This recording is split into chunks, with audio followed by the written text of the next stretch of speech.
1. The coming of the storm. This is what happened. On the night that the worst heat wave in northern New England history finally broke, the night of July 19th, the entire western Maine region was lashed with the most vicious thunderstorms I have ever seen. We lived on Long Lake, and we saw the first of the storms beating its way across the water toward us just before dark. For an hour before, the air had been utterly still. The American flag that my father put up on our boathouse in 1936 lay limp against its pole. Not even its hem fluttered. The heat was like a solid thing, and it seemed as deep as sullen quarry water. That afternoon, the three of us had gone swimming, but the water was no relief unless you went out deep. Neither Steffi nor I wanted to go deep because Billy couldn't. Billy is 5. We ate a cold supper at 5:30, picking listlessly at ham sandwiches and potato salad out on the deck that faces the lake. Nobody seemed to want anything but Pepsi, which was in a steel bucket of ice cubes. After supper, Billy went out back to play on his monkey bars for a while. Steph and I sat without talking much, smoking and looking across the sullen flat mirror of the lake to Harrison on the far side. A few power boats droned back and forth. The evergreens over there looked dusty and beaten. In the west, great purple thunderheads were slowly building up, massing like an army. Lightning flashed inside them.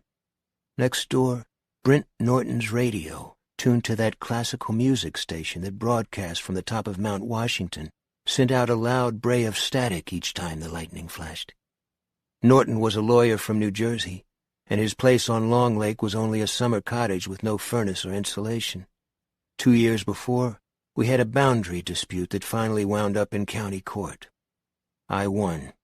Norton claimed I won because he was an out-of-towner. There was no love lost between us. Steph sighed and fanned the top of her breasts with the edge of her halter. I doubted if it cooled her off much, but it improved the view a lot. "I don't want to scare you," I said, "but there's a bad storm on the way, I think." She looked at me doubtfully. "There were thunderheads last night and the night before, David. They just broke up. They won't do that tonight." "No? If it gets bad enough, we're going to go downstairs." "How bad do you think it can get?" My dad was the first to build a year-round home on this side of the lake. When he was hardly more than a kid, he and his brothers put up a summer place where the house now stood, and in 1938 a summer storm knocked it flat, stone walls and all. Only the boathouse escaped. A year later, he started the big house. It's the trees that do the damage in a bad blow. They get old and the wind knocks them over. It's Mother Nature's way of cleaning house periodically. "I don't really know," I said, truthfully enough. I'd only heard stories about the great storm of '38. But the wind can come off the lake like an express train. Billy came back a while later, complaining that the monkey bars were no fun because he was all sweated up. I ruffled his hair and gave him another Pepsi. More work for the dentist. The thunderheads were getting closer, pushing away the blue. There was no doubt now that a storm was coming.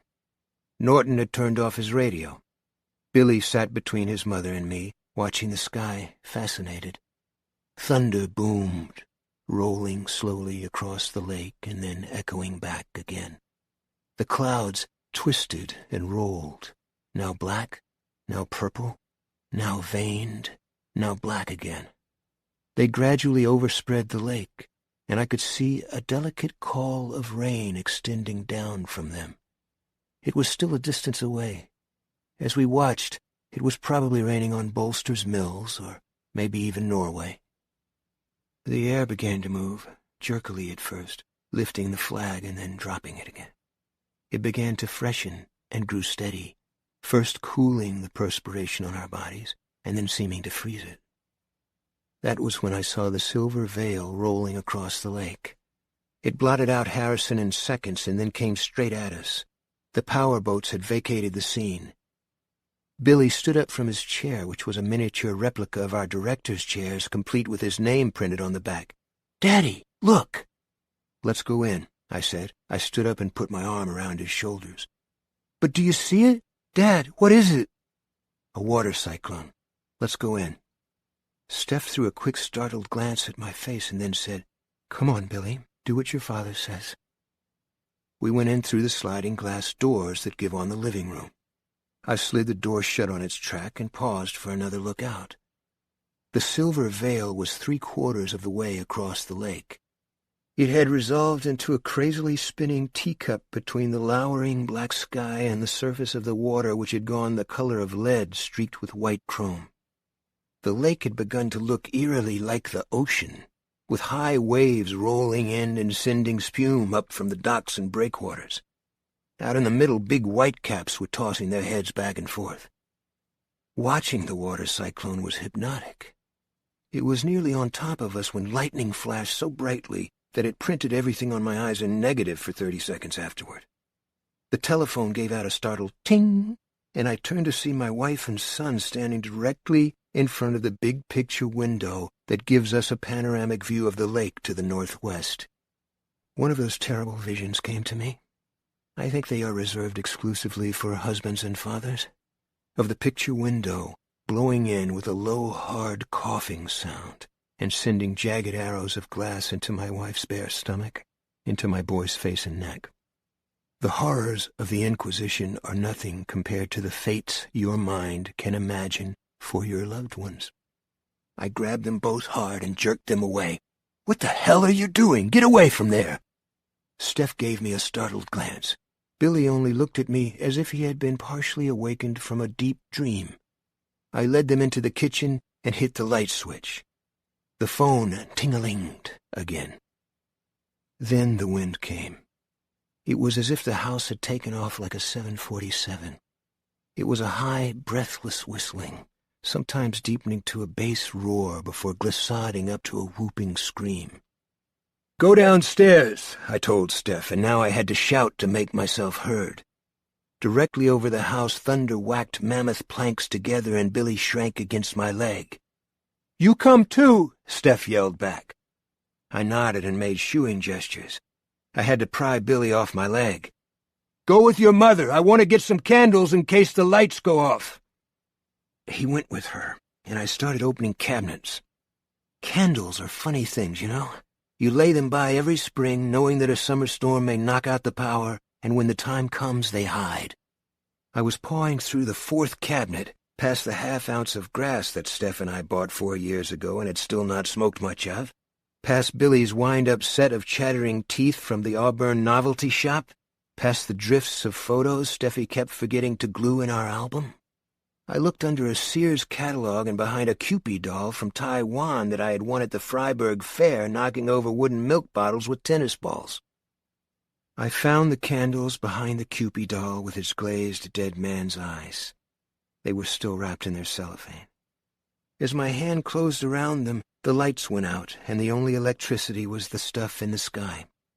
The dining room was lit in a series of shutter flashes that were white and purple.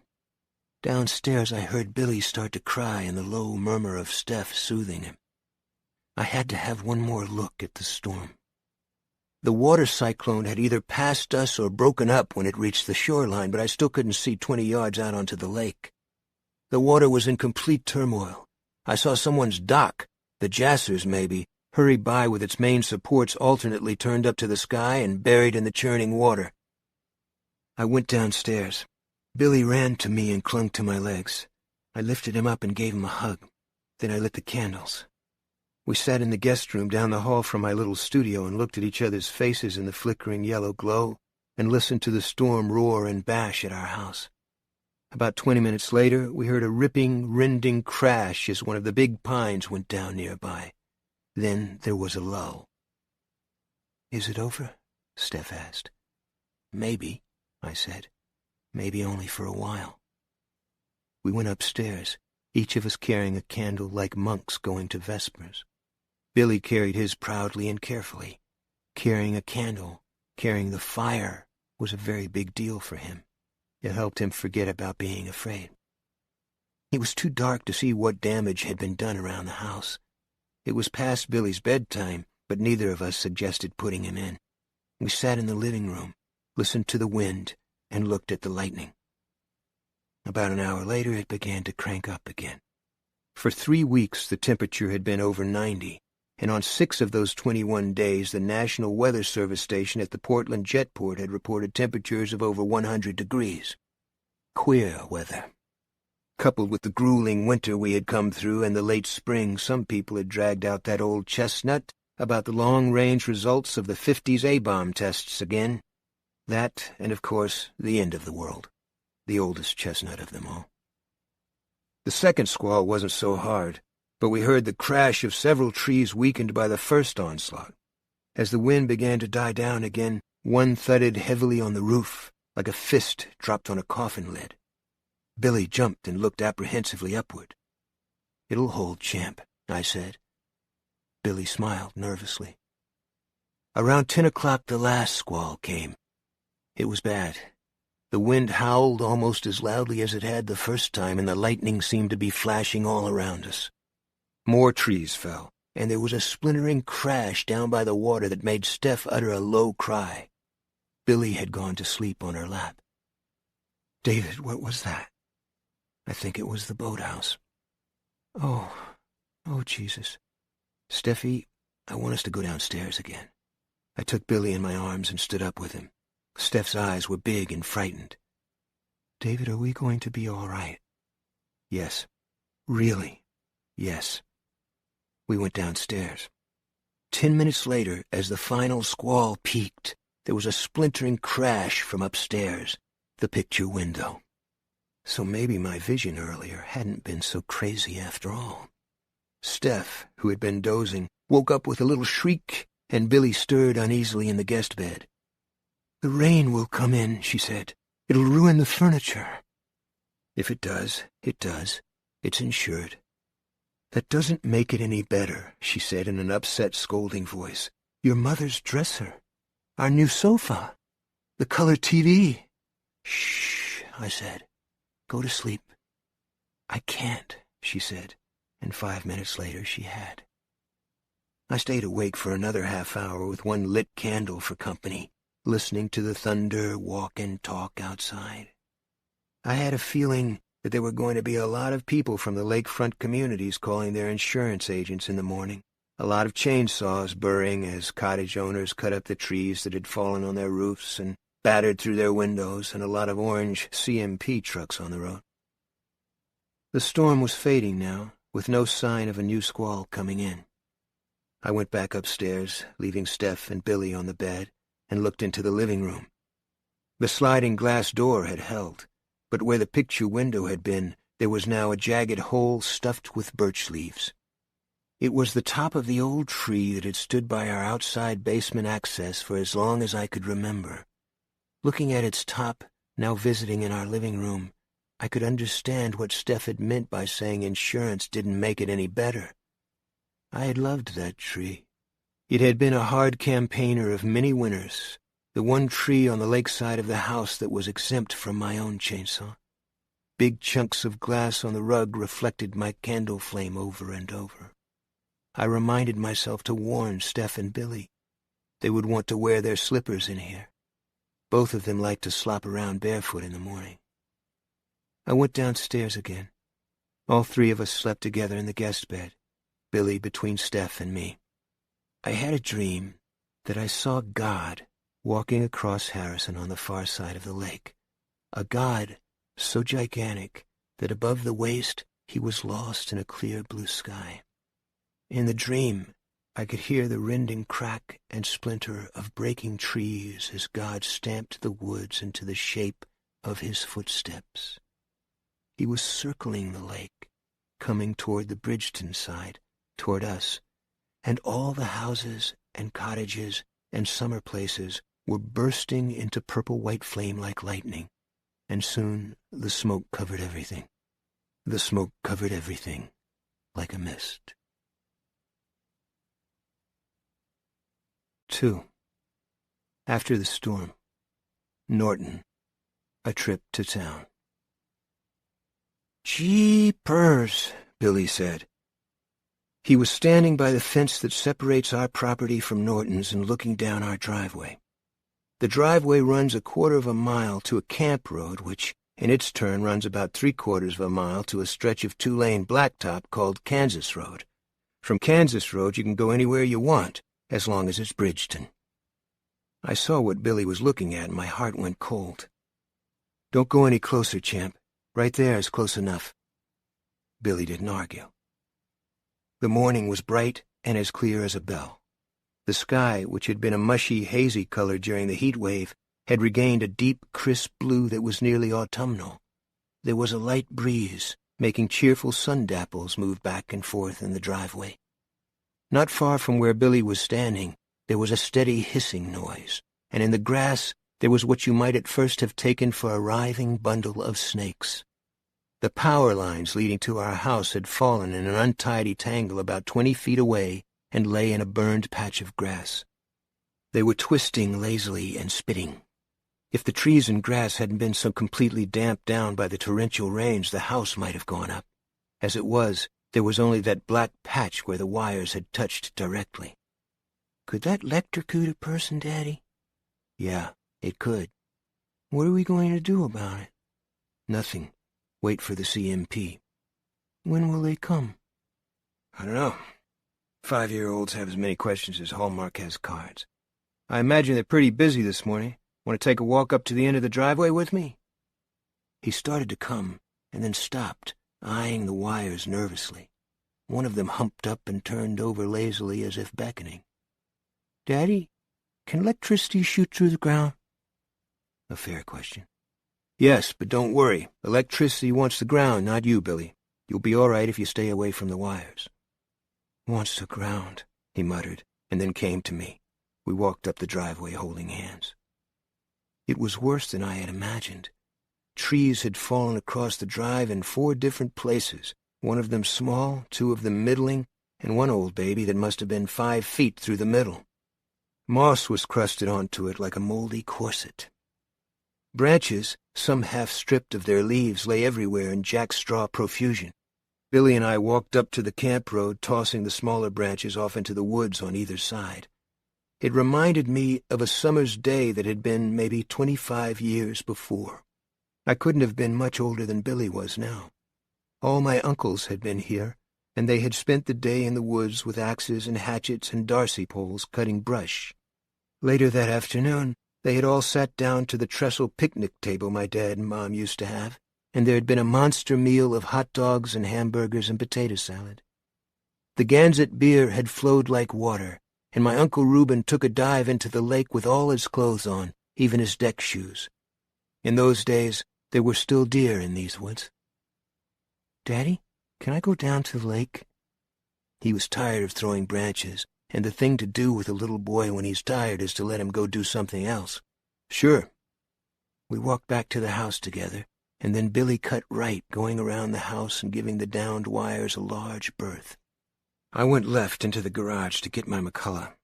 As I had suspected, I could already hear the unpleasant song of the chainsaw up and down the lake. I topped off the tank, took off my shirt, and was starting back up the driveway when Steph came out.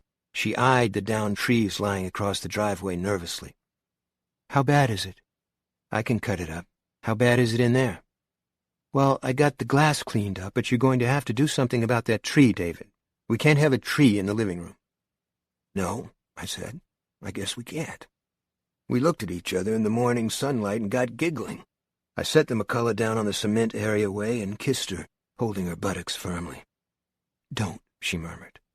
He came tearing around the corner of the house just then. "Dad! Daddy! You ought to see the—" Steffi saw the live wires and screamed for him to watch out. Billy, who was a good distance away from them, pulled up short and stared at his mother as if she had gone mad. "I'm okay, Mom," he said in the careful tone of voice you use to placate the very old and senile. He walked toward us, showing us how all right he was, and Steph began to tremble in my arms. "It's all right," I said in her ear. "He knows about them." "Yes, but people get killed," she said. "They have ads all the time on television about live wires. People get— Billy, I want you to come in the house right now." "Oh, come on, Mom. I want to show Dad the boathouse." He was almost bug-eyed with excitement and disappointment. He had gotten a taste of post-storm apocalypse and wanted to share it. You go in right now. Those wires are dangerous, and Dad said they want the ground, not me. Billy, don't you argue with me. I'll come down and look, champ. Go on down yourself. I could feel Steph tensing against me. Go around the other side, kiddo. Yeah, okay. He tore past us, taking the stone steps that led around the west end of the house 2 by 2. He disappeared with his shirt-tail flying, trailing back one word, "Wow," as he spotted some other piece of destruction. He knows about the wires, Steffi. I took her gently by the shoulders. He's scared of them. That's good. It makes him safe. One tear tracked down her cheek. David, I'm scared. Come on. It's over. Is it? Last winter, in the late spring, they called it a black spring in town. They said there hadn't been one in these parts since 1888. They undoubtedly meant Mrs. Carmody, who kept the Bridgeton Antiquary, a junk shop that Steph liked to rummage around in sometimes. Billy loved to go with her. In one of the shadowy, dusty back rooms, stuffed owls with gold-ringed eyes spread their wings forever as their feet endlessly grasped varnished logs. Stuffed raccoons stood in a trio around a stream that was a long fragment of dusty mirror, and one moth-eaten wolf, which was foaming sawdust instead of saliva around his muzzle, snarled a creepy, eternal snarl. Mrs. Carmody claimed the wolf was shot by her father as it came to drink from Stevens Brook one September afternoon in 1901. The expeditions to Mrs. Carmody's antiquary shop worked well for my wife and son. She was into carnival glass, and he was into death in the name of taxidermy. But I thought that the old woman exercised a rather unpleasant hold over Steph's mind, which was in all other ways practical and hard-headed. She had found Steph's vulnerable spot, a mental Achilles heel. Nor was Steph the only one in town who was fascinated by Mrs. Carmody's Gothic pronouncements and folk remedies, which were always prescribed in God's name. Stump water would take off bruises if your husband was the sort who got a bit too free with his fists after 3 drinks. You could tell what kind of a winter was coming by counting the rings on the caterpillars in June or by measuring the thickness of August honeycomb. And now, good God protect and preserve us, the Black Spring of 1888. Add your own exclamation points, as many as you think it deserves. I had also heard the story. It's one they like to pass around up here. If the spring is cold enough, the ice on the lakes will eventually turn as black as a rotted tooth. It's rare, but hardly a once-in-a-century occurrence. They like to pass it around, but I doubt that many could pass it around with as much conviction as Mrs. Carmody. We had a hard winter and a late spring, I said. Now we're having a hot summer, and we had a storm, but it's over. You're not acting like yourself, Stephanie. That wasn't an ordinary storm, she said in that same husky voice. No, I said. I'll go along with you there. I had heard the Black Spring story from Bill Giasti, who owned and operated, after a fashion, Giasti's Mobile in Casco Village. Bill ran the place with his 3 tosspot sons, with occasional help from his 4 tosspot grandsons, when they could take time off from tinkering with their snowmobiles and dirt bikes. Bill was 70, looked 80, and could still drink like 23 when the mood was on him. Billy and I had taken the Scout in for a fill-up the day after a surprise mid-May storm dropped nearly a foot of wet, heavy snow on the region, covering the new grass and flowers. Giasti had been in his cups for fair, and happy to pass along the Black Spring story along with his own original twist. But we get snow in May sometimes. It comes and it's gone 2 days later. It's no big deal. Steph was glancing doubtfully at the downed wires again. When will the power company come? Just as soon as they can. It won't be long. I just don't want you to worry about Billy. His head's on pretty straight. He forgets to pick up his clothes, but he isn't going to go and step on a bunch of live lines. He's got a good, healthy dose of self-interest. I touched the corner of her mouth, and it obliged by turning up in the beginning of a smile. Better? You always make it seem better, she said, and that made me feel good. From the lakeside of the house, Billy was yelling for us to come and see. Come on, I said. Let's go look at the damage. She snorted ruefully. If I want to look at damage, I can go sit in my living room. Make a little kid happy, then. We walked down the stone steps hand in hand. We had just reached the first turn, and then when Billy came from the other direction at speed, almost knocking us over. "Take it easy," Steph said, frowning a little. Maybe in her mind she was seeing him skidding into that deadly nest of live wires instead of the two of us. "You gotta come see," Billy panted. "The boathouse is all bashed. There's a dock on the rocks, and trees in the boat cove. Jesus Christ!" "Billy Drayton," Steph thundered. "Sorry, Ma, but you gotta— Wow!" He was gone again. "Having spoken, the doomsayer departs," I said, and that made Steph giggle again. "Listen, after I cut up those trees across the driveway, I'll go by the Central Main Power office on Portland Road, tell them what we got, okay?" "Okay," she said gratefully. "When do you think you can go?" Except for the big tree, the one with the moldy corset of moss, it would have been an hour's work. With the big one added in, I didn't think the job would be done until 11 or so. "I'll give you lunch here, then, but you'll have to get some things at the market for me. We're almost out of milk and butter. Also, well, I'll have to make you a list." Give a woman a disaster, and she turned squirrel. I gave her a hug and nodded. We went on around the house. It didn't take more than a glance to understand why Billy had been a little overwhelmed. "Lordy," Steph said in a faint voice. From where we stood, we had enough elevation to be able to see almost a quarter of a mile of shoreline. The Bibber property to our left, our own, and Brent Norton's to our right. The huge old pine that had guarded our boat cove had been sheared off halfway up. What was left looked like a brutally sharpened pencil, and the inside of the tree seemed a glistening and defenseless white against the age and weather-darkened outer bark. 100 feet of tree, the old pine's top half, lay partly submerged in our shallow cove. It occurred to me that we were very lucky our little star cruiser wasn't sunk underneath it. The week before, it had developed engine trouble, and it was still at the Naples Marina, patiently waiting its turn. On the other side of our little piece of shorefront, the boathouse my father had built. The boathouse that had once housed a 60-foot Chris-craft when the Drayton family fortune had been at a higher mark than they were today, lay under another big tree. It was the one that had stood on Norton's side of the property line I saw. That raised the first flush of anger. The tree had been dead for 5 years, and he should have long since had it taken down.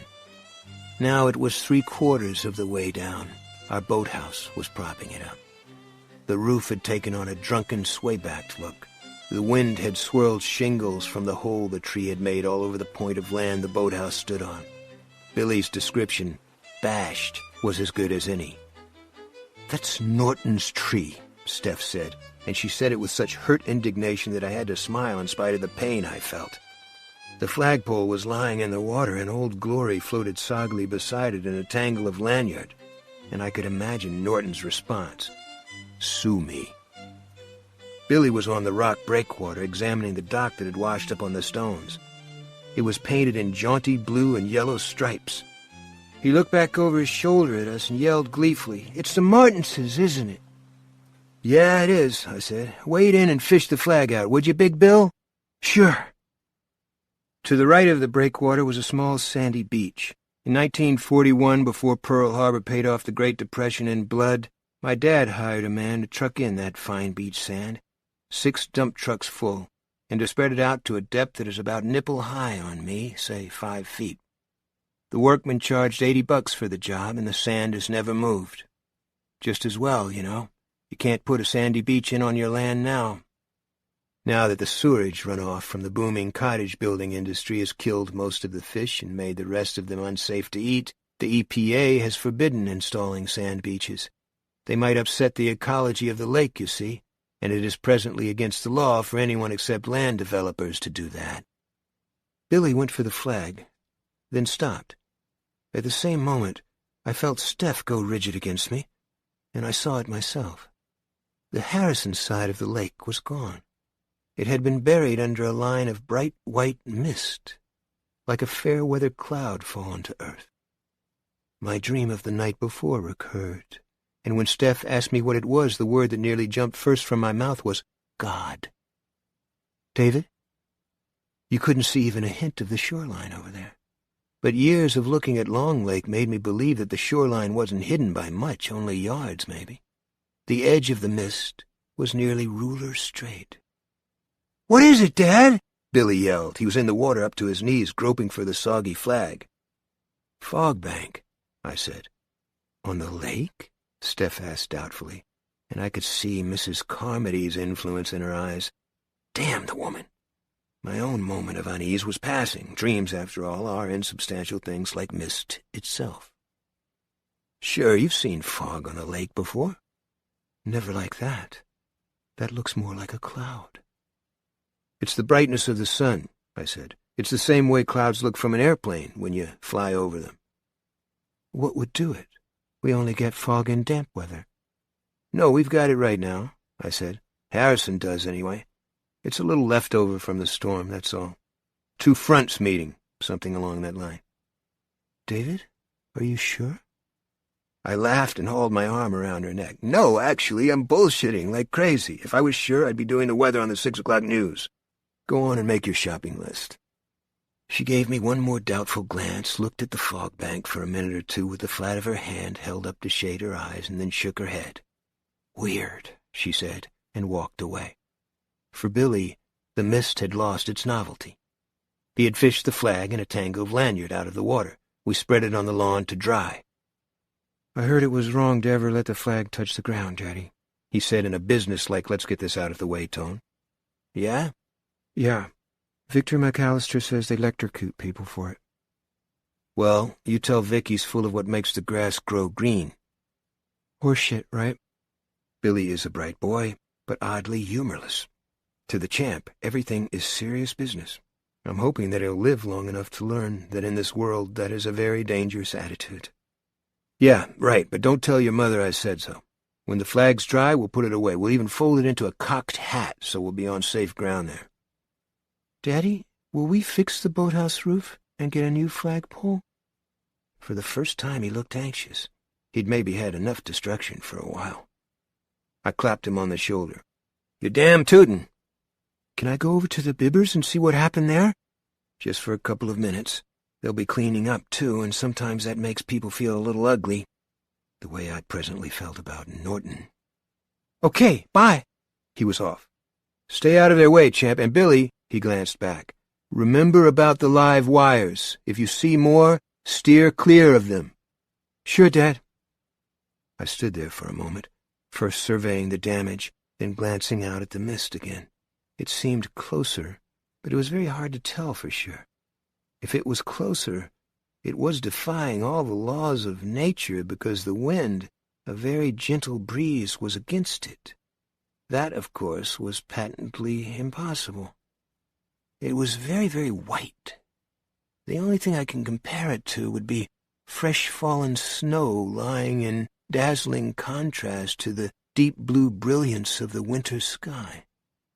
But snow reflects hundreds and hundreds of diamond points in the sun, and this peculiar fog bank, although bright and clean-looking, did not sparkle. In spite of what Steph had said, mist isn't uncommon on clear days, but when there's a lot of it, the suspended moisture almost always causes a rainbow. But there was no rainbow here. The unease was back, tugging at me. But before it could deepen, I heard a low mechanical sound. What, followed by a barely audible shit. The mechanical sound was repeated, but this time there was no oath. The third time, the chuffing sound was followed by motherfuck, in the same low I'm all by myself, but boy am I pissed tone. What? Silence. Then, you cunt. I began to grin. Sound carries well out here, and all the buzzing chainsaws were fairly distant enough for me to recognize the not-so-dulcet tones of my next-door neighbor, the renowned lawyer and lakefront property owner, Brenton Norton. I moved down a little closer to the water, pretending to stroll toward the dock beached on our breakwater. Now I could see Norton. He was in the clearing beside his screened-in porch, standing on a carpet of old pine needles and dressed in paint-spotted jeans and a white strappy T-shirt. His $40 haircut was in disarray and sweat poured down his face. He was down on one knee laboring over his own chainsaw.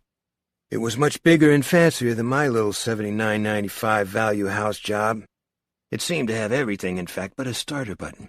He was yanking a cord, producing the listless what sounds and nothing more.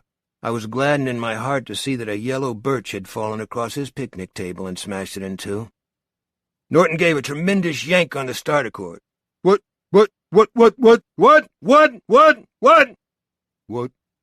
Almost had it there for a minute, fella. Another Herculean tug. What? Cocksucker! Norton whispered fiercely and bared his teeth at his fancy chainsaw. I went back around the house, feeling really good for the first time since I got up. My own saw started on the first tug, and I went to work. Around 10 o'clock, there was a tap on my shoulder. It was Billy with a can of beer in one hand and Steph's list in the other. I stuffed the list in the back pocket of my jeans and took the beer, which was not exactly frosty cold, but at least cool. I chugged almost half of it at once. Rarely does a beer taste that good. And tipped the can and saluted Billy. Thanks, champ. Can I have some? I let him have a swallow. He grimaced and handed the can back. I offed the rest and just caught myself as I started to crunch it up in the middle. The deposit law on bottles and cans has been in effect for over 3 years, but old ways die hard. She wrote something across the bottom of the list, but I can't read her writing, Billy said. I took out the list again. I can't get WOXO on the radio, Steph's note read. Do you think the storm knocked them off the air? WOXO is the local automated FM rock outlet. It broadcast from Norway, about 20 miles north, and was all that our old and feeble FM receiver would haul in. Tell her probably, I said after reading the question over to him. Ask her if she can get Portland on the AM band. Okay, Daddy. Can I come when you go to town? Sure, you and Mommy both if you want. Okay. He ran back to the house with the empty can. I had worked my way up to the big tree. I made my first cut, sawed through, then turned the saw off for a few moments to let it cool down.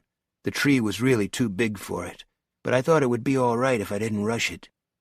I wondered if the dirt road leading up to Kansas Road was clear of falls, and just as I was wondering, an orange CMP truck lumbered past, probably on its way to the far end of our little road. So that was all right. The road was clear, and the power guys would be here by noon to take care of the live lines. I cut a big chunk off the tree, dragged it to the side of the driveway, and tumbled it over the edge. It rolled down the slope and into the underbrush that had crept back since the long-ago day when my dad and his brothers, all of them artists, we have always been an artistic family, the Draytons, had cleared it away. I wiped sweat off my face with my arm and wished for another beer. One really only sets your mouth. I picked up the chainsaw and thought about WOXO being off the air.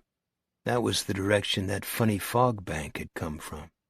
And it was the direction Shamoor, pronounced Shamoor by the locals, lay in. Shamoor was where the Arrowhead Project was. That was old Bill Giasti's theory about the so-called Black Spring, the Arrowhead Project.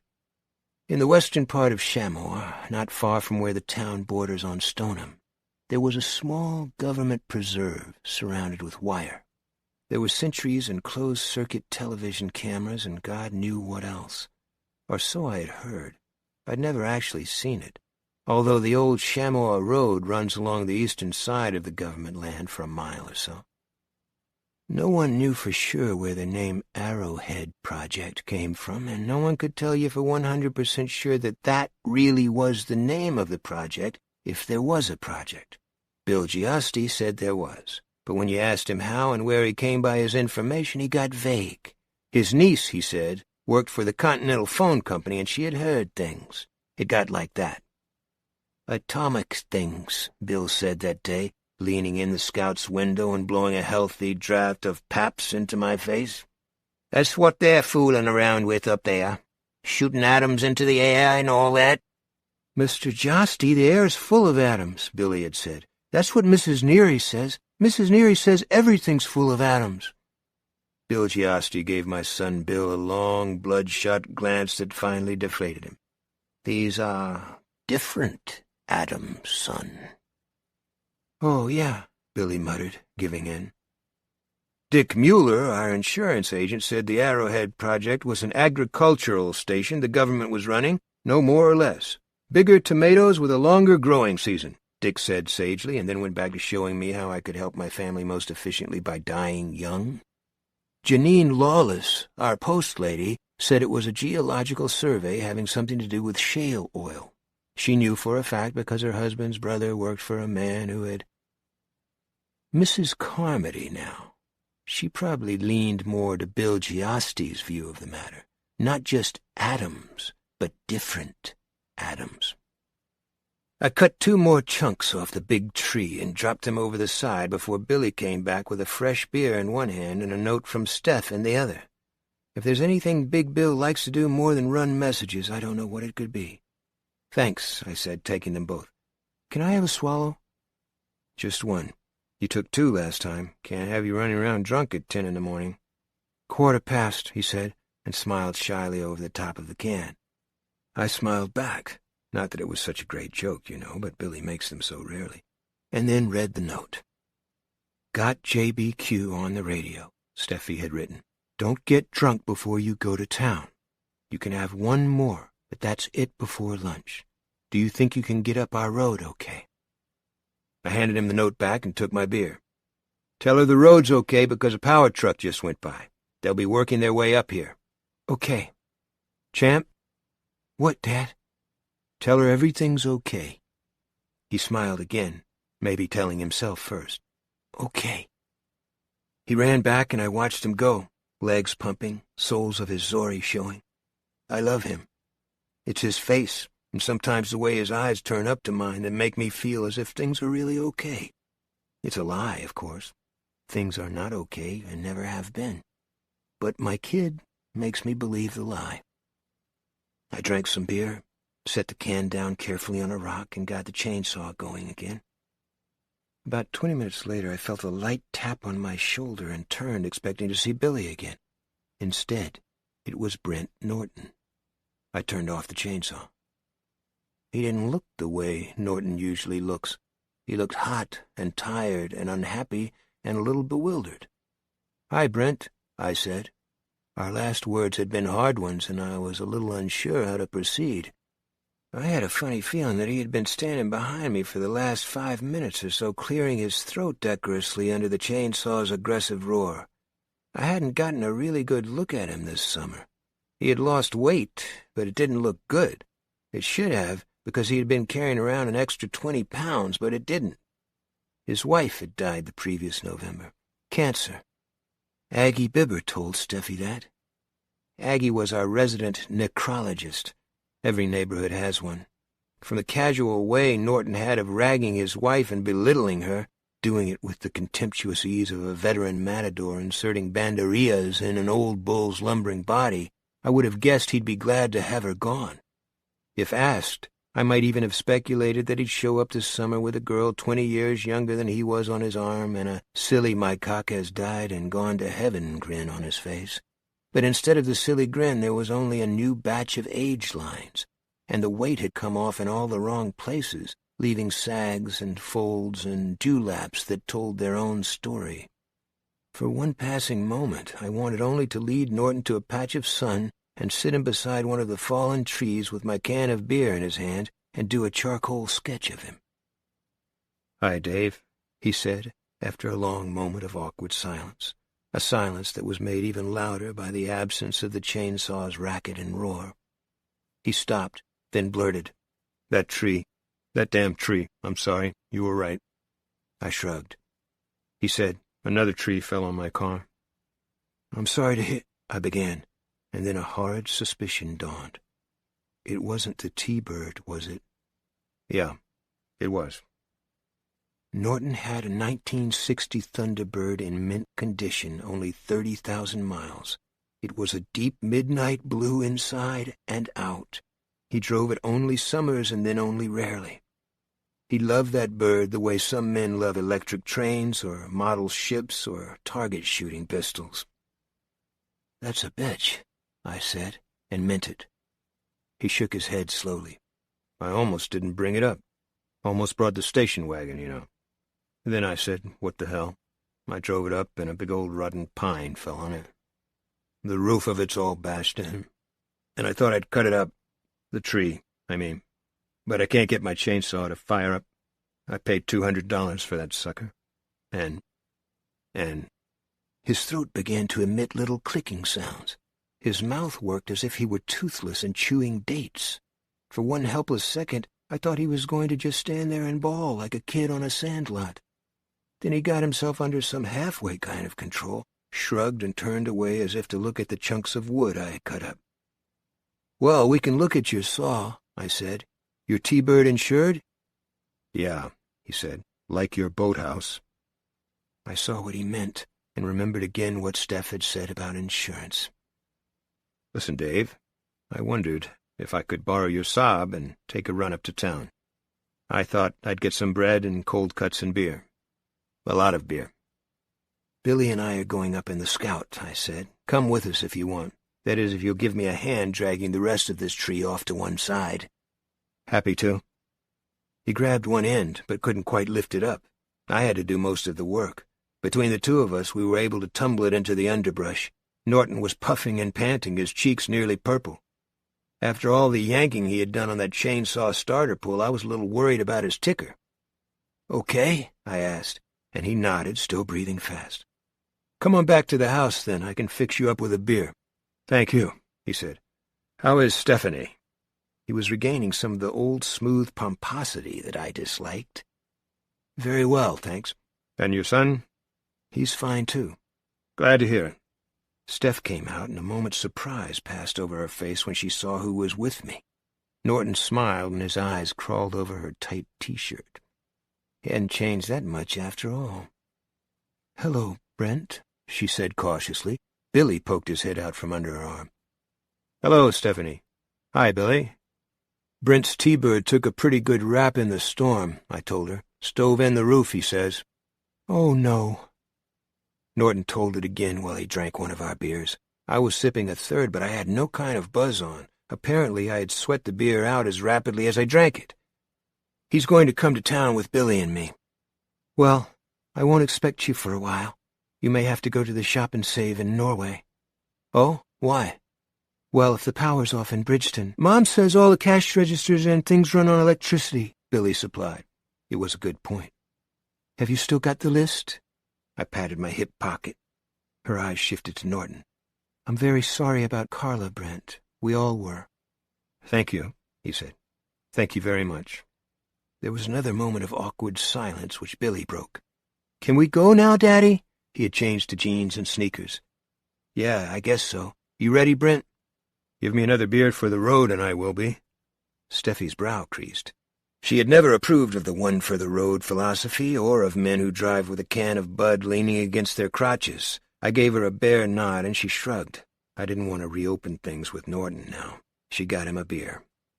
"Thanks," he said to Steffi, not really thanking her, but only mouthing a word. It was the way you thank a waitress in a restaurant.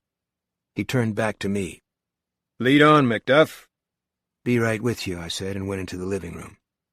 Norton followed and exclaimed over the birch, but I wasn't interested in that or in the cost of replacing the window just then. I was looking at the lake through the sliding glass panel that gave on our deck.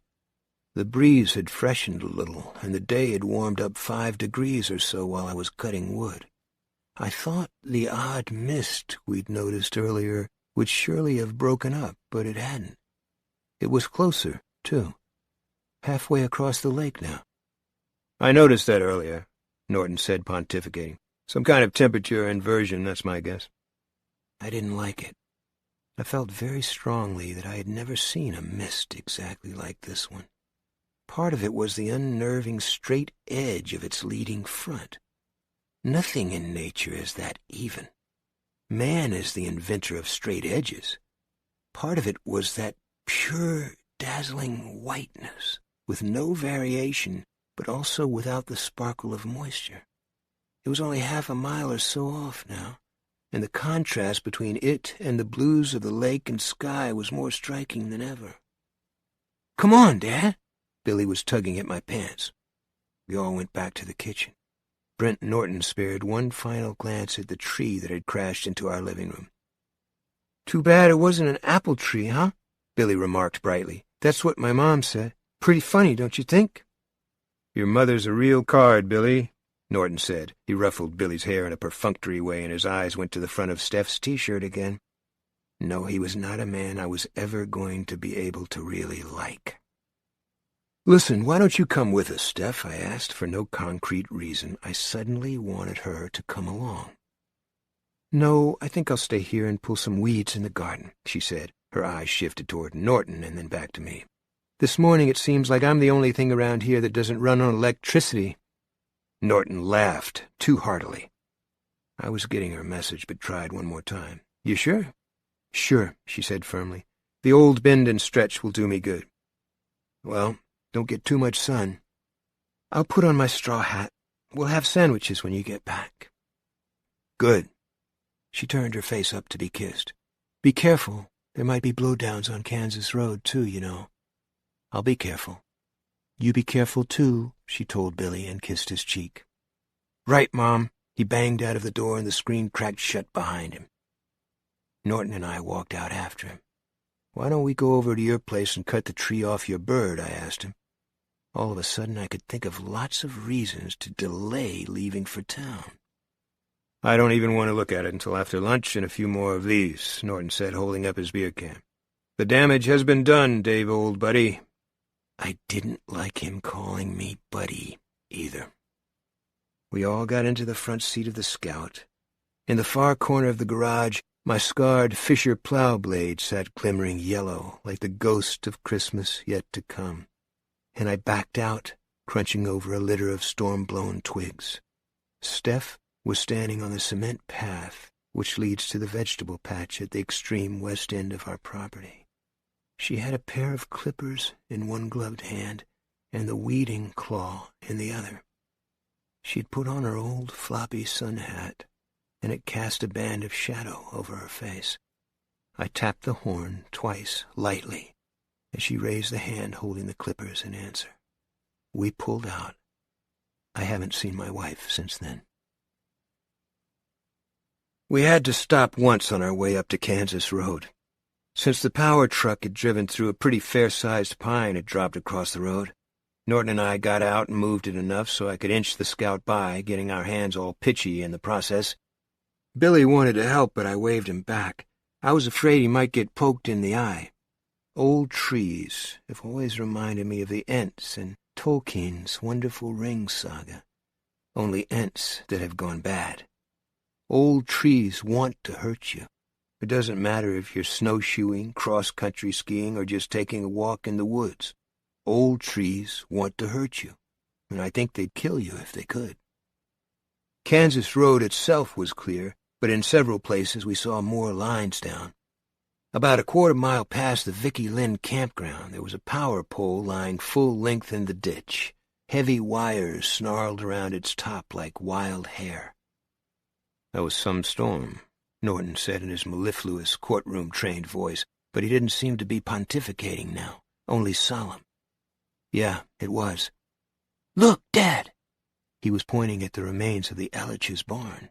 For 12 years it had been sagging tiredly in Tommy Ellich's back field, up to its hips in sunflowers, goldenrod, and lolly come see me. Every fall I would think it could not last through another winter, and every spring it would still be there. But it wasn't any more. All that remained was a splintered wreckage and a roof that had been mostly stripped of shingles. Its number had come up, and for some reason that echoed solemnly, even ominously, inside me. The storm had come and smashed it flat. Norton drained his beer, crushed the can in one hand, and dropped it indifferently to the floor of the Scout. Billy opened his mouth to say something, and then closed it again. Good boy. Norton came from New Jersey, where there was no bottle and can law. I guess he could be forgiven for squashing my nickel when I could barely remember not to do it myself. Billy started fooling with the radio, and I asked him to see if WOXO was back on the air. He dialed up to FM 92 and got nothing but a blank hum. He looked at me and shrugged. I thought for a moment. What other stations were on the far side of that peculiar fog front? "Try WBLM," I said. He dialed down to the other end, passing WJBQ-FM and WIGY-FM on the way. They were there, doing business as usual. But WBLM Maine's premier progressive rock station, was off the air. "Funny," I said. "What's that?" Norton asked. "Nothing. Just thinking out loud." Billy had tuned back to the musical serial on WJBQ. Pretty soon, we got to town. The Norge Washateria in the shopping center was closed, it being impossible to run a coin-op laundry without electricity, but both the Bridgeton Pharmacy and the Federal Foods Supermarket were open. The parking lot was pretty full, and as always in the middle of the summer, a lot of the cars had out-of-state plates.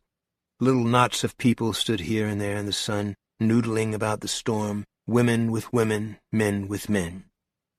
I saw Mrs. Carmody, she of the stuffed animals in the Stumpwater lore. She sailed into the supermarket decked out in an amazing canary yellow pantsuit. A purse that looked the size of a small Samsonite suitcase was slung over one forearm. Then an idiot on a Yamaha roared past me, missing my front bumper by a few scant inches. He wore a denim jacket, mirror sunglasses, and no helmet. "Look at that stupid shit," Norton growled. I circled the parking lot once, looking for a good space. There were none. I was just resigning myself to a long walk from the far end of the lot when I got lucky. A lime-green Cadillac the size of a small cabin cruiser was easing out of a slot in the rank closest to the market's doors. The moment it was gone, I slid into the space. I gave Billy Steph's shopping list. He was 5, but he could read printing. "Get a cart and get started. I want to give your mother a jingle. Mr. Norton will help you, and I'll be right along." We got out, and Billy immediately grabbed Mr. Norton's hand. He'd been taught not to cross the parking lot without holding an adult's hand when he was younger and hadn't yet lost the habit. Norton looked surprised for a moment, and then smiled a little. I could almost forgive him for feeling Steph up with his eyes. The two of them went into the market. I strolled over to the payphone, which was on the wall between the drugstore and the Norge. A sweltering woman in a purple sunsuit was jogging the cutoff switch up and down. I stood behind her with my hands in my pockets, wondering why I felt so uneasy about Steph, and why the unease should be all wrapped up with that line of white but unsparkling fog, the radio stations that were off the air, and the Arrowhead Project. The woman in the purple sunsuit had a sunburn and freckles on her fat shoulders. She looked like a sweaty orange baby. She slammed the phone back down in its cradle, turned toward the drugstore, and saw me there. "Save your dime," she said. "Just da-da-da." She walked grumpily away. I almost slapped my forehead. The phone lines were down someplace, of course. Some of them were underground, but nowhere near all of them. I tried the phone anyway. The payphones in the area are what Steph calls paranoid payphones. Instead of putting your dime right in, you get a dial tone and make your call. When someone answers, there's an automatic cutoff, and you have to shove your dime in before your party hangs up. They're irritating, but that day it did save me my dime. There was no dial tone. As the lady had said, it was just da-da-da. I hung up and walked slowly toward the market, just in time to see an amusing little incident. An elderly couple walked toward the inn door chatting together, and still chatting, they walked right into it. They stopped talking in a jangle, and the woman squawked her surprise. They stared at each other comically. Then they laughed, and the old guy pushed the door open for his wife with some effort. Those electric eye doors are heavy, and they went in. When the electricity goes off, it catches you in 100 different ways. I pushed the door open myself and noticed the lack of air conditioning first thing. Usually in the summer they have it cranked up high enough to give you frostbite if you stay in the market more than an hour at a stretch. Like most modern markets, the Federal was constructed like a Skinner box. Modern marketing techniques turn all customers into white rats. The stuff you really needed, staples like bread, milk, meat, beer, and frozen dinners, was all on the far side of the store. To get there, you had to walk past all the impulse items known to modern man, everything from cricket lighters to rubber dog bones. Beyond the indoor is the fruit and vegetable aisle. I looked up it, but there was no sign of Norton or my son. The old lady who had run into the door was examining the grapefruits. Her husband had produced a net sack to store purchases in. I walked up the aisle and went left. I found them in the third aisle, Billy mulling over the ranks of Jell-O packages and instant puddings.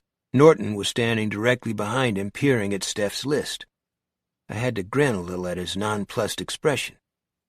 I threaded my way down to them past half-loaded carriages. Steph hadn't been the only one struck by the squirreling impulse, apparently. And browsing shoppers. Norton took 2 cans of pie filling down from the top shelf and put them in the cart. "How are you doing?" I asked, and Norton looked around with unmistakable relief. "All right, aren't we, Billy?" "Sure," Billy said, and couldn't resist adding in a rather smug tone. "But there's lots of stuff Mr. Norton can't read either, Dad." "Let me see." I took the list. Norton had made a neat, lawyerly check beside each of the items he and Billy had picked up, 6 or so, including the milk and a 6-pack of Coke. There were maybe 10 other things that she wanted. "We ought to go back to the fruits and vegetables," I said. "She wants some tomatoes and cucumbers." Billy started to turn the cart around, and Norton said, "You ought to go have a look at the checkout, Dave." I went and had a look. It was the sort of thing you sometimes see photos of in the paper on a slow news day with a humorous caption beneath. Only 2 lanes were open, and the double line of people waiting to check their purchases out stretched past the mostly denuded bread racks, then made a jig to the right and went out of sight along the frozen food coolers. All of the new computerized NCRs were hooded. At each of the 2 open positions, a harried-looking girl was totting up purchases on a battery-powered pocket calculator. Standing with each girl was one of the Federal's 2 managers, Bud Brown and Ollie Weeks. I liked Ollie, but didn't care much for Bud Brown, who seemed to fancy himself the Charles de Gaulle of the supermarket world. As each girl finished checking her order, Bud or Ollie would paperclip a chit to the customer's cash or check and toss it into the box he was using as a cash repository. They all looked hot and tired. "Hope you brought a good book," Norton said, joining me. "We're going to be in line for a while." I thought of Steph again, at home alone, and had another flash of unease. "You go on and get your stuff," I said. "Billy and I can handle the rest of this. Want me to grab a few more beers for you, too?"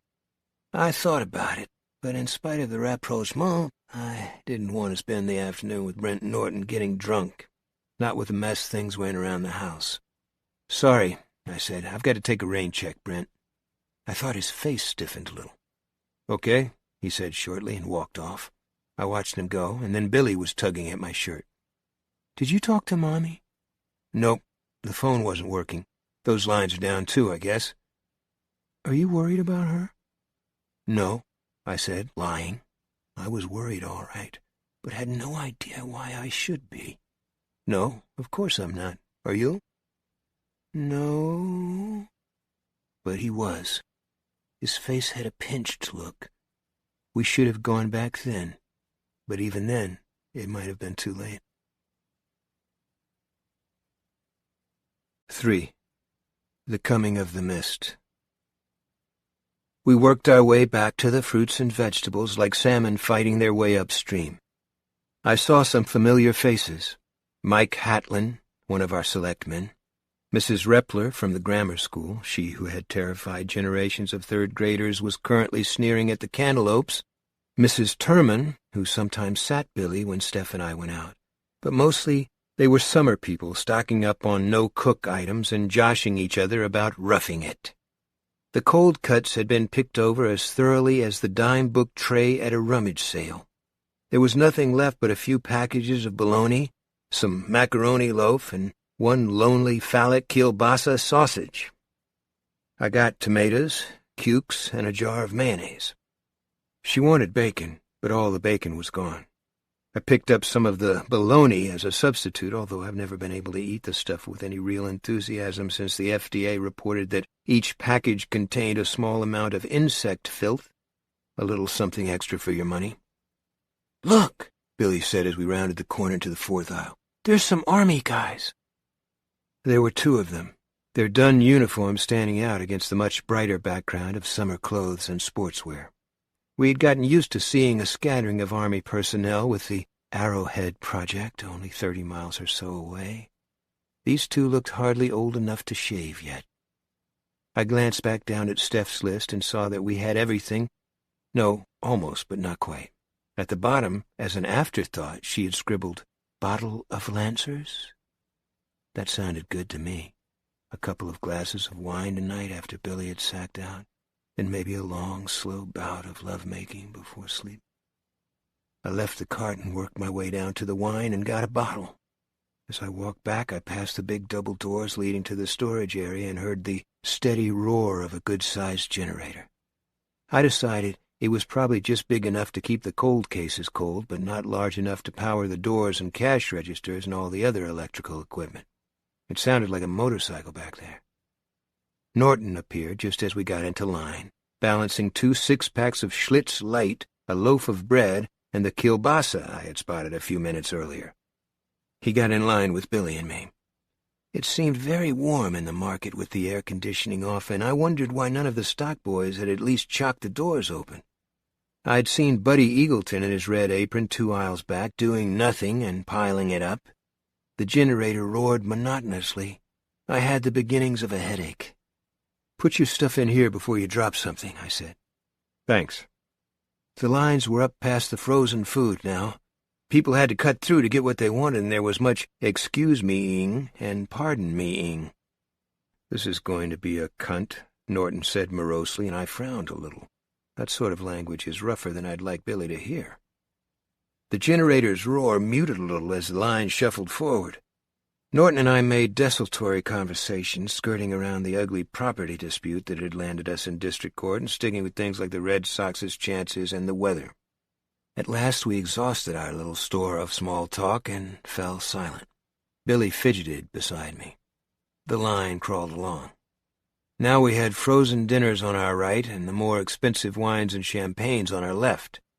As the line progressed down to the cheaper wines, I toyed briefly with the idea of picking up a bottle of Ripple, the wine of my flaming youth. I didn't do it. My youth never flamed that much, anyway. "Geez, why can't they hurry up, Dad?" Billy asked. That pinched look was still on his face, and suddenly, briefly, the mist of disquiet that had settled over me rifted, and something terrible peered through from the other side. The bright and metallic face of terror. Then it passed. "Keep cool, champ," I said. We had made it up to the bread racks, to the point where the double line bent to the left.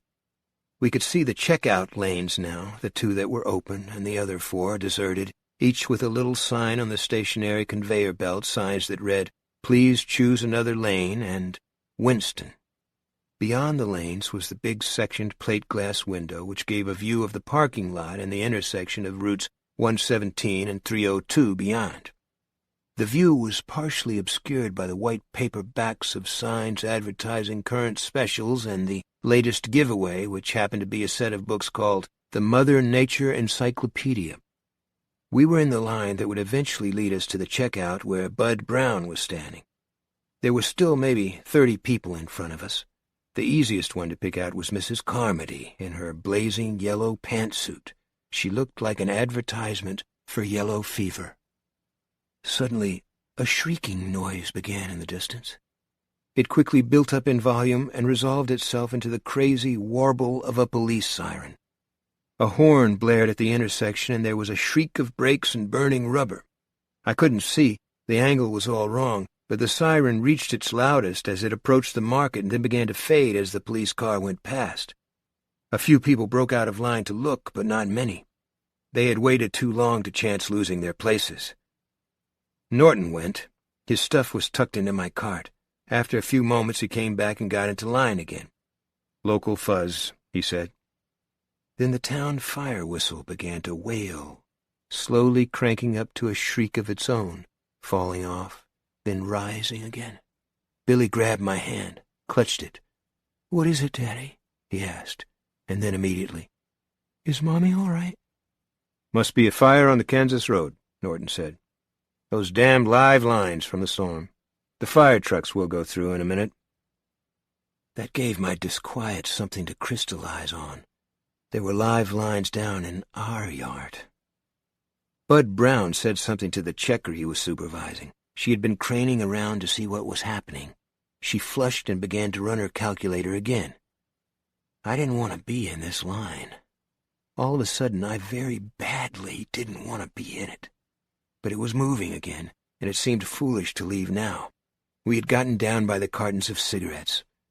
Someone pushed through the inn door, some teenager. I think it was the kid we almost hit coming in, the one on the Yamaha with no helmet. "The fog!" he yelled. "You ought to see the fog! It's rolling right up Kansas Road!" People looked around at him. He was panting, as if he had run a long distance. Nobody said anything. "Well, you ought to see it," he repeated, sounding defensive this time. People eyed him, and some of them shuffled, but no one wanted to lose his or her place in line. A few people who hadn't reached the lines yet left their carts and strolled through the empty checkout lanes to see if they could see what he was talking about. A big guy in a summer hat with a paisley band, the kind of hat you almost never see except in beer commercials with backyard barbecues as their settings, yanked open the outdoor, and several people, 10, maybe a dozen, went out with him. The kid went along. "Don't let out all the air conditioning," one of the army kids cracked, and there were a few chuckles. I wasn't chuckling. I had seen the mist coming across the lake. "Billy, why don't you go have a look?" Norton said. "No," I said at once, for no concrete reason. The line moved forward again. People craned their necks, looking for the fog the kid had mentioned, but there was nothing on view except bright blue sky. I heard someone say that the kid must have been joking. Someone else responded that he had seen a funny line of mist on Long Lake not an hour ago. The first whistle whooped and screamed. I didn't like it. It sounded like big league doom blowing that way. More people went out. A few even left their places in line, which speeded up the proceedings a bit. Then grizzled old John Lee Froven, who works as a mechanic at the Texaco station, came ducking in and yelled, "Hey, anybody got a camera?" He looked around, then ducked back out again. That caused something of a rush. If it was worth taking a picture of, it was worth seeing. Suddenly, Mrs. Carmody cried in her rusty but powerful old voice, "Don't go out there!" People turned around to look at her. The orderly shape of the lines had grown fuzzy as people left to get a look at the mist, or as they drew away from Mrs. Carmody, or as they milled around seeking out their friends. A pretty young woman in a cranberry-colored sweatshirt and dark green slacks was looking at Mrs. Carmody in a thoughtful, evaluating way.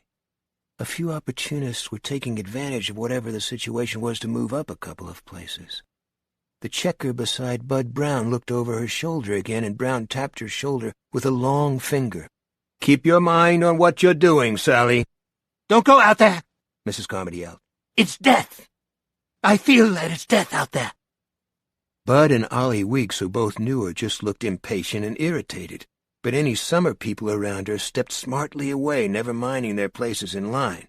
The bag ladies in big cities seemed to have the same effect on people, as if they were carriers of some contagious disease. Who knows? Maybe they are. Things began to happen at an accelerating, confusing pace then. A man staggered into the market, shoving the inn door open. His nose was bleeding. "Something in the fog!" he screamed, and Billy shrank against me, whether because of the man's bloody nose or what he was saying, I don't know. "Something in the fog! Something in the fog took John Lee! Something—" He staggered back against the display of lawn food stacked by the window and sat down there. "Something in the fog took John Lee, and I heard him screaming." The situation changed. Made nervous by the storm, by the police siren and the fire whistle, by the subtle dislocation any power outage causes in the American psyche, and by the steadily mounting atmosphere of unease as things somehow changed. I don't know how to put it any better than that. People began to move in a body. They didn't bolt. If I told you that, I would be giving you entirely the wrong impression. It wasn't exactly a panic. They didn't run, or at least most of them didn't. But they went. Some of them just went to the big show window on the far side of the checkout lanes to look out. Others went out the indoors, some still carrying their intended purchases. Bud Brown, harried and officious, began yelling, "Hey! You haven't paid for that! Hey, you! Come back here with those hot dog rolls!" Someone laughed at him, a crazy yodeling sound that made other people smile. Even as they smiled, they looked bewildered, confused, and nervous. Then someone else laughed, and Brown flushed. He grabbed a box of mushrooms away from a lady who was crowding past him to look out the window. The segments of glass were lined with people now. They were like the folks you see looking through loopholes into a building site. And the lady screamed, "Give me back my mushies!" This bizarre term of affection caused two men standing nearby to break into crazy laughter, and there was something of the old English bedlam about all of it now. Mrs. Carmody trumpeted again not to go out there. The fire whistle whooped breathlessly, a strong old woman who had scared up a prowler in the house, and Billy burst into tears. "Daddy, what's that bloody man? Why is that bloody man?" "It's okay, Big Bill. It's his nose. He's okay." "What did he mean? Something in the fog?" Norton asked. He was frowning ponderously, which was probably Norton's way of looking confused. "Daddy, I'm scared," Billy said through his tears. "Can we please go home?" Someone bumped past me, roughly jolting me off my feet, and I picked Billy up. I was getting scared, too. The confusion was mounting. Sally, the checker by Bud Brown, started away, and he grabbed her back by the collar of her red smock. It ripped. She slap-clawed out at him, her face twisting. "Get your fucking hands off me!" she screamed. "Oh, shut up, you little bitch," Brown said, but he sounded totally astounded. He reached for her again, and Ollie Weeks said sharply, "Bud, cool it." Someone else screamed. It hadn't been a panic before, not quite, but it was getting to be one. People streamed out of both doors. There was a crash of breaking glass, and Coke fizzed suddenly across the floor. "What the Christ is this?" Norton exclaimed. That was when it started getting dark. But no, that's not exactly right. My thought at the time was not that it was getting dark, but that the lights in the market had gone out. I looked up at the fluorescents in a quick reflex action, and I wasn't alone. And at first, until I remembered the power failure, it seemed that was it. That was what had changed the quality of the light. Then I remembered they had been out all the time we had been in the market, and things hadn't seemed dark before. Then I knew, even before the people at the window started to yell and point, the mist was coming. It came from the Kansas Road entrance to the parking lot, and even this close it looked no different than it had when we first noticed it on the far side of the lake. It was white and bright, but non-reflecting. It was moving fast, and it had blotted out most of the sun. Where the sun had been, there was now a silver coin in the sky, like a full moon in winter seen through a thin scud of cloud. It came with lazy speed. Watching it reminded me somehow of last evening's waterspout. There are big forces in nature that you hardly ever see. Earthquakes, hurricanes, tornadoes. I haven't seen them all, but I've seen enough to guess that they all move with that lazy, hypnotizing speed. They hold you spellbound, the way Billy and Steffi had been in front of the picture window last night. It rolled impartially across the two-lane blacktop and erased it from view. The McKeon's nice restored Dutch colonial was swallowed whole. For a moment, the second floor of the ramshackle apartment building next door jutted out of the whiteness, and then it went too. The Keep Right sign at the entrance and exit points to the Federal's parking lot disappeared, the black letters on the sign seeming to float for a moment in limbo after the sign's dirty white background was gone. The cars in the parking lot began to disappear next. "What the Christ is this?" Norton asked again, and there was a catch in his voice. It came on, eating up the blue sky and the fresh black hot top with equal ease. Even 20 feet away, the line of demarcation was perfectly clear. I had the nutty feeling that I was watching some extra good piece of visual effects, something dreamed up by Willis O'Brien or Douglas Trumbull. It happened so quickly. The blue sky disappeared to a wide swipe, then to a stripe, then to a pencil line. Then it was gone. Blank white pressed against the glass of the wide show window. I could see as far as the litter barrel that stood maybe 4 feet away, but not much farther. I could see the front bumper of my Scout, but that was all. A woman screamed, very loud and long. Billy pressed himself more tightly against me. His body was trembling like a loose bundle of wires with high voltage running through them. A man yelled and bolted through one of the deserted lanes toward the door. I think that was what finally started the stampede. People rushed pell-mell into the fog. "Hey!" Brown roared. I don't know if he was angry, scared, or both. His face was nearly purple. Veins stood out on his neck, looking almost as thick as battery cables. "Hey, you people! You can't take that stuff!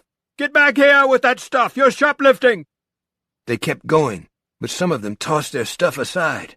Some were laughing and excited, but they were a minority. They poured out into the fog, and none of us who stayed ever saw them again. There was a faint, acrid smell drifting in through the open door. People began to jam up there. Some pushing and shoving started. I was getting an ache in my shoulders from holding Billy. He was good-sized. Steph sometimes called him her young heifer. Norton started to wander off, his face preoccupied and rather bemused. He was heading for the door. I switched Billy to the other arm so I could grab Norton's arm before he drifted out of reach. "No, man, I wouldn't," I said. He turned back. "What?" "Better wait and see." "See what?" "I don't know," I said. "You don't think—" he began, and a shriek came out of the fog. Norton shut up. The tight jam at the outdoor loosened and then reversed itself. The babble of excited conversation, shouts, and calls subsided. The faces of the people by the door suddenly looked flat and pale and two-dimensional. The shriek went on and on, competing with the fire whistle. It seemed impossible that any human pair of lungs could have enough air in them to sustain such a shriek. Norton muttered, "Oh, my God," and ran his hands through his hair. The shriek ended abruptly. It did not dwindle. It was cut off. One more man went outside, a beefy guy in chino work pants. I think he was set on rescuing the shrieker. For a moment he was out there, visible through the glass and the mist, like a figure seen through a milk scum on a tumbler. Then, and as far as I know I was the only one to see this, something beyond him appeared to move, a gray shadow in all that white, and it seemed to me that instead of running into the fog, the man in the chino pants was jerked into it, his hands flailing upward as if in surprise.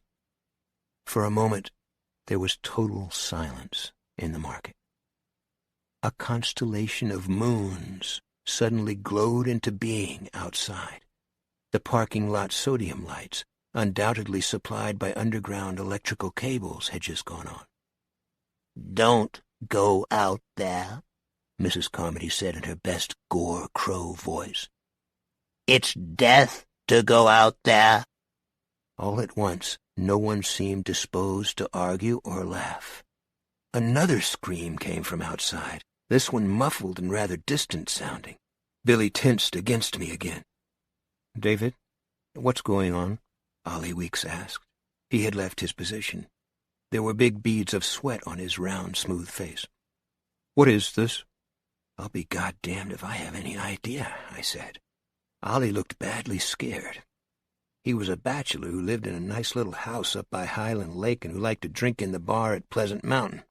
On the pudgy little finger of his left hand was a star sapphire ring. The February before, he won some money in the state lottery.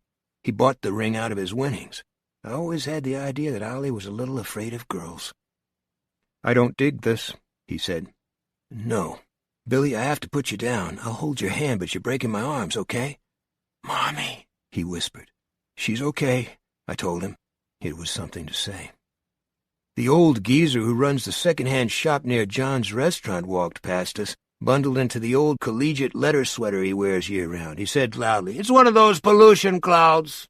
The mills at Rumford and South Paris. Chemicals." With that he made off up the aisle 4, past the patent, medicines, and toilet paper. "Let's get out of here, David," Norton said with no conviction at all. "What do you say we—" There was a thud, an odd, twisting thud that I felt mostly in my feet, as if the entire building had suddenly dropped 3 feet. Several people cried out in fear and surprise. There was a musical jingle of bottles leaning off their shelves and destroying themselves upon the tile floor.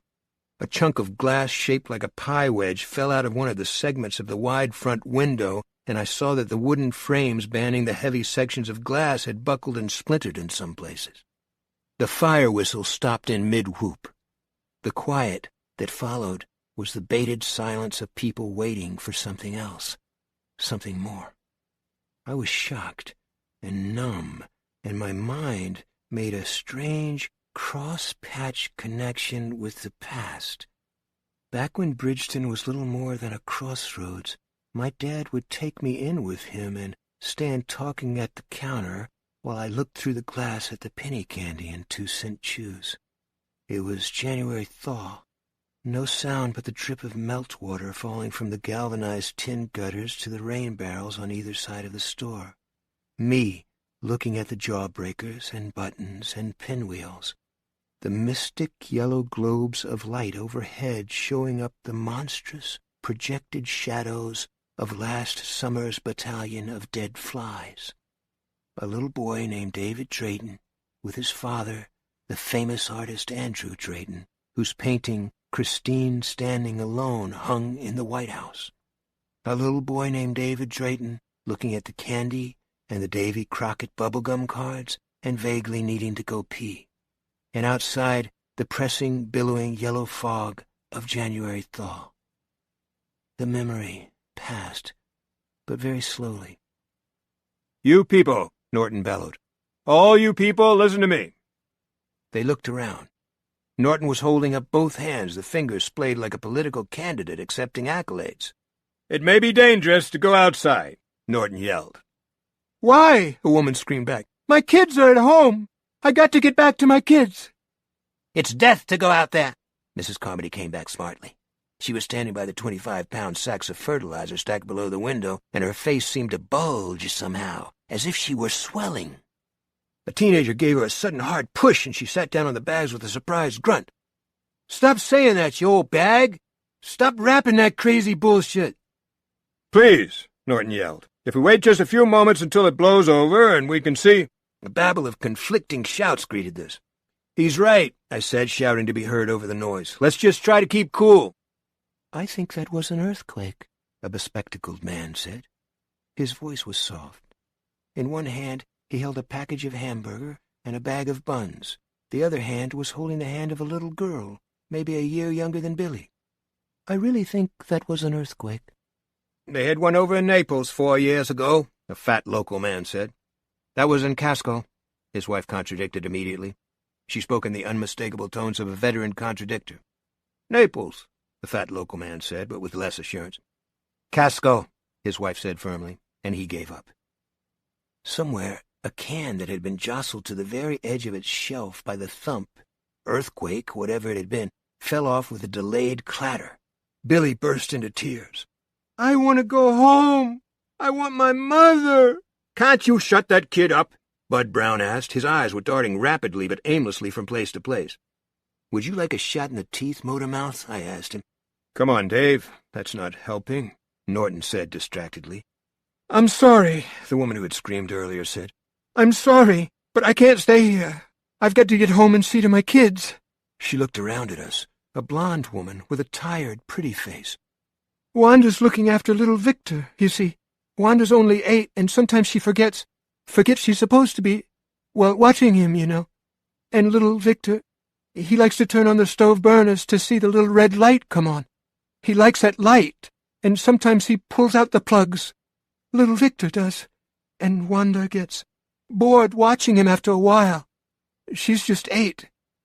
She stopped talking and just looked at us. I imagined that we must have looked like nothing but a bank of merciless eyes to her right then. Not human beings at all, just eyes. "Isn't anyone going to help me?" she screamed. Her lips began to tremble. Won't anybody here see a lady home?" No one replied. People shuffled their feet. She looked from face to face with her own broken face. The fat local man took a hesitant half-step forward, and his wife jerked him back with one quick tug, her hand clapped over his wrist like a manacle. "You?" the blonde woman asked Ollie. He shook his head. "You?" she said to Bud. He put his hand over the Texas Instruments calculator on the counter and made no reply.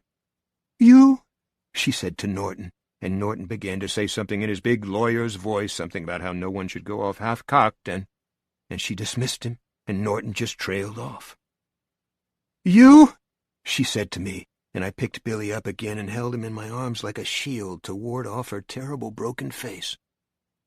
"I hope you all rot in hell," she said. She didn't scream it. Her voice was dead tired. She went to the outdoor and pulled it open using both hands. I wanted to say something to her, call her back, but my mouth was too dry. "Oh, lady, listen," the teenage kid who had shouted at Mrs. Carmody began. He held her arm. She looked down at his hand and he let her go, shamefaced. She slipped out into the fog. We watched her go, and no one said anything. We watched the fog overlay her and make her insubstantial. Not a human being anymore, but a pencil-ink sketch of a human being done on the world's whitest paper, and no one said anything. For a moment, it was like the letters of the Keep Right sign that had seemed to float on nothingness. Her arms and legs and pallid blonde hair were all gone, and only the misty remnants of her red summer dress remained, seeming to dance in white limbo. Then her dress was gone too, and no one said anything. 4. The storage area. Problems with the generators. What happened to the bag boy? Billy began to act hysterical and tantrumy, screaming for his mother in a hoarse, demanding way through his tears, instantly regressing to the age of 2. Snot was lathered on his upper lip. I led him away, walking down one of the middle aisles with my arm around his shoulders, trying to soothe him. I took him by the long weight meat cabinet that ran the length of the store at the back. Mr. McVeigh, the butcher, was still there. We nodded at each other, the best we could do under the circumstances. I sat down on the floor and took Billy on my lap and held his face against my chest and rocked him and talked to him. I told him all the lies parents keep in reserve for bad situations, the ones that sound so damn plausible to a child, and I told them in a tone of perfect conviction. "That's not regular fog," Billy said. He looked up at me, his eyes dark-circled and tear-streaked. "It isn't, is it, Daddy?" "No, I don't think so." I didn't want to lie about that. Kids don't fight shock the way adults do. They go with it. Maybe because kids are in a semi-permanent state of shock until they're 13 or so. Billy started to doze off. I held him, thinking he might snap awake again, but his doze deepened into a real sleep. Maybe he had been awake part of the night before when we had slept 3 in a bed for the first time since Billy was an infant, and maybe I felt a cold eddy slip through me at the thought. Maybe he had sensed something coming. When I was sure he was solidly out, I laid him on the floor and went looking for something to cover him up with. Most of the people were still up front, looking out into the thick blanket of mist. Norton had gathered a little crowd of listeners and was busy spellbinding, or trying to. Bud Brown stood rigidly at his post, but Ollie Weeks had left his. There were a few people in the aisles, wandering like ghosts, their faces greasy with shock. I went into the storage area through the big double doors between the meat cabinet and the beer cooler. The generator roared steadily behind its plywood partition, but something had gone wrong. I could smell diesel fumes, and they were much too strong. I walked toward the partition, taking shallow breaths. At last I unbuttoned my shirt and put part of it over my mouth and nose. The storage area was long and narrow, feebly lit by 2 sets of emergency lights. Cartons were stacked everywhere, bleach on one side, cases of soft drinks on the far side of the partition, stacked cases of beefaroni and ketchup. One of those had fallen over, and the cardboard carton appeared to be bleeding. I unlatched the door in the generator partition and stepped through. The machine was obscured in drifting, oily clouds of blue smoke. The exhaust pipe ran out through a hole in the wall. Something must have blocked off the outside end of the pipe. There was a simple on-off switch, and I flipped it. The generator hitched, belched, coughed, and died. Then it ran down in a diminishing series of popping sounds that reminded me of Norton's stubborn chainsaw. The emergency lights faded out, and I was left in darkness. I got scared very quickly, and I got disoriented. My breathing sounded like a low wind, rattling in straw. I bumped my nose on the flimsy plywood door going out, and my heart lurched. There were windows in the double doors, but for some reason they had been painted black and the darkness was nearly total. I got off course and ran into a stack of the bleach cartons. They tumbled and fell. One came close enough to my head to make me step backward, and I tripped over another carton that had landed behind me. I fell down, thumping my head hard enough to see bright stars in the darkness. Good show. I lay there cursing myself and rubbing my head, telling myself to just take it easy. Just get up and get out of here.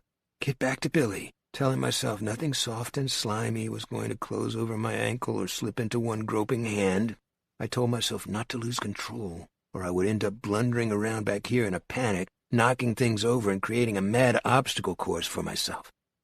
I stood up carefully, looking for a pencil line of light between the double doors. I found it, a faint but unmistakable scratch on the darkness. I started toward it, and then stopped. There was a sound. A soft, sliding sound. It stopped, then started again with a stealthy little bump. Everything inside me went loose. I regressed, magically, to 4 years of age.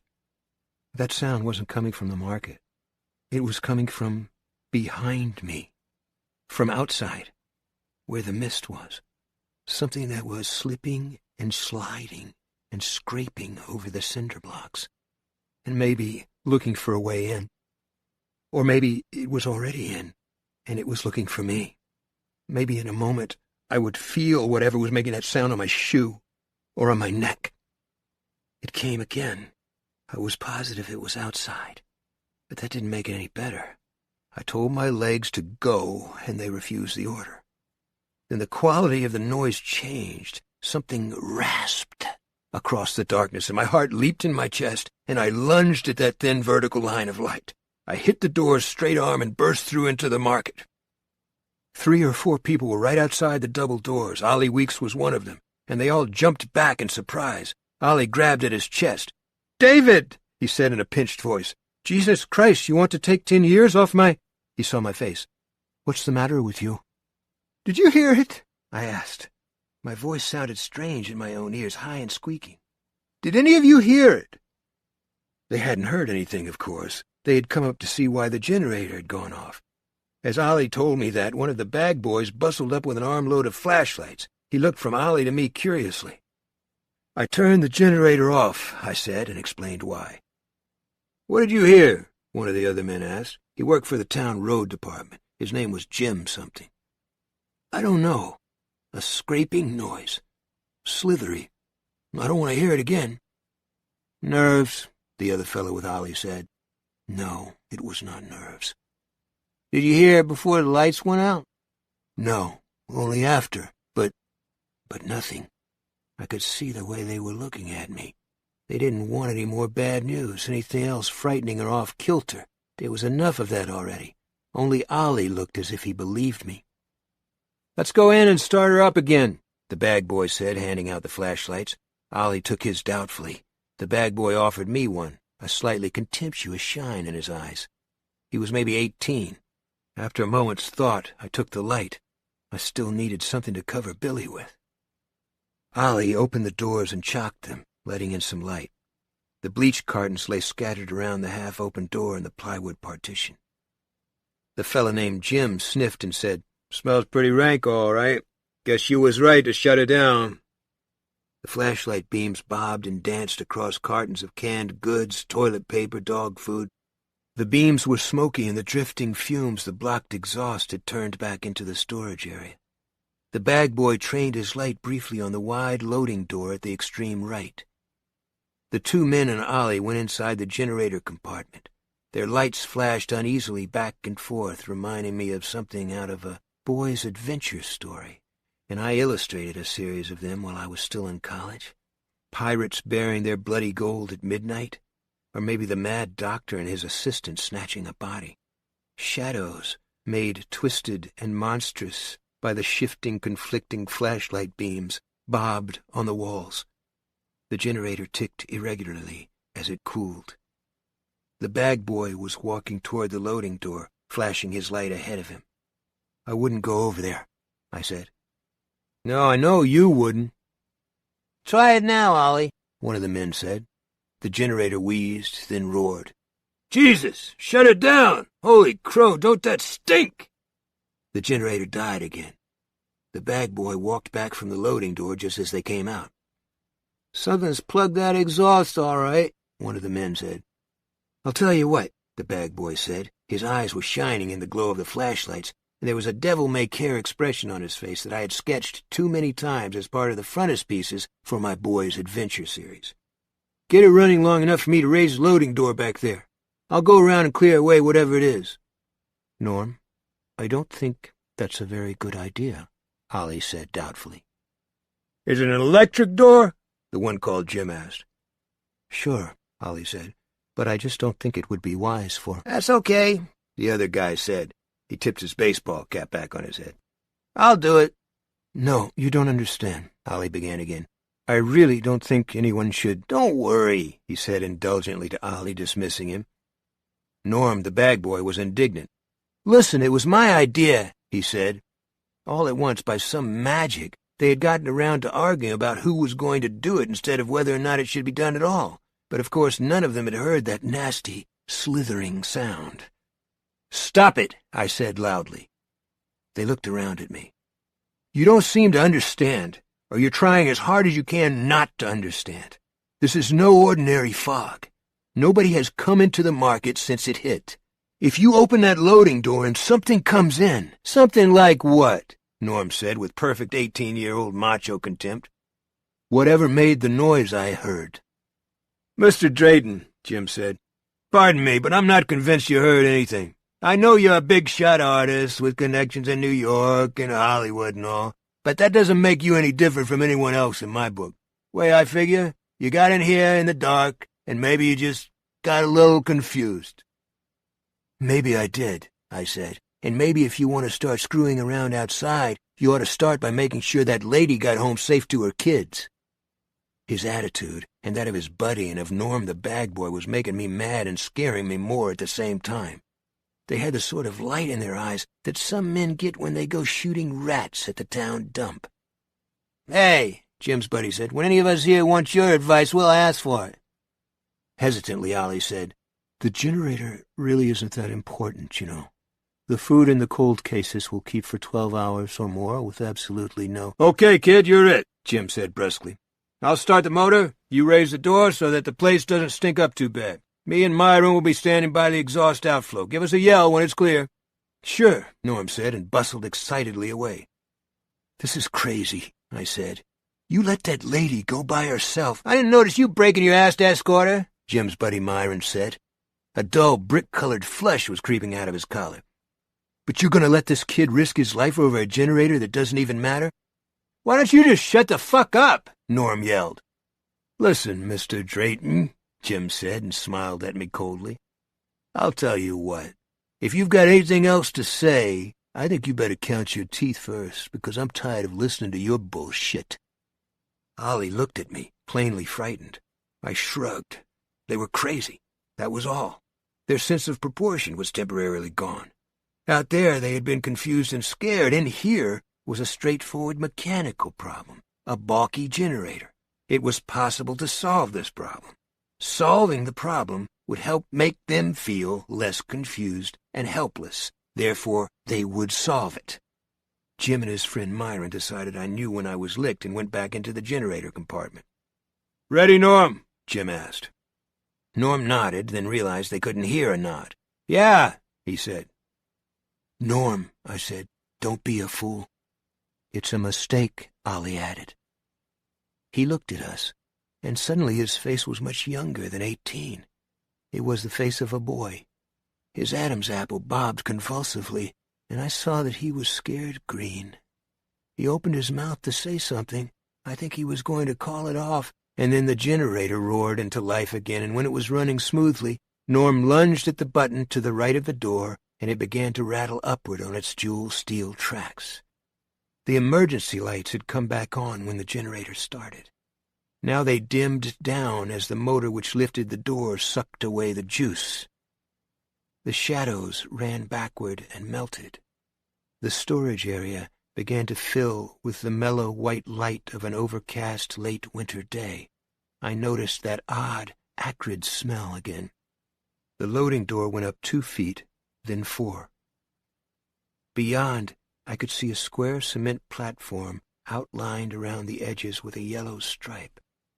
The yellow faded and washed out in just 3 feet. The fog was incredibly thick. "Ho up!" Norm yelled.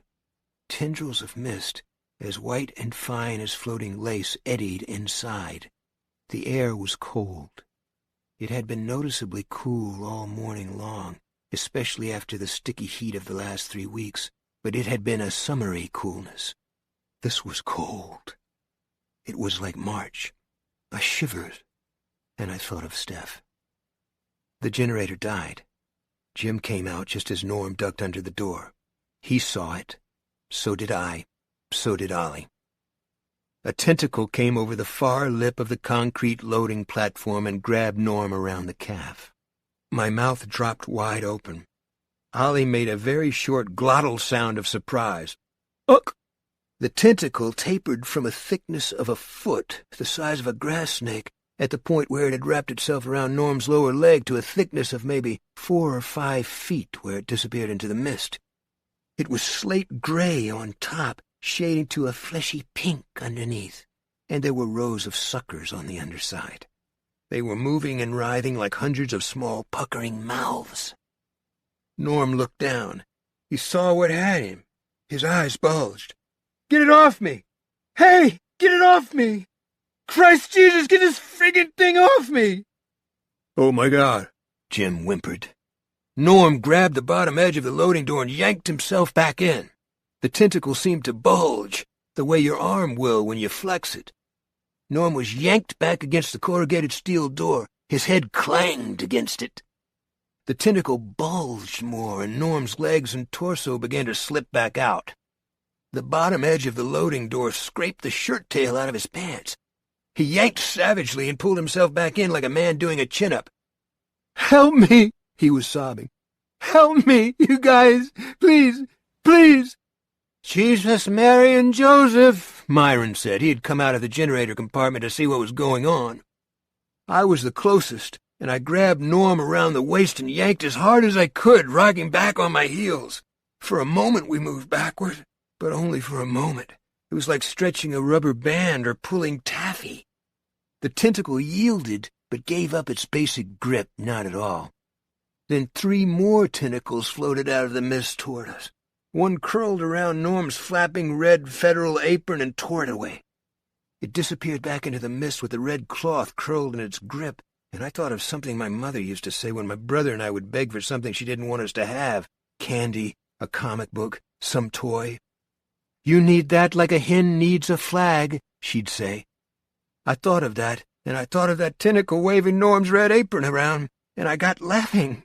Except my laughter and Norm's scream sounded about the same. Maybe no one even knew I was laughing except me. The other 2 tentacles slithered aimlessly back and forth on the loading platform for a moment, making those low scraping sounds I had heard earlier. Then one of them slapped against Norm's left hip and slipped around it. I felt it touch my arm. It was warm and pulsing and smooth. I think now that if it had gripped me with those suckers, I would have gone out into the mist too. But it didn't. It grabbed Norm, and the 3rd tentacle ringleted his other ankle. Now he was being pulled away from me. "Help me!" I shouted. "Ollie, someone, give me a hand here!" But they didn't come. I don't know what they were doing, but they didn't come. I looked down and saw the tentacle around Norm's waist working into his skin. The suckers were eating him where his shirt had pulled out of his pants. Blood, as red as his missing apron, began to seep out of the trench the pulsing tentacle had made for itself. I banged my head on the lower edge of the partly raised door. Norm's legs were outside again. One of his loafers had fallen off. A new tentacle came out of the mist, wrapped its tip firmly around the shoe, and made off with it. Norm's fingers clutched at the door's lower edge. He had it in a death grip. His fingers were livid. He was not screaming anymore. He was beyond that. His head whipped back and forth in an endless gesture of negation, and his long black hair flew wildly. I looked over his shoulder and saw more tentacles coming. Dozens of them, a forest of them. Most were small, but a few were gigantic, as thick as the moss-corseted tree that had been lying across our driveway that morning. The big ones had candy-pink suckers that seemed the size of manhole covers. One of these big ones struck the concrete loading platform with a loud and rolling thrap sound and moved sluggishly toward us like a great blind earthworm. I gave one gigantic tug, and the tentacle holding Norm's right calf slipped a little. That was all. But before it re-established its grip, I saw that the thing was eating him away. One of the tentacles brushed delicately past my cheek and then wavered in the air, as if debating. I thought of Billy then. Billy was lying asleep in the market by Mr. McVeigh's long white meat cooler. I had come in here to find something to cover him up with. If one of those things got hold of me, there would be no one to watch out for him, except maybe Norton. So I let go of Norm and dropped to my hands and knees. I was half in and half out, directly under the raised door. A tentacle passed by on my left, seeming to walk on its suckers. It attached itself to one of Norm's bulging upper arms, paused for a second, and then slid around it in coils. Now Norm looked like something out of a madman's dream of snake charming. Tentacles twisted over him uneasily almost everywhere, and they were all around me as well. I made a clumsy leapfrog jump back inside, landed on my shoulder, and rolled. Jim, Ollie, and Myron were still there. They stood like a tableau of waxworks in Madame Tussauds. Their faces pale, their eyes too bright. Jim and Myron flanked the door to the generator compartment. "Start the generator!" I yelled at them. Neither moved. They were staring with a drugged, thanatotic avidity at the loading bay.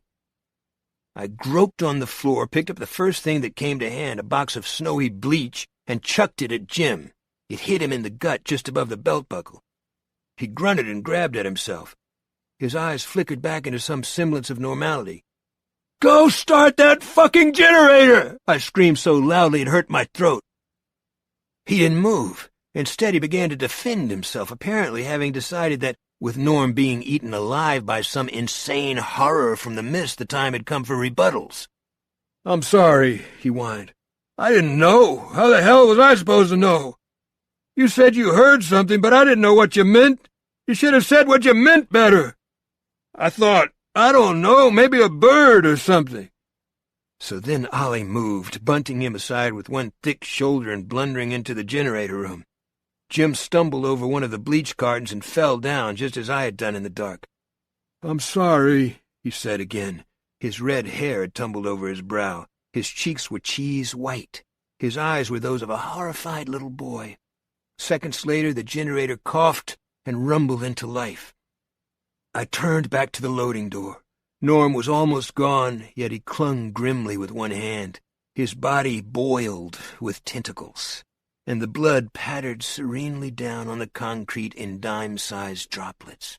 His head whipped back and forth, and his eyes bulged with terror as they stared off into the mist. Other tentacles now crept and crawled over the floor inside. There were too many near the button that controlled the loading door to even think of approaching it. One of them closed around a half-liter bottle of Pepsi and carried it off. Another slipped around a cardboard carton and squeezed. The carton ruptured, and rolls of toilet paper, 2 packs of Delsey wrapped in cellophane, geysered upward, came down and rolled everywhere. Tentacles seized them eagerly. One of the big ones slipped in. Its tip rose from the floor, and it seemed to sniff the air. It began to advance toward Myron, and he stepped mincingly away from it, his eyes rolling madly in their sockets. A high-pitched little moan escaped his slack lips. I looked around for something, anything at all long enough to reach over the questing tentacles and punch the shut button on the wall. I saw a janitor's push-broom leaning against a stack-up of beer cases and grabbed it. Norm's good hand was ripped loose. He thudded down onto the concrete loading platform and scrabbled madly for a grip with his one free hand. His eyes met mine for a moment. They were hellishly bright and aware. He knew what was happening to him. Then he was pulled, bumping and rolling, into the mist. There was another scream, choked off. Norm was gone. I pushed the tip of the broom handle onto the button and the motor whined. The door began to slide back down. It touched the thickest of the tentacles first, the one that had been investigating in Myron's direction. It indented its hide, skin, whatever, and then pierced it. A black goo began to spurt from it. It writhed madly, whipping across the concrete storage area floor like an obscene bullwhip, and then it seemed to flatten out. A moment later, it was gone. The others began to withdraw. One of them had a 5-pound bag of Gaines dog food, and it wouldn't let go. The descending door cut it in two before thumping home in its groove slot. The severed chunk of tentacle squeezed convulsively tighter, splitting the bag open and sending brown nuggets of dog food everywhere. Then it began to flop on the floor like a fish out of water, curling and uncurling, but ever more slowly, until it lay still. I prodded it with the tip of the broom.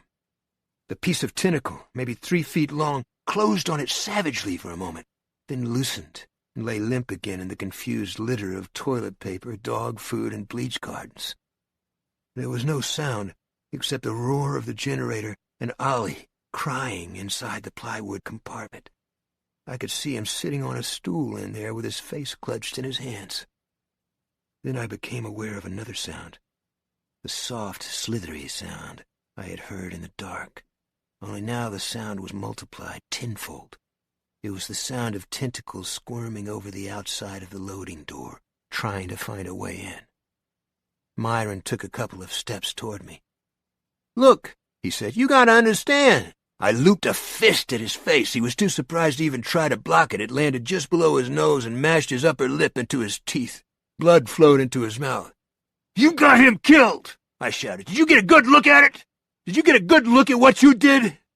I started to pummel him, throwing wild rights and lefts, not punching the way I'd been taught in my college boxing classes, but only hitting out. He stepped back, shaking some of them off, taking others with a numbness that seemed like a kind of resignation or penance. That made me angrier. I bloodied his nose. I raised a mouse under one of his eyes that was going to black just beautifully. I clipped him a hard one on the chin. After that one, his eyes went cloudy and semi-vacant. "Look," he kept saying. "Look, look." And then I punched him low in the stomach and the air went out of him, and he didn't say look, look anymore. I don't know how long I would have gone on punching him, but someone grabbed my arms. I jerked free and turned around. I was hoping it was Jim. I wanted to punch Jim out, too. But it wasn't Jim. It was Ollie, his round face dead pale except for the dark circles around his eyes that were still shiny from his tears. "Don't, David," he said. "Don't hit him anymore. It doesn't solve anything." Jim was standing off to one side, his face a bewildered blank. I kicked a carton of something at him. It struck one of his dingo boots and bounced away. "You and your buddy are a couple of stupid assholes," I said. "Come on, David," Ollie said unhappily. "Quit it." "You two assholes got that kid killed." Jim looked down at his dingo boots. Myron sat on the floor and held his beer belly. I was breathing hard. The blood was roaring in my ears, and I was trembling all over. I sat down on a couple of cartons and put my head down between my knees and gripped my legs hard just above the ankles. I sat that way for a while with my hair in my face, waiting to see if I was going to black out or puke or what. After a bit, the feeling began to pass, and I looked up at Ollie. His pinky ring flashed subdued fire in the glow of the emergency lights. "Okay," I said dully. "I'm done." "Good," Ollie said. "We've got to think what to do next." The storage area was beginning to stink of exhaust again. "Shut the generator down, that's the first thing." "Yeah, let's get out of here," Myron said. His eyes appealed to me. "I'm sorry about the kid, but you gotta understand." "I don't gotta understand anything. You and your buddy go back into the market, but you wait right there by the beer cooler, and don't say a word to anybody, not yet." They went willingly enough, huddling together as they passed through the swinging doors. Ollie killed the generator, and just as the lights started to fail, I saw a quilted rug, the sort of thing movers use to pad breakable things, flopped over a stack of returnable soda bottles. I reached up and grabbed it for Billy. There was the shuffling, blundering sound of Ollie coming out of the generator compartment. Like a great many overweight men, his breathing had a slightly heavy wheezing sound. "David?" His voice wavered a little. "You still here?" "Right here, Ollie. You want to watch out for all those bleach cartons." "Yeah." I guided him with my voice, and in 30 seconds or so he reached out of the dark and gripped my shoulder. He gave a long, trembling sigh. "Christ, let's get out of here." I could smell the Rolaids he always chewed on his breath. "This dark is bad." "It is," I said. "But hang tight a minute, Ollie. I wanted to talk to you, and I didn't want those other two fuckheads listening." "Dave, they didn't twist Norm's arm. You ought to remember that." Norm was a kid, and they weren't. But never mind, that's over. We've got to tell them, Ollie. The people in the market. "If they panic," Ollie's voice was doubtful. "Maybe they will and maybe they won't, but it will make them think twice about going out, which is what most of them want to do. Why shouldn't they? Most of them will have people they left at home. I do myself. We have to make them understand what they're risking if they go out there." His hand was gripping my arm hard. "All right," he said. "Yes, I just keep asking myself. All those tentacles, like a squid or something. David, what were they hooked to? What were those tentacles hooked to?" "I don't know, but I don't want those two telling people on their own. That would start a panic. Let's go." I looked around, and after a moment or two located the thin line of vertical light between the swing doors. We started to shuffle toward it, wary of scattered cartons. One of Ollie's pudgy hands clamped over my forearm. It occurred to me that all of us had lost our flashlights. As we reached the doors, Ollie said flatly, "What we saw. It's impossible, David. You know that, don't you? Even if a van from the Boston Sequarium drove out back and dumped out one of those gigantic squids like in 20,000 Leagues Under the Sea, it would die. It would just die." "Yes," I said. "That's right." "So what happened? Huh? What happened? What is that damned mist?" "Ollie, I don't know." We went out. 5. An argument with Norton. A discussion near the beer cooler. Verification. Jim and his good buddy Myron were just outside the doors, each with a Budweiser in his fist. I looked at Billy, saw he was still asleep, and covered him with the rug-like mover's pad. He moved a little, muttered something, and then lay still again. I looked at my watch. It was 12:15 p.m. That seemed utterly impossible.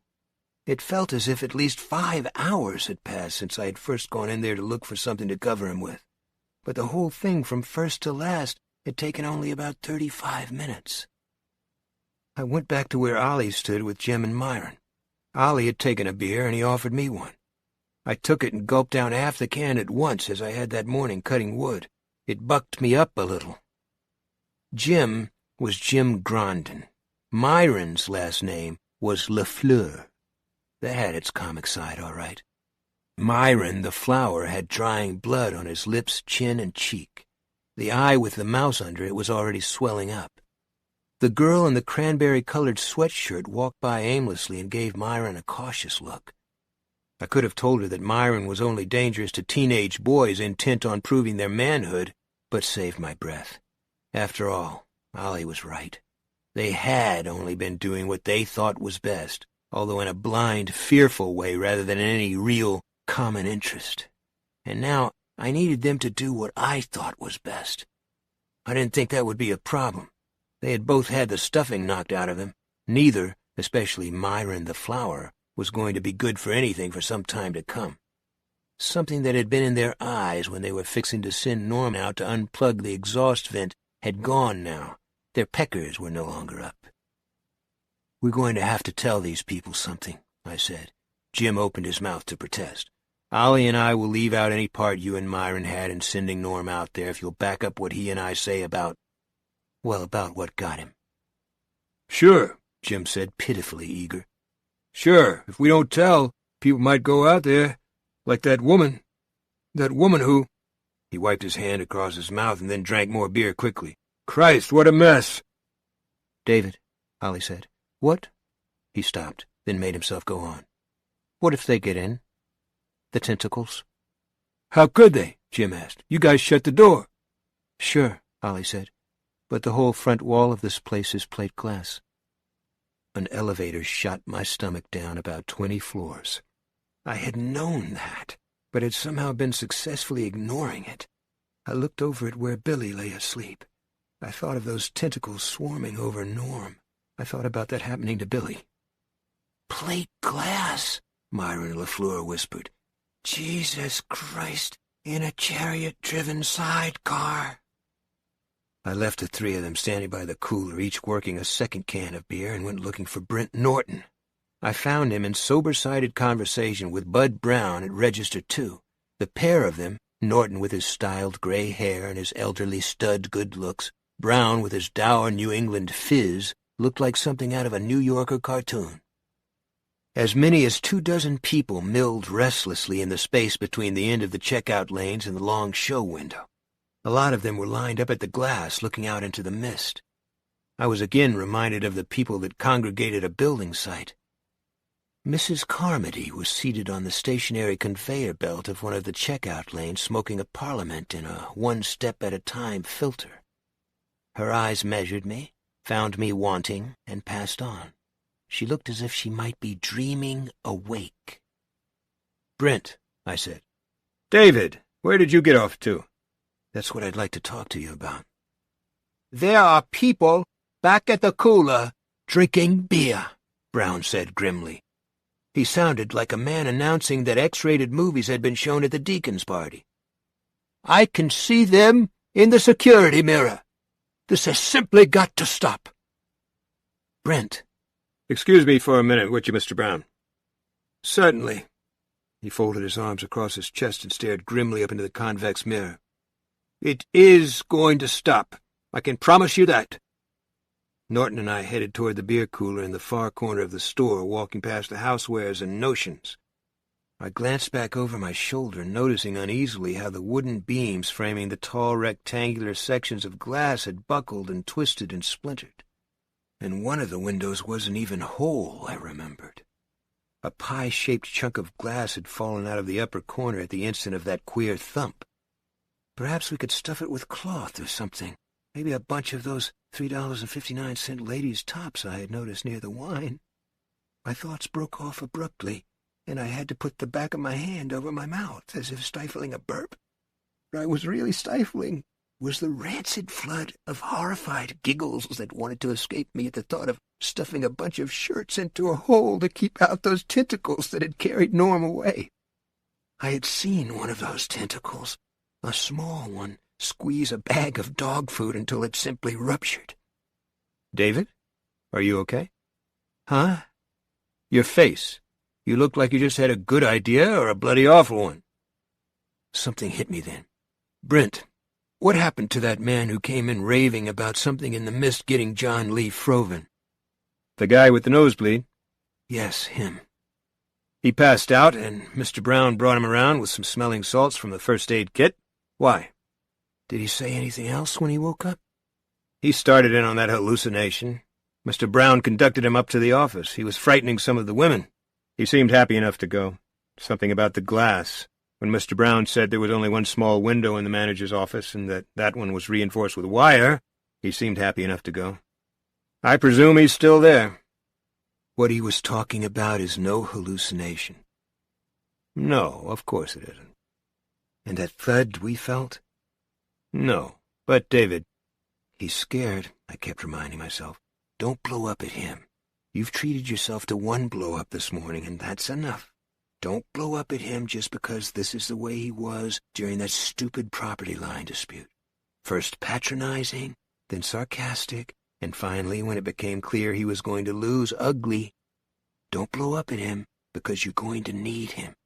He may not be able to start his own chainsaw, but he looks like the father figure of the Western world, and if he tells people not to panic, they won't. So don't blow up at him. You see those double doors up there beyond the beer cooler? He looked frowning. Isn't one of those men drinking beer the other assistant manager? Weeks? If Brown sees that, I can promise you that man will be looking for a job very soon. Brent, will you listen to me? He glanced back at me absently. What were you saying, Dave? I'm sorry. Not as sorry as he was going to be. Do you see those doors? Yes, of course I do. What about them? They give on the storage area that runs all the way along the west face of the building. Billy fell asleep, and I went back there to see if I could find something to cover him up with. I told him everything, only leaving out the argument about whether or not Norm should have gone out at all. I told him what had come in, and finally what had gone out, screaming. Brent Norton refused to believe it. No, he refused to even entertain it.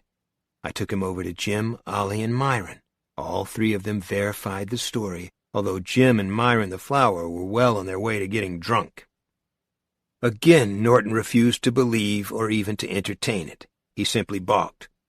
No, he said. No, no, no. Forgive me, gentlemen, but it's completely ridiculous.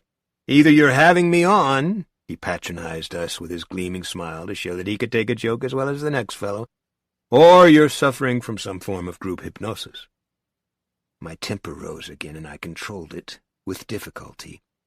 I don't think that I'm ordinarily a quick-tempered man, but these weren't ordinary circumstances. I had Billy to think about, and what was happening, or what had already happened, to Stephanie. Those things were constantly gnawing at the back of my mind. All right, I said. Let's go back there. There's a chunk of tentacle on the floor. The door cut it off when it came down, and you can hear them. They're rustling all over that door. It sounds like the wind in ivy. No, he said calmly. What? I really did believe I had misheard him. What did you say? I said no. I'm not going back there. The joke has gone far enough. Brent, I swear to you, it's no joke. Of course it is, he snapped.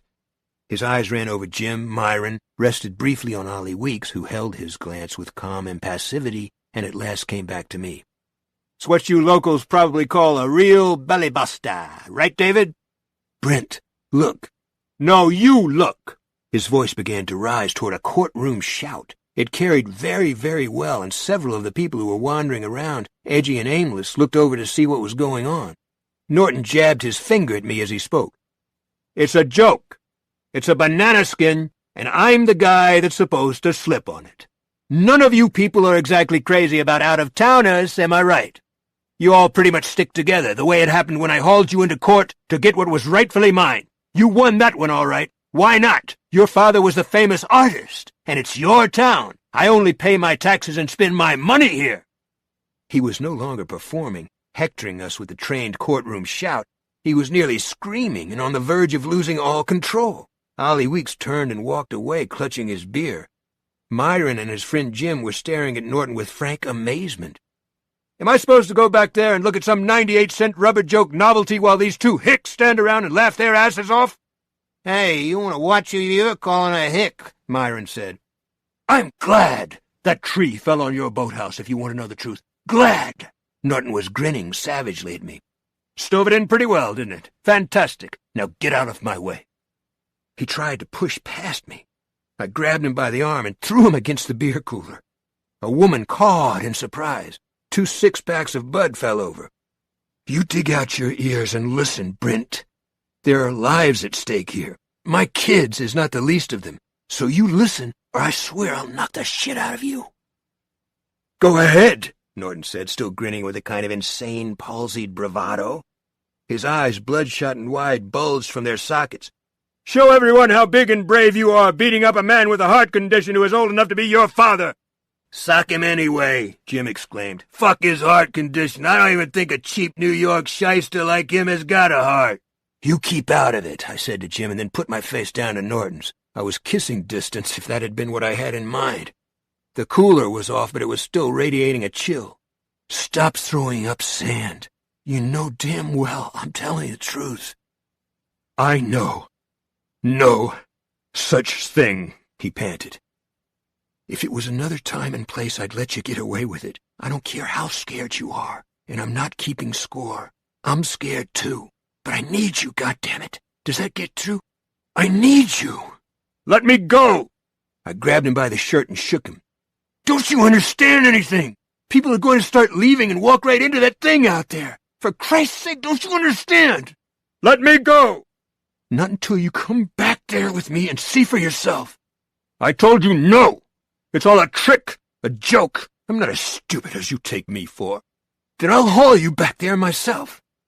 I grabbed him by the shoulder and the scruff of his neck. The seam of his shirt under one arm tore with a soft purring sound. I dragged him toward the double doors. Norton let out a wretched scream. A knot of people, 15 or 18, had gathered, but they kept their distance. None showed any signs of wanting to interfere. "Help me!" Norton cried. His eyes bulged behind his glasses. His styled hair had gone awry again, sticking up in the same two little tufts behind his ears. People shuffled their feet and watched. "What are you screaming for?" I said in his ear.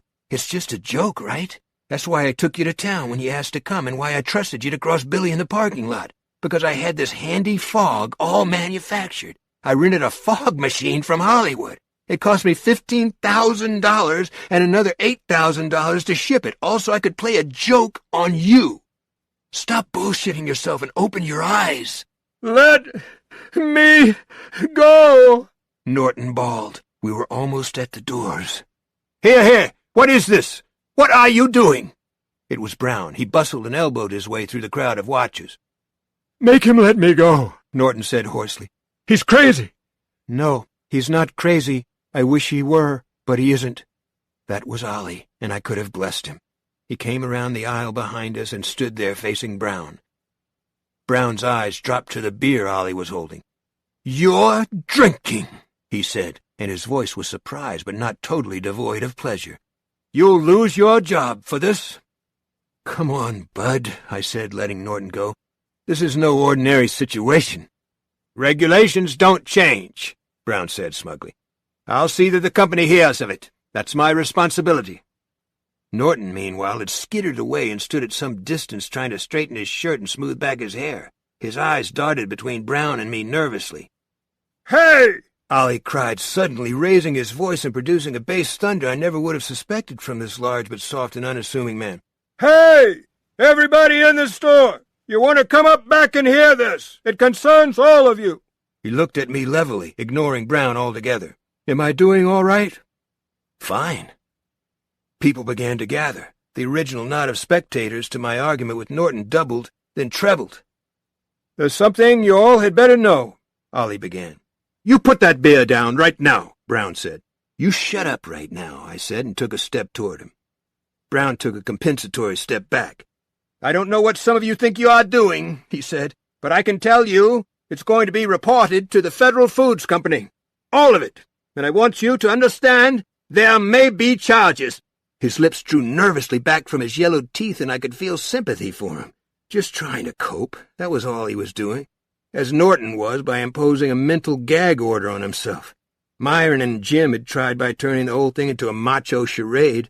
If the generator could be fixed, the mist would blow over. This was Brown's way. He was protecting the store.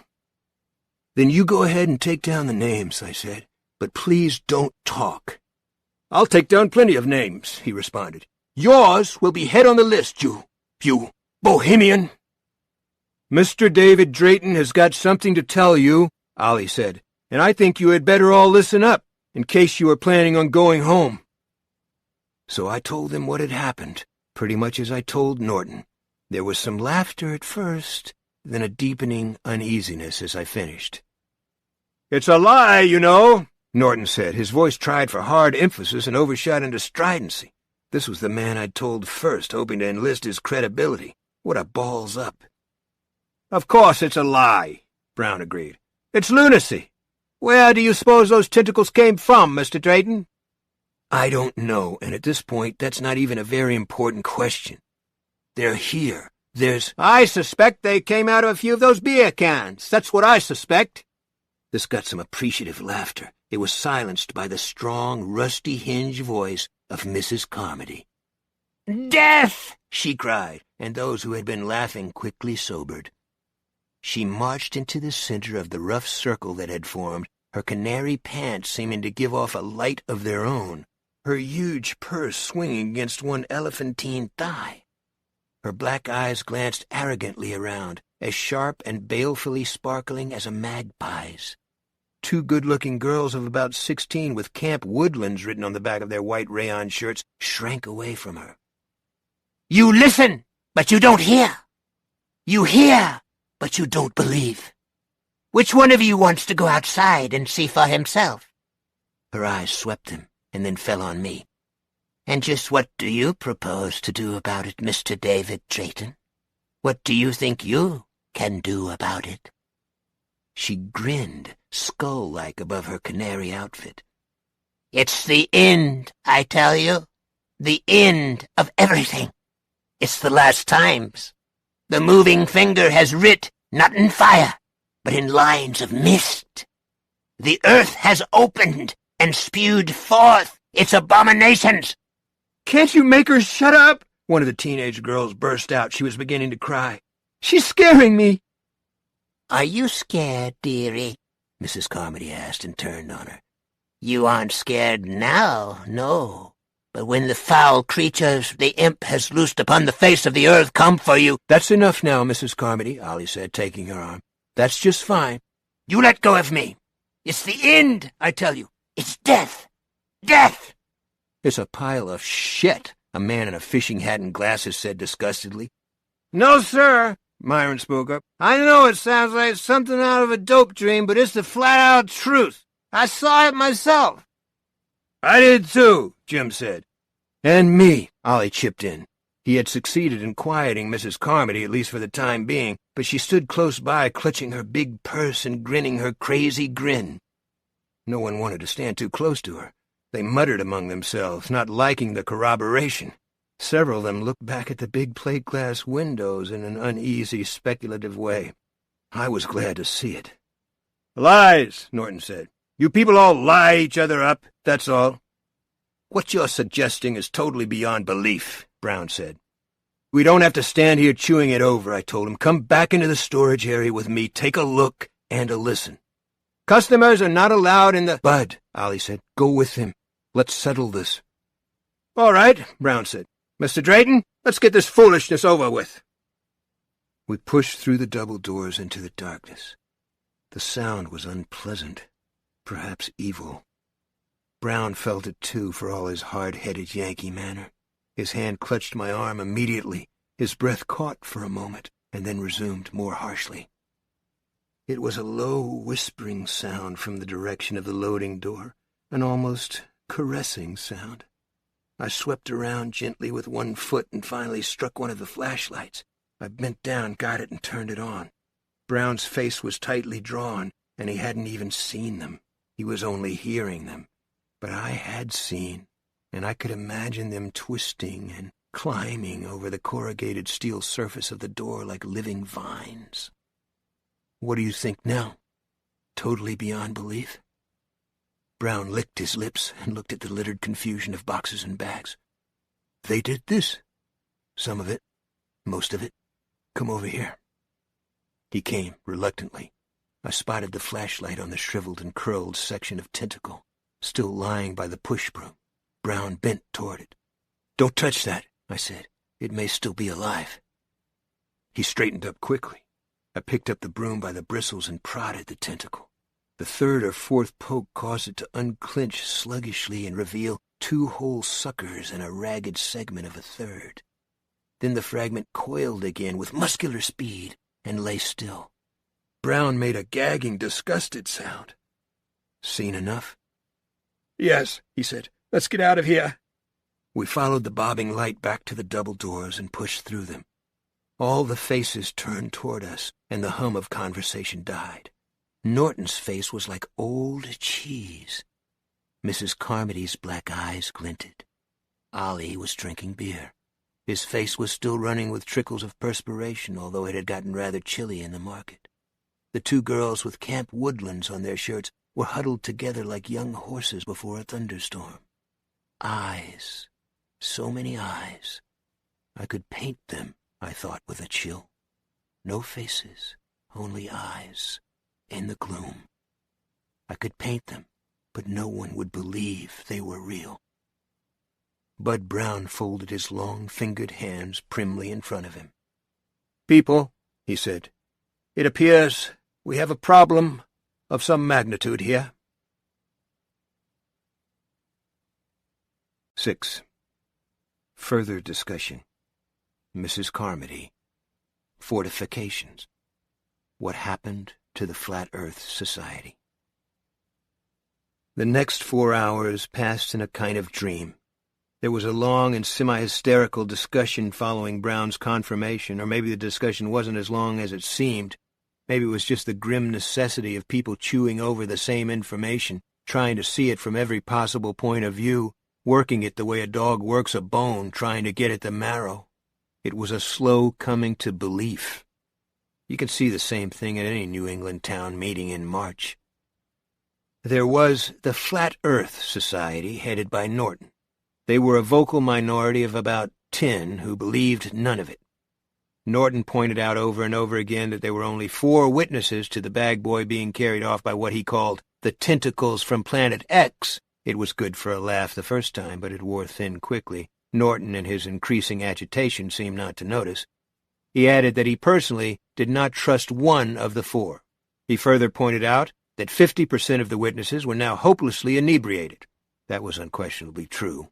Jim and Myron LaFleur, with the entire beer cooler and wine rack at their disposal, were abysmally shit-faced. Considering what had happened to Norm and their part in it, I didn't blame them. They would sober off all too soon. Ollie continued to drink steadily, ignoring Brown's protests.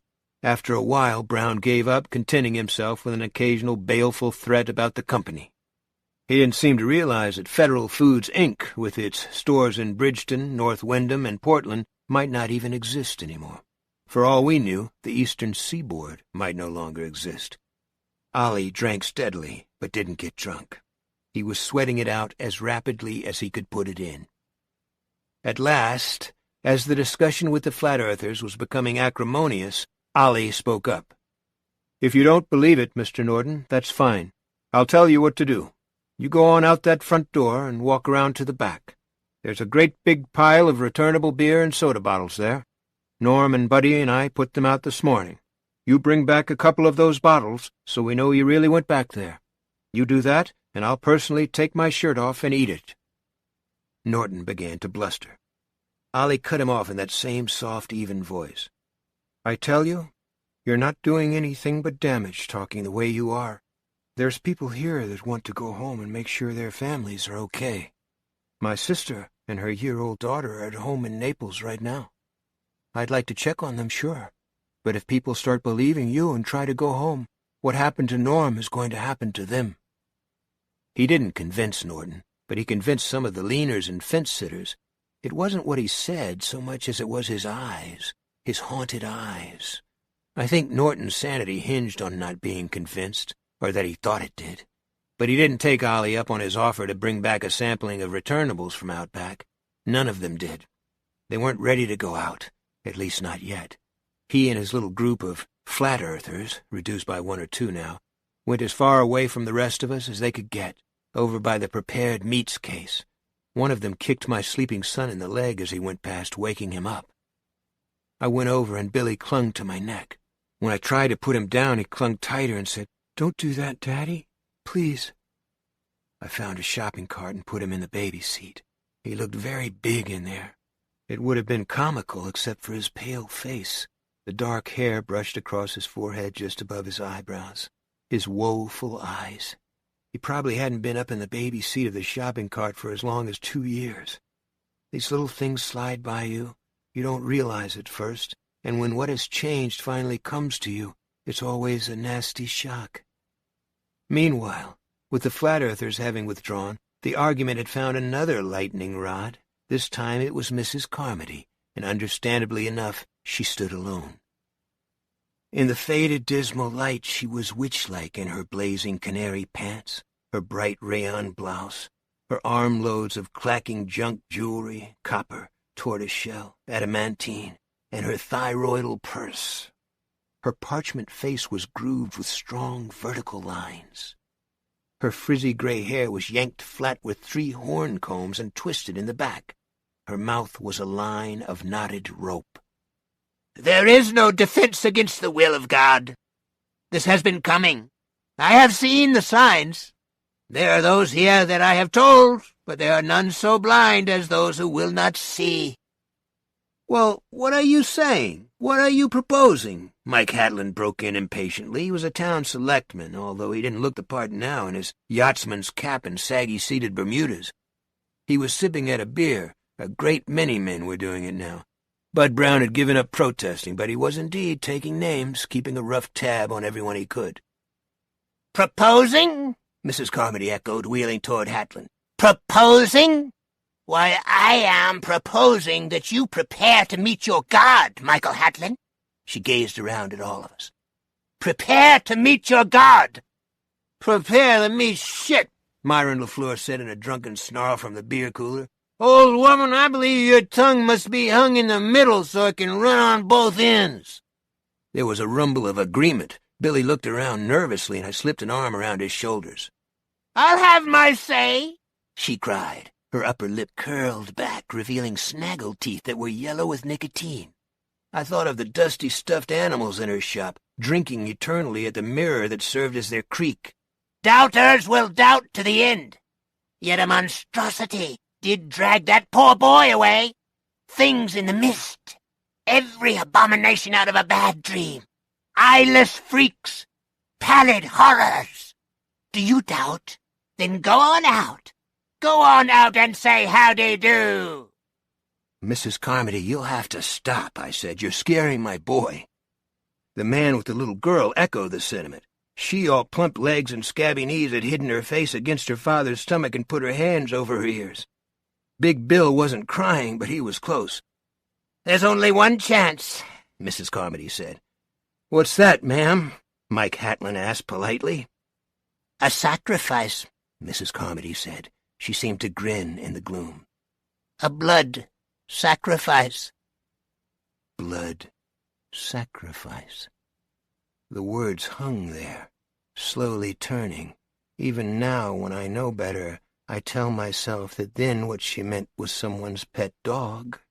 There were a couple of them trotting around the market in spite of the regulations against them. Even now, I tell myself that.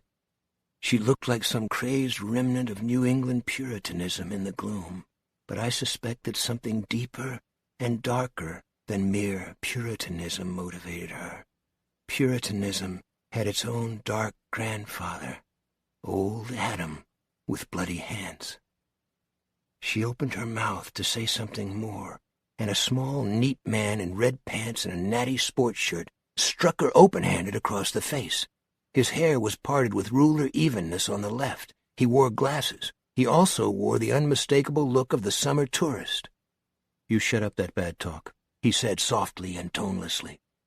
Mrs. Carmody put her hand to her mouth and then held it out to us, a wordless accusation. There was blood on the palm, but her black eyes seemed to dance with mad glee.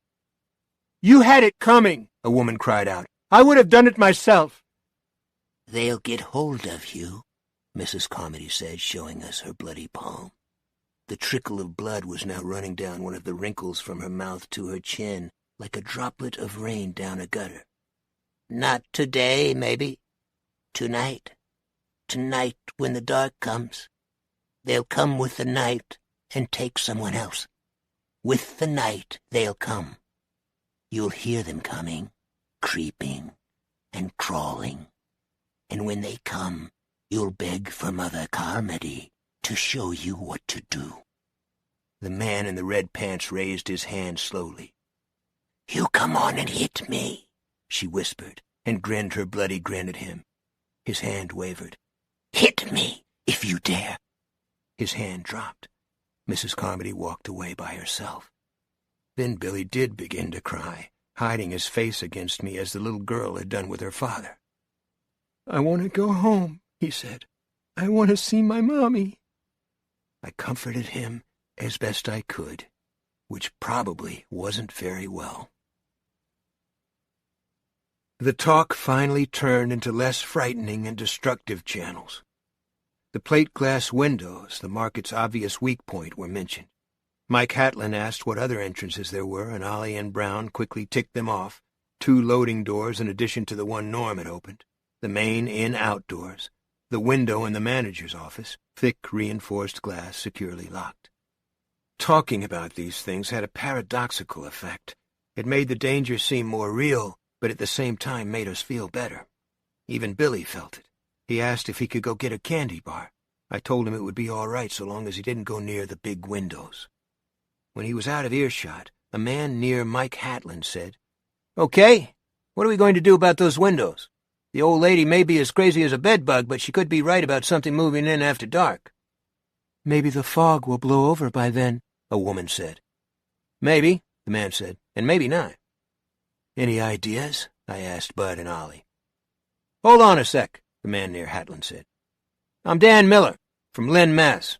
You don't know me, no reason why you should, but I got a place on Highland Lake. Bought it just this year. Got held up for it is more like it, but I had to have it." There were a few chuckles. "Anyway, I saw a whole pile of fertilizer and lawn food bags down there, 25-pound sacks, most of them. We could put them up like sandbags, leave loopholes to look out through." Now more people were nodding and talking excitedly. I almost said something, then held it back. Miller was right. Putting those bags up could do no harm and might do some good. But my mind went back to that tentacle squeezing the dog food bag. I thought that one of the bigger tentacles could probably do the same for a 25-pound bag of Green Acres lawn food or Vigoro, but a sermon on that wouldn't get us out or improve anyone's mood. People began to break up, talking about getting it done, and Miller yelled, Hold it! Let's thrash this out while we're all together." They came back, a loose congregation of 50 or 60 people in the corner formed by the beer cooler, the storage doors, and the left end of the meat case where Mr. McVeigh always seems to put the things no one wants, like sweetbreads and Scotch eggs and sheep's brains and head cheese. Billy wove his way through them with a 5-year-old's unconscious agility in a world of giants and held up a Hershey bar. "Want this, Daddy?" "Thanks." I took it. It tasted sweet and good.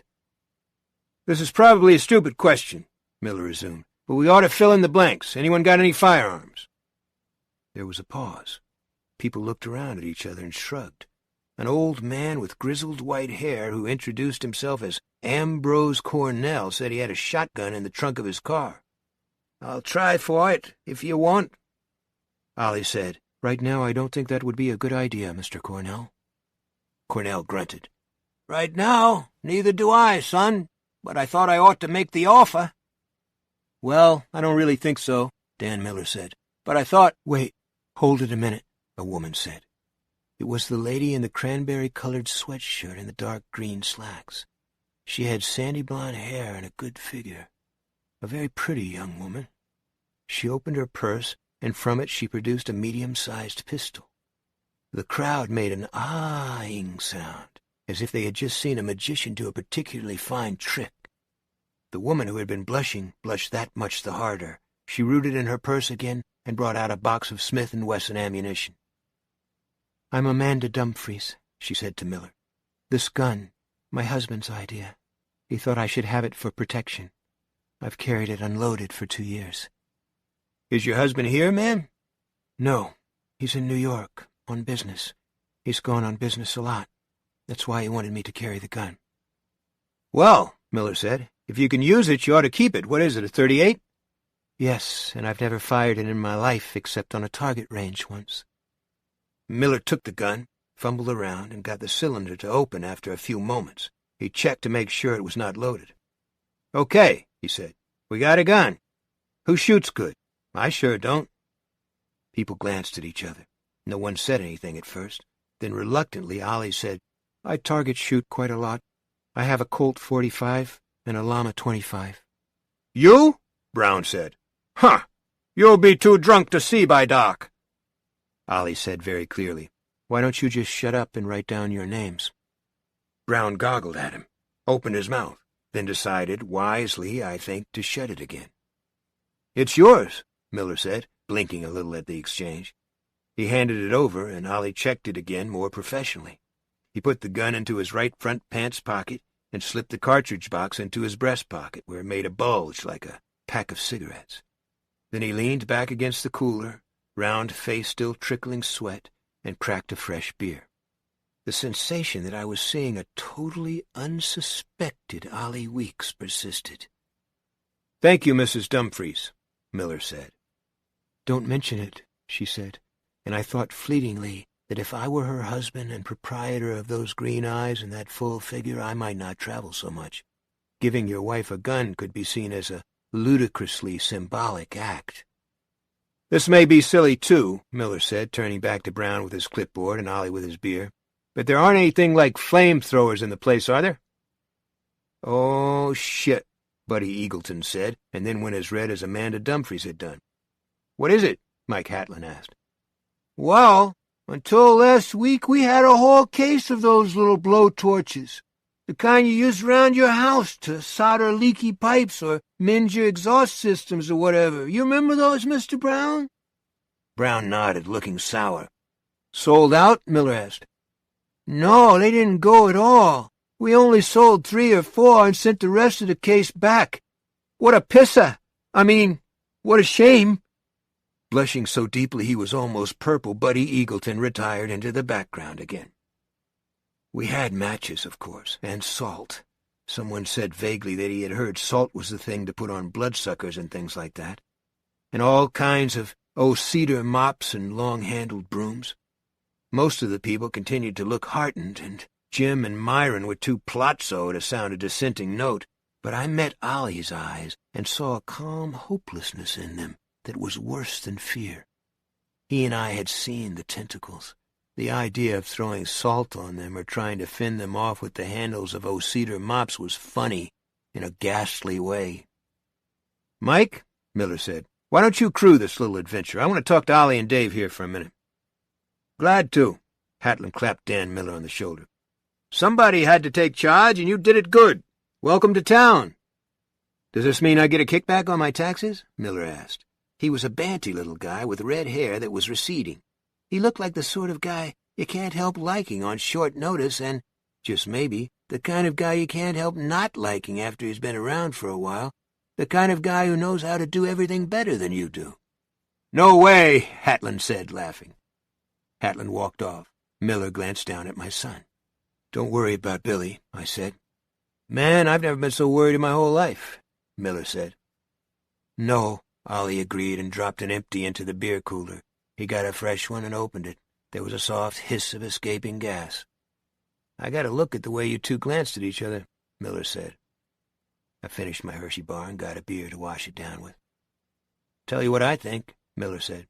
"We ought to get half a dozen people to wrap some of those mop handles with cloth and then tie them down with twine. Then I think we ought to get a couple of those cans of charcoal lighter fluid all ready. If we cut the tops right off the cans, we could have some torches pretty quick." I nodded. That was good. Almost surely not good enough, not if you had seen Norm dragged out, but it was better than salt. "That would give them something to think about, at least," Ollie said. Miller's lips pressed together. "That bad, huh?" he said. "That bad," Ollie agreed, and worked his beer. By 4:30 that afternoon, the sacks of fertilizer and lawn food were in place, and the big windows were blocked off except for narrow loopholes. A watchman had been placed at each of these, and beside each watchman was a tin of charcoal lighter fluid with the top cut off and a supply of mop-handled torches. There were 5 loopholes, and Dan Miller had arranged a rotation of sentries for each one. When 4:30 came around, I was sitting on a pile of bags at one of the loopholes, Billy at my side. We were looking out into the mist. Just beyond the window was a red bench where people sometimes waited for their rides with their groceries beside them. Beyond that was the parking lot. The mist swirled slowly, thick and heavy. There was moisture in it, but how dull it seemed, and gloomy. Just looking at it made me feel gutless and lost. "Daddy, do you know what's happening?" Billy asked. "No, hon," I said. He fell silent for a bit, looking at his hands, which lay limply in the lap of his tough-skinned jeans. "Why doesn't somebody come and rescue us?" he asked finally. "The state police or the FBI or someone." "I don't know." "Do you think Mom's okay?" "Billy, I just don't know," I said, and put an arm around him. I want her awful bad, Billy said, struggling with tears. I'm sorry about the times I was bad to her. Billy, I said, and had to stop. I could taste salt in my throat. My voice wanted to tremble. Will it be over? Billy asked. Daddy, will it?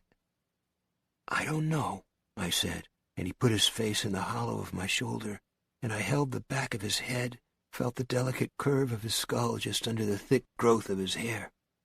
I found myself remembering the evening of my wedding day, watching Steph take off the simple brown dress she had changed into after the ceremony.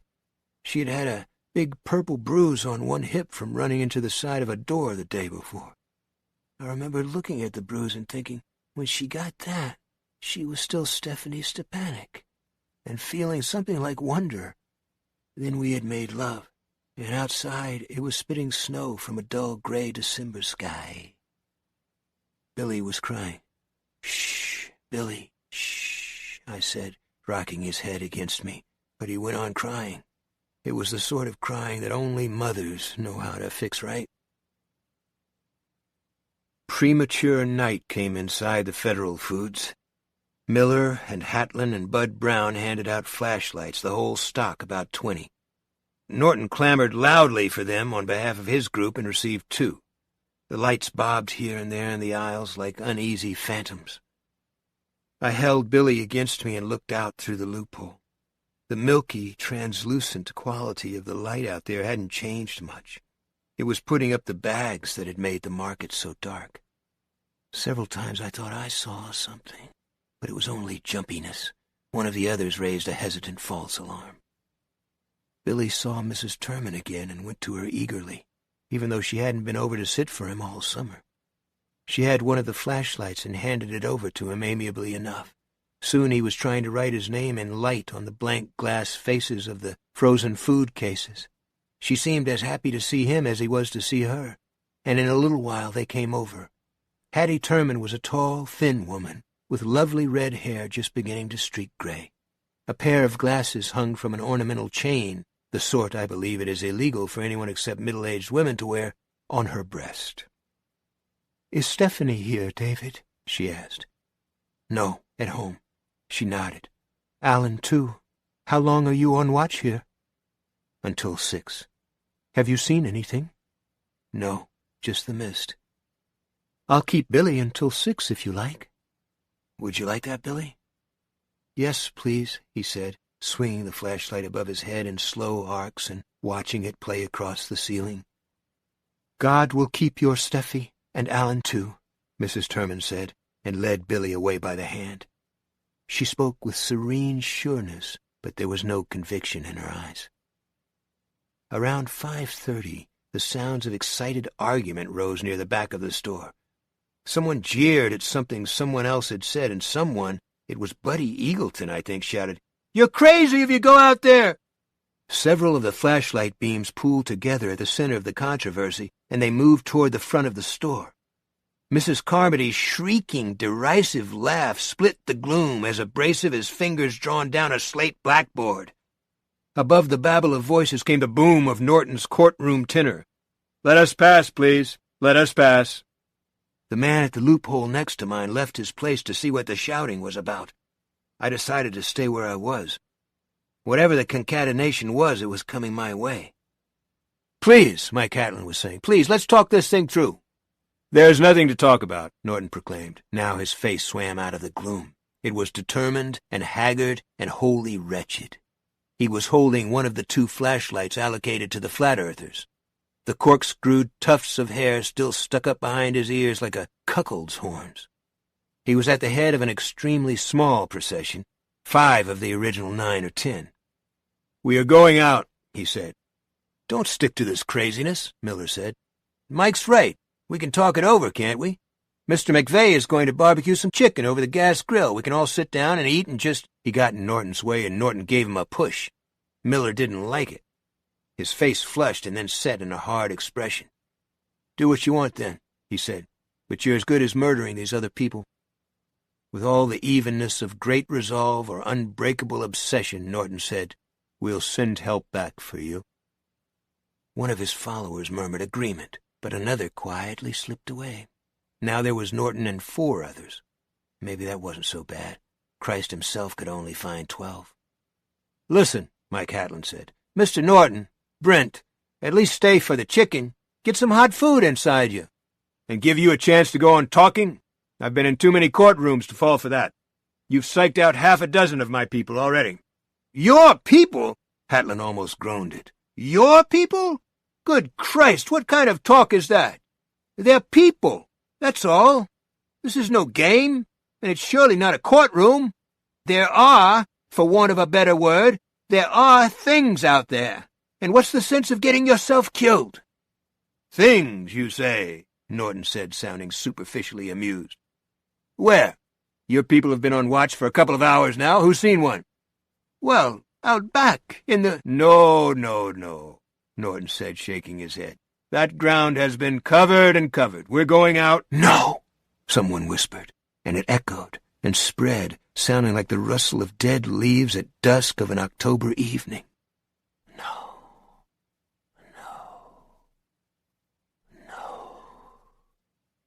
"Will you restrain us?"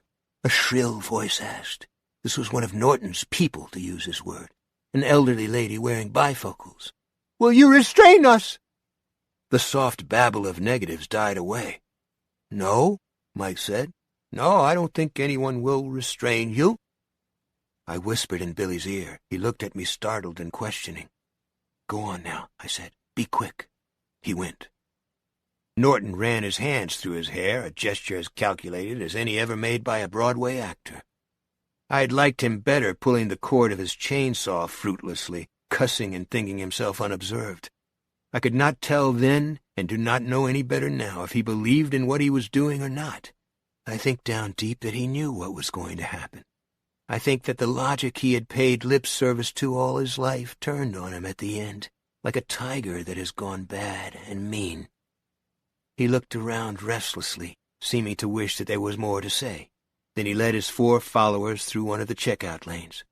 In addition to the elderly woman, there was a chubby boy of about 20, a young girl, and a man in blue jeans wearing a golf cap tipped back on his head. Norton's eyes caught mine, widened a little, and then started to swing away. "Brent, wait a minute," I said. "I don't want to discuss it any further, certainly not with you." "I know you don't. I just want to ask a favor." I looked around and saw Billy coming back toward the checkouts at a run. "What's that?" Norton asked suspiciously as Billy came up and handed me a package done up in cellophane. "Clothesline," I said. I was vaguely aware that everyone in the market was watching us now, loosely strung out on the other side of the cash registers and checkout lanes. "It's the big package, 300 feet. "So?" "I wondered if you'd tie one end around your waist before you go out. I'll let it out. When you feel it come up tight, just tie it around something. It doesn't matter what. A car door handle would do." "What in God's name for?" "It will tell me you got at least 300 feet, I said. Something in his eyes flickered, but only momentarily. "No," he said. I shrugged. "Okay. Good luck anyhow." Abruptly, the man in the golf cap said, "I'll do it, mister. No reason not to." Norton swung on him as if to say something sharp, and the man in the golf cap studied him calmly. There was nothing flickering in his eyes. He had made his decision, and there was simply no doubt in him. Norton saw it, too, and said nothing. "Thanks," I said. I slit the wrapping with my pocket knife, and the clothesline accordioned out in stiff loops. I found one loose end and tied it around Golf Cap's waist in a loose granny. He immediately untied it and cinched it tighter with a good, quick sheep-bend knot. There was not a sound in the market. Norton shifted uneasily from foot to foot. "You want to take my knife?" I asked the man in the golf cap. "I got one." He looked at me with that same calm contempt. "You just see to paying out your line. If it binds up, I'll chuck her." "Are we all ready?" Norton asked too loud. The chubby boy jumped as if he had been goosed. Getting no response, Norton turned to go. "Brent," I said, and held out my hand. "Good luck, man." He studied my hand as if it were some dubious foreign object. "We'll send back help," he said finally, and pushed through the outdoor. That thin, acrid smell came in again. The others followed him out. Mike Hatlin came down and stood beside me. Norton's party of 5 stood in the milky, slow-moving fog. Norton said something, and I should have heard it, but the mist seemed to have an odd, damping effect. I heard nothing but the sound of his voice and 2 or 3 isolated syllables, like the voice on the radio heard from some distance. They moved off. Hatlin held the door a little way open. I paid out the clothesline, keeping as much slack in it as I could, mindful of the man's promise to chuck the rope if it bound him up. There was still not a sound. Billy stood beside me motionless, but seemed to thrum with his own inner current. Again, there was that weird feeling that the 5 of them did not so much disappear into the fog as become invisible. For a moment, their clothes seemed to stand alone, and then they were gone. You were not really impressed with the unnatural density of the mist until you saw people swallowed up in a space of seconds. I paid the line out. A quarter of it went, then a half. It stopped going out for a moment. It went from a live thing to a dead one in my hands. I held my breath. Then it started to go out again. I paid it through my fingers, and suddenly remembered my father taking me to see the Gregory Peck film of Moby Dick at the Brookside. I think I smiled a little. 3/4 of the line was gone now. I could see the end of it lying beside one of Billy's feet. Then the rope stopped moving through my hands again. It lay motionless for perhaps 5 seconds, and then another 5 feet jerked out. Then it suddenly whipsawed violently to the left, twanging off the edge of the outdoor. 20 feet of rope suddenly paid out, making a thin heat across my left palm. And from out of the mist there came a high, wavering scream. It was impossible to tell the sex of the screamer. The rope whipsawed in my hands again, and again. It skated across the space in the doorway to the right, then back to the left. A few more feet paid out, and then there was a ululating howl from out there that brought an answering moan from my son. Hatlin stood aghast. His eyes were huge, one corner of his mouth turned down, trembling. The howl was abruptly cut off. There was no sound at all for what seemed to be forever. Then the old lady cried out. This time there could be no doubt about who it was. "Get it off of me!" she screamed. "Oh, my Lord, get it!" Then her voice was cut off, too. Almost all of the rope abruptly ran out through my loosely closed fist, giving me a hotter burn this time. Then it went completely slack, and a sound came out of the mist, a thick, loud grunt that made all the spit in my mouth dry up. It was like no sound I've ever heard, but the closest approximation might be a movie set in the African veldt or a South American swamp. It was the sound of a big animal. It came again, low and tearing and savage. Once more, and then it subsided to a series of low mutterings. And then it was completely gone. "Close the door," Amanda Dumfries said in a trembling voice. "Please." "In a minute," I said, and began to yank the line back in. It came out of the mist and piled up around my feet in untidy loops and snarls. About 3 feet from the end, the new white clothesline went barn red. "Death!" Mrs. Carmody screamed. "Death to go out there! Now do you see?" The end of the clothesline was a chewed and frayed tangle of fiber and little puffs of cotton. The little puffs were dewed with minute drops of blood. No one contradicted Mrs. Carmody. Mike Hatlin let the door swing shut. 7. The First Night. Mr. McVeigh had worked in Bridgeton cutting meat ever since I was 12 or 13, and I had no idea what his first name was or his age might be. He had set up a gas grill under one of the small exhaust fans. The fans were still now, but presumably they still gave some ventilation, and by 6:30 p.m., the smell of cooking chicken filled the market. Bud Brown didn't object. It might have been shock, but more likely he had recognized the fact that his fresh meat and poultry wasn't getting any fresher. The chicken smelled good, but not many people wanted to eat. Mr. McVeigh, small and spare and neat in his whites, cooked the chicken nevertheless and laid the pieces 2 by 2 on paper plates and lined them up cafeteria style on top of the meat counter. Mrs. Turman brought Billy and me each a plate, garnished with helpings of deli potato salad. I ate as best I could, but Billy would not even pick at his. "You've got to eat, big guy," I said. "I'm not hungry," he said, putting the plate aside.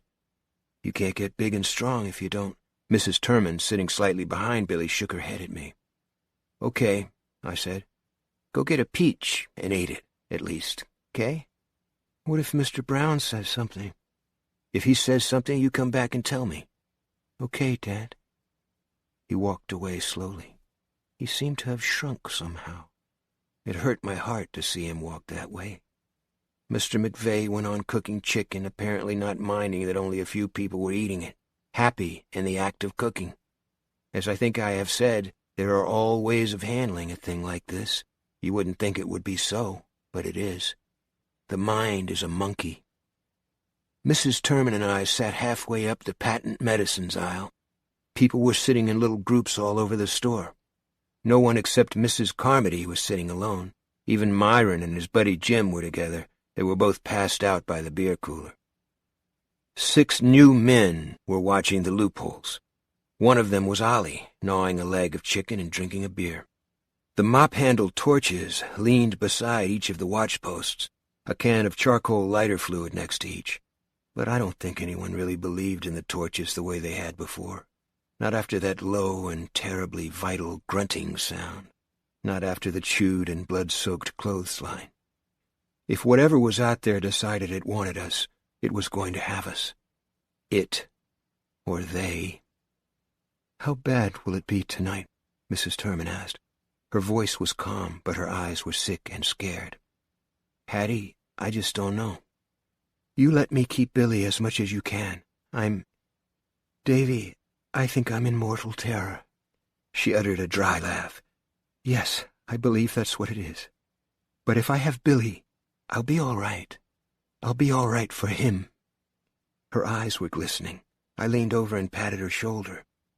"I'm so worried about Alan," she said. "He's dead, Davy. In my heart, I'm sure he's dead." "No, Hattie, you don't know any such thing." "But I feel it's true. Don't you feel anything about Stephanie? Don't you at least have a feeling?" "No," I said, lying through my teeth. A strangled sound came from her throat as she clapped a hand to her mouth. Her glasses reflected back the dim, murky light. "Billy's coming back," I murmured. He was eating a peach. Hattie Turman patted the floor beside her and said that when he was done, she would show him how to make a little man out of the peach pit and some thread. Billy smiled at her wanly, and Mrs. Turman smiled back. At 8 p.m., 6 new men went on at the loopholes, and Ollie came over to where I was sitting. "Where's Billy?" "With Mrs. Turman, up back," I said. "They're doing crafts. They've run through peach pit men and shopping bag masks and apple dolls, and now Mr. McVeigh is showing him how to make pipe cleaner men." Ollie took a long drink of beer and said, "Things are moving around out there." I looked at him sharply. He looked back levelly. "I'm not drunk," he said. "I've been trying, but I haven't been able to make it. I wish I could, David." "What do you mean things are moving around out there?" "I can't say for sure. I asked Walter, and he said he had the same feeling, that parts of the mist would go darker for a minute. Sometimes just a little smudge, sometimes a big dark place, like a bruise. And then it would fade back to gray. And the stuff is swirling around. Even Arnie Sims said he felt like something was going on out there. And Arnie's almost as blind as a bat." "What about the others?" "They're all out of status, strangers to me," Ollie said. "I didn't ask any of them." "How sure are you that you weren't just seeing things?" "Sure," he said. He nodded toward Mrs. Carmody, who was sitting by herself at the end of the aisle. None of it had hurt her appetite any. There was a graveyard of chicken bones on her plate. She was drinking either blood or V8 juice. "I think she was right about one thing," Ollie said. "We'll find out. When it gets dark, we'll find out." But we didn't have to wait until dark.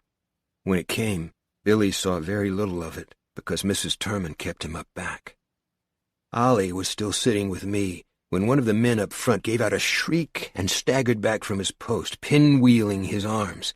It was approaching 8:30. Outside, the pearl-white mist had darkened to the dull, slaty color of a November twilight. Something had landed on the glass outside one of the loopholes. "Oh, my Jesus!" the man who had been watching there screamed. Let me out of this!" He tore around in a rambling circle, his eyes starting from his face, a thin lick of saliva at one corner of his mouth glimmering in the deepening shadows. Then he took off straight up the far aisle past the frozen food cases. There were answering cries. Some people ran toward the front to see what had happened. Many others retreated toward the back, not caring and not wanting to see whatever was crawling on the glass out there. I started down toward the loophole, Ollie by my side. His hand was in the pocket that held Mrs. Dumfries' gun. Now one of the other watchers let out a cry, not so much of fear as disgust. Ollie and I slipped through one of the checkout lanes. Now I could see what had frightened the guy from his post. I couldn't tell what it was, but I could see it. It looked like one of the minor creatures in a Bosch painting, one of his hellacious murals. There was something almost horribly comic about it, too, because it also looked a little like one of those strange creations of vinyl and plastic you can buy for $1.89 to spring on your friends. In fact, exactly the sort of thing Norton had accused me of planting in the storage area. It was maybe 2 feet long, segmented, the pinkish color of burned flesh that has healed over. Bulbous eyes peered in 2 different directions at once from the ends of short, limber stalks. It clung to the window on fat sucker pads. From the opposite end, there protruded something that was either a sexual organ or a stinger, and from its back there sprouted oversized membranous wings like the wings of a housefly. They were moving very slowly as Ollie and I approached the glass. At the loophole to the left of us, where the man had made the disgusted cawing sound, 3 of the things were crawling on the glass. They moved sluggishly across it, leaving sticky snail trails behind them. Their eyes, if that is what they were, joggled on the end of the finger-thick stalks. The biggest was maybe 4 feet long. At times, they crawled right over each other. "Look at those goddamn things," Tom Smalley said in a sickened voice. He was standing at the loophole on our right. I didn't reply. The bugs were all over the loopholes now, which meant they were probably crawling all over the building, like maggots on a piece of meat. It wasn't a pleasant image, and I could feel what chicken I had managed to eat not wanting to come up. Someone was sobbing. Mrs. Carmody was screaming about abominations from within the earth. Someone told her gruffly that she'd shut up if she knew what was good for her. Same old shit. Ollie took Mrs. Dumfries' gun from his pocket, and I grabbed his arm. "Don't be crazy." He shook free. "I know what I'm doing," he said. He tapped the barrel of the gun on the window, his face set in a nearly mask-like expression of distaste. The speed of the creature's wings increased until they were only a blur. If you hadn't known, you might have believed they weren't winged creatures at all. Then they simply flew away. Some of the others saw what Ollie had done and got the idea. They used the mop handles to tap on the windows. The things flew away, but came right back. Apparently they had no more brains than your average housefly either. The near panic dissolved in a babble of conversation. I heard someone asking someone else what he thought those things would do if they landed on you. That was a question I had no interest in seeing answered. The tapping on the windows began to die away. Ollie turned toward me and started to say something, but before he could do more than open his mouth, something came out of the fog and snatched one of the crawling things off the glass. I think I screamed. I'm not sure. It was a flying thing, Beyond that, I could not have said for sure. The fog appeared to darken in exactly the way Ollie had described, only the dark smudge didn't fade away. It solidified into something with flapping, leathery wings, an albino white body and reddish eyes. It thudded into the glass hard enough to make it shiver. Its beak opened. It scooped the pink thing in and was gone. The whole incident took no more than 5 seconds. I had a bare final impression of the pink thing wiggling and flapping as it went down the hatch the way a small fish will wiggle and flap in the beak of a seagull. Now there was another thud, and yet another. People began screaming again, and there was a stampede toward the back of the store. Then there was a more piercing scream, one of pain, and Ollie said, "Oh my God, that lady fell down, and they just ran over her." He ran back through the checkout aisle. I turned to follow, and then I saw something that stopped me dead where I was standing. High up and to my right, one of the lawn food bags was sliding slowly backward. Tom Smalley was right under it, staring out into the mist through his loophole. Another of the pink bugs landed on the thick plate glass of the loophole where Ollie and I had been standing. One of the flying things swooped down and grabbed it. The old woman who had been trampled went on screaming in a shrill, cracked voice. That bag. That sliding bag. "Smalley!" I shouted. "Look out! Heads up!" In the general confusion, he never heard me. The bag teetered, then fell. It struck him squarely on the head. He went down hard, catching his jaw on the shelf that ran below the show window. One of the albino flying things was squirming its way through the jagged hole in the glass. I could hear the soft scraping sound that it made, now that some of the screaming had stopped. Its red eyes glittered in its triangular head, which was slightly cocked to one side. A heavy hooked beak opened and closed rapaciously. It looked a bit like the paintings of pterodactyls you may have seen in the dinosaur books, more like something out of a lunatic's nightmare. I grabbed one of the torches and slam-dunked it into a can of charcoal lighter fluid, tipping it over and spilling a pool of the stuff across the floor. The flying creature paused on top of the lawn food bags, glaring around, shifting slowly and malignantly from one taloned foot to the other. It was a stupid creature. I am quite sure of that.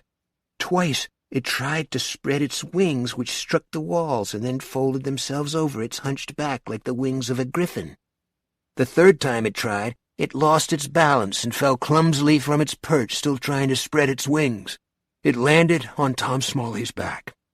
One flex of its claws and Tom's shirt ripped wide open. Blood began to flow. I was there, less than 3 feet away. My torch was dripping lighter fluid. I was emotionally pumped up to kill it if I could, and then realized I had no matches to light it with. I'd used the last one lighting a cigar for Mr. McVeigh an hour ago. The place was in pandemonium now. People had seen the thing roosting on Smalley's back, something no one in the world had seen before. It darted its head forward at a questing angle and tore a chunk of meat from the back of Smalley's neck. I was getting ready to use the torch as a bludgeon when the cloth-wrapped head of it suddenly blazed alight. Dan Miller was there, holding a Zippo lighter with a Marine emblem on it. His face was as harsh as a rock with horror and fury. "Kill it," he said hoarsely. "Kill it if you can." Standing beside him was Ollie. He had Mrs. Dumfries' .38 in his hand, but he had no clear shot. The thing spread its wings and flapped them once, apparently not to fly away, but to secure a better hold on its prey. And then its leathery white, membranous wings enfolded poor Smalley's entire upper body. Then the sounds came. Mortal, tearing sounds that I cannot bear to describe in any detail. All of this happened in bare seconds. Then I thrust my torch at the thing. There was the sensation of striking something with no more real substance than a box kite. The next moment, the entire creature was blazing. It made a screeching sound and its wings spread. Its head jerked and its reddish eyes rolled with what I most sincerely hope was great agony. It took off with a sound like linen bed sheets flapping on a clothesline in a stiff spring breeze. It uttered that rusty, shrieking sound again. Heads turned up to follow its flaming, dying course.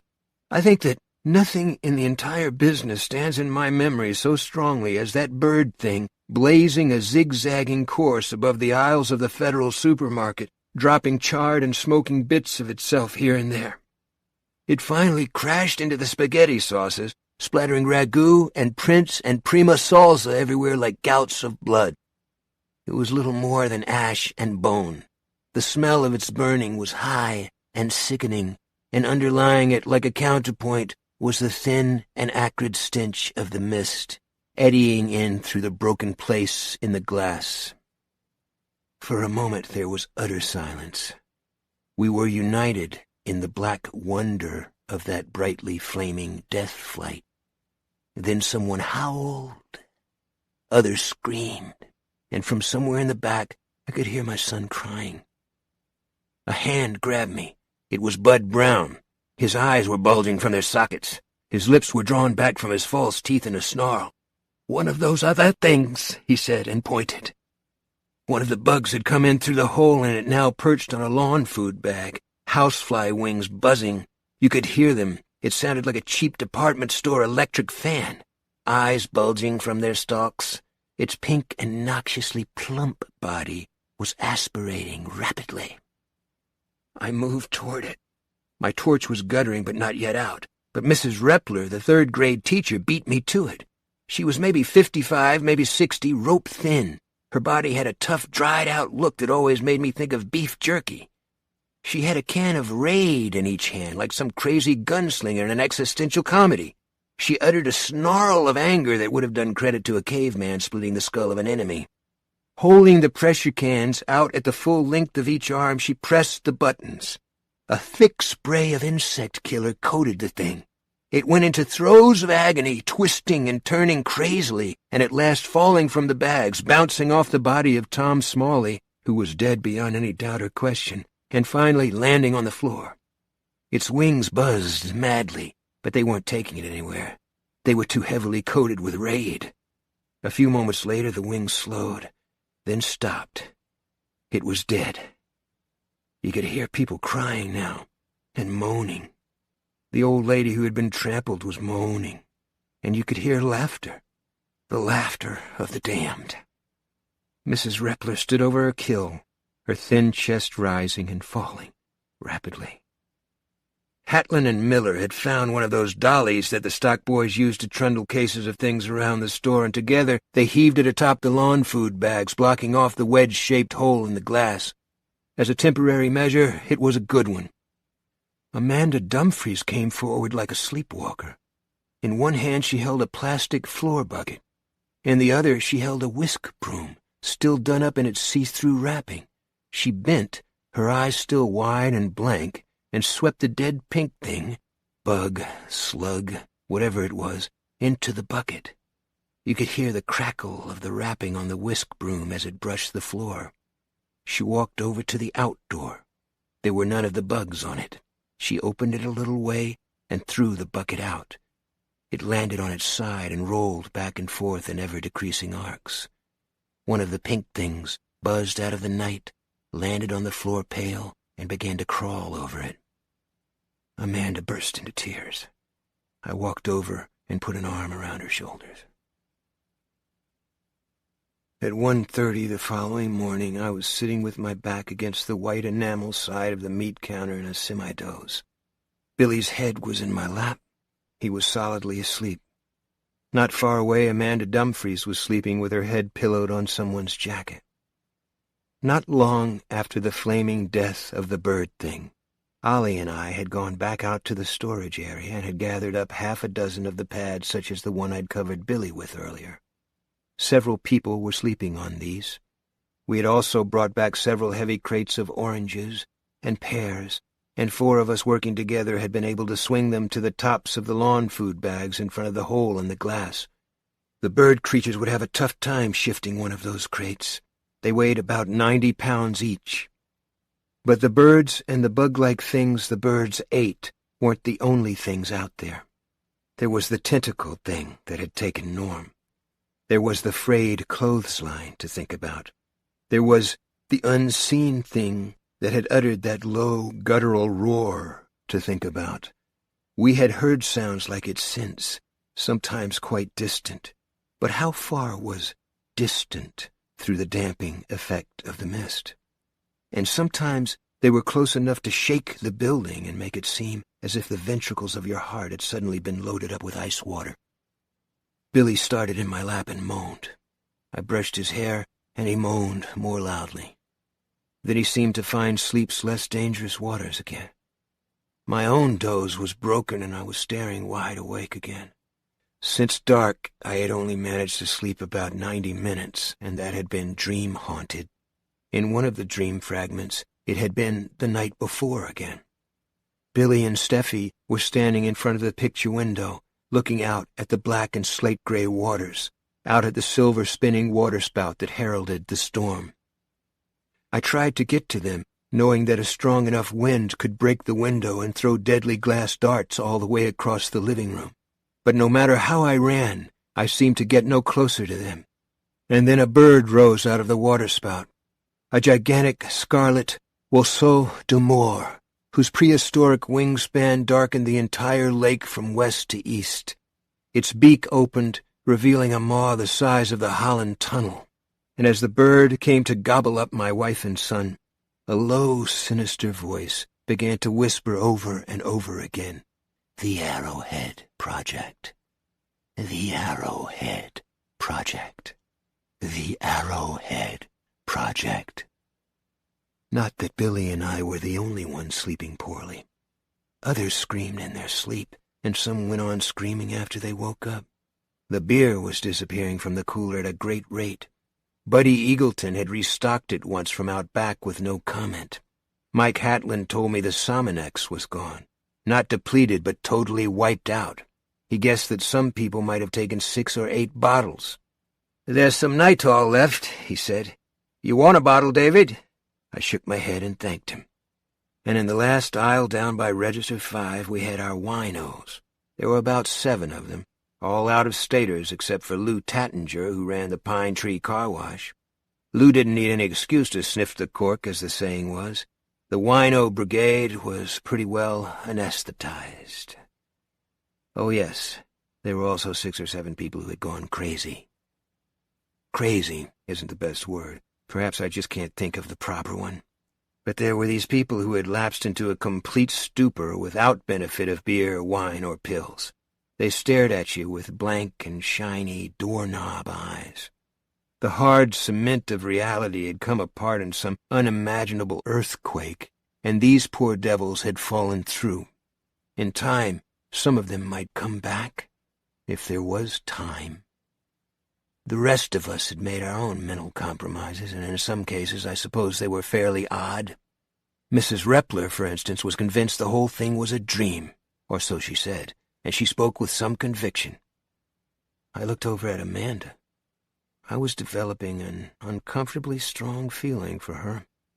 Uncomfortable, but not exactly unpleasant. Her eyes were an incredible, brilliant green. For a while I had kept an eye on her to see if she was going to take out a pair of contact lenses, but apparently the color was true.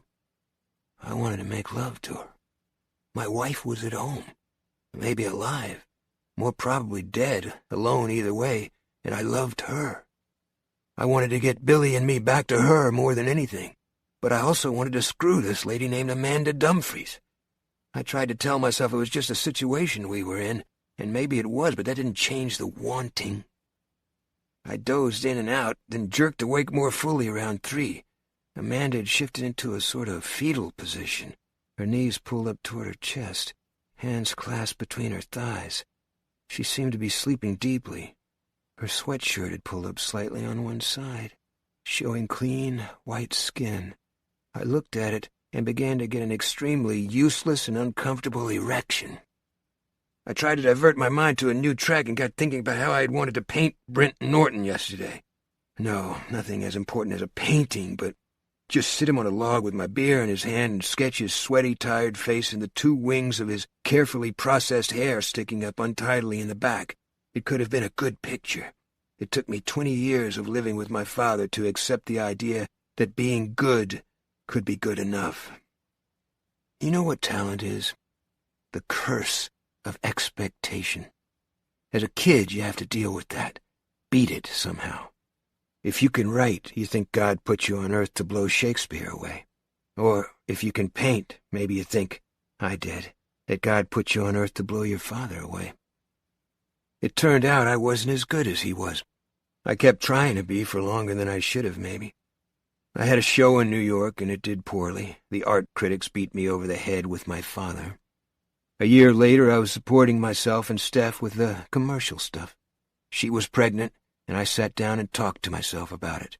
The result of that conversation was a belief that serious art was always going to be a hobby for me, no more. I did Golden Girl shampoo ads. The one where the girl is standing astride her bike, the one where she's playing frisbee on the beach, the one where she's standing on the balcony of her apartment with a drink in her hand. I've done short story illustrations for most of the big slicks, but I broke into that field doing fast illustrations for the stories in the sleazier men's magazines. I've done some movie posters. The money comes in. We keep our heads nicely above water. I had one final show in Bridgeton just last summer. I showed 9 canvases that I had painted in 5 years, and I sold 6 of them. The one I absolutely would not sell showed the Federal Market, by some queer coincidence. The perspective was from the far end of the parking lot. In my picture, the parking lot was empty except for a line of Campbell's beans and Frank's cans, each one larger than the last as they marched toward the viewer's eye. The last one appeared to be about 8 feet tall. The picture was titled, Beans and False Perspective. A man from California who was a top exec in some company that makes tennis balls and rackets and who knows what other sports equipment seemed to want that picture very badly and would not take no for an answer in spite of the NFS card tucked into the bottom left-hand corner of the spare wooden frame. He began at $600 and worked his way up to $4,000. He said he wanted it for his study. I would not let him have it, and he went away sorely puzzled. Even so, he didn't quite give up. He left his card, in case I changed my mind. I could have used the money. That was the year we put the addition on the house and bought the 4-wheel drive, but I just couldn't sell it.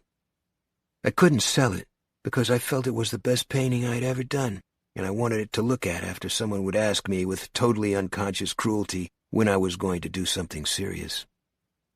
Then I happened to show it to Ollie Weeks one day last fall. He asked me if he could photograph it and run it as an ad one week, and that was the end of my own false perspective. Ollie had recognized my painting for what it was, and by doing so he forced me to recognize it too. A perfectly good piece of slick commercial art. No more, and thank God, no less. I let him do it, and then I called the exec at his home in San Luis Obispo and told him he could have the painting for $2,500 if he still wanted it. He did, and I shipped it UPS to the coast. And since then, that voice of disappointed expectation, that cheated child's voice that can never be satisfied with such a mild superlative as good, has fallen pretty much silent. And except for a few rumbles, like the sounds of those unseen creatures somewhere out in the foggy night, it has been pretty much silent ever since. Maybe you can tell me, why should the silencing of that childish, demanding voice seem so much like dying?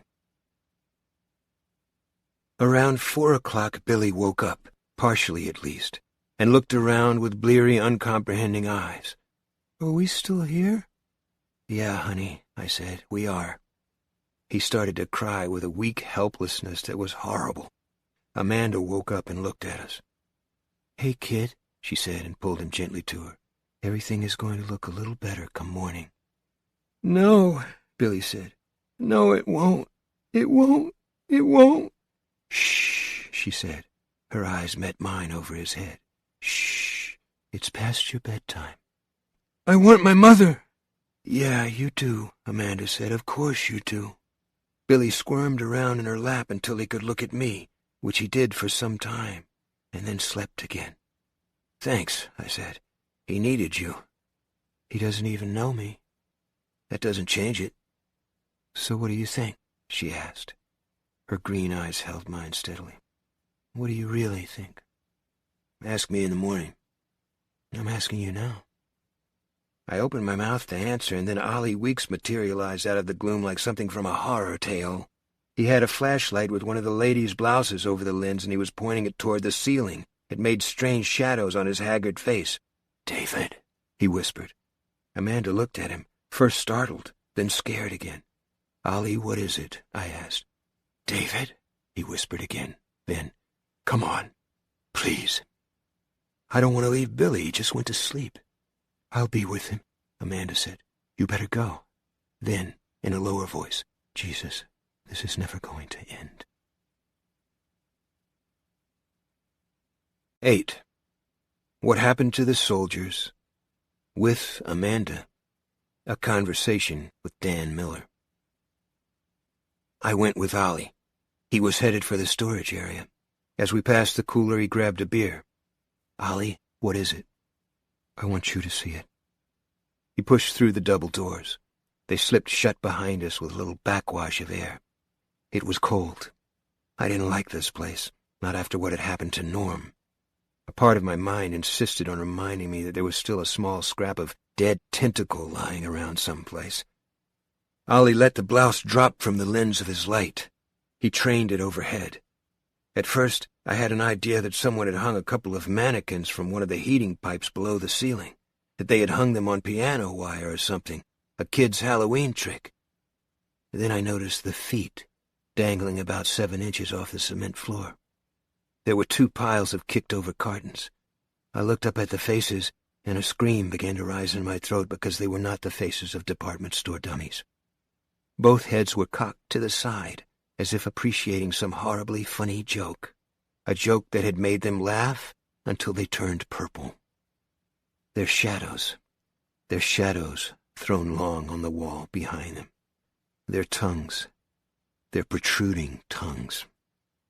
They were both wearing uniforms. They were the kids I had noticed earlier and had lost track of along the way. The army brats from the scream. I could hear it starting in my throat as a moan, rising like a police siren, and then Ollie gripped my arm just above the elbow. "Don't scream, David. No one knows about this but you and me, and that's how I want to keep it." Somehow I bit it back. "Those army kids," I managed. "From the Arrowhead Project," Ollie said. "Sure." Something cold was thrust into my hand. The beer can. "Drink this. You need it." I drained the can completely dry. Ollie said, "I came back to see if we had any extra cartridges for that gas grill Mr. McVeigh has been using. I saw these guys. The way I figure, they must have gotten the nooses ready and stood on top of those 2 piles of cartons. They must have tied their hands for each other and then balanced each other while they stepped through the length of rope between their wrists. So that their hands would be behind them, you know. Then, this is the way I figure.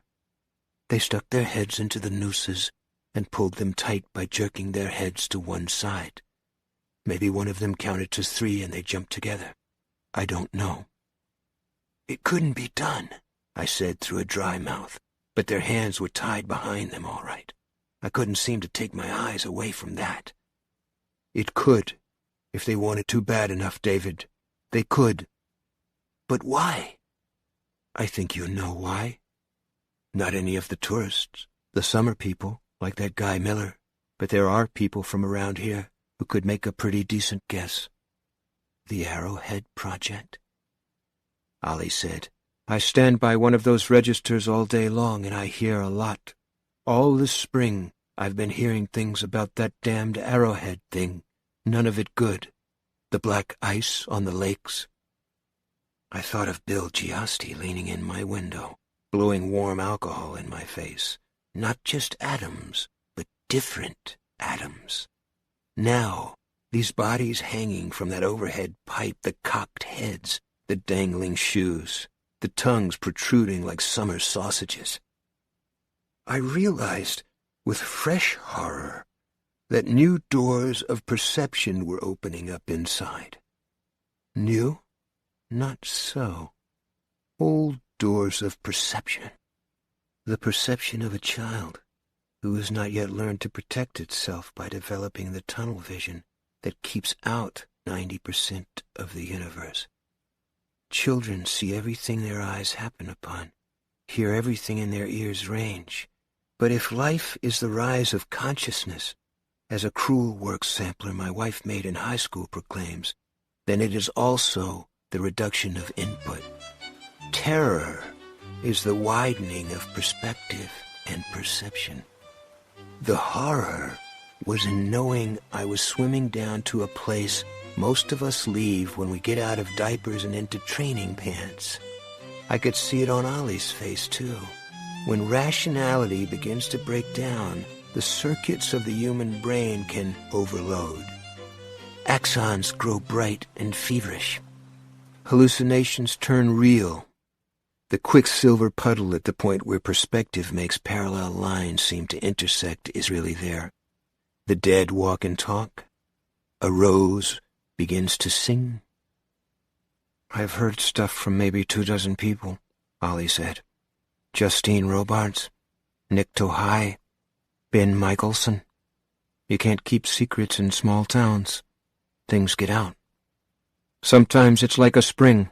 It just bubbles up out of the earth, and no one has an idea where it came from.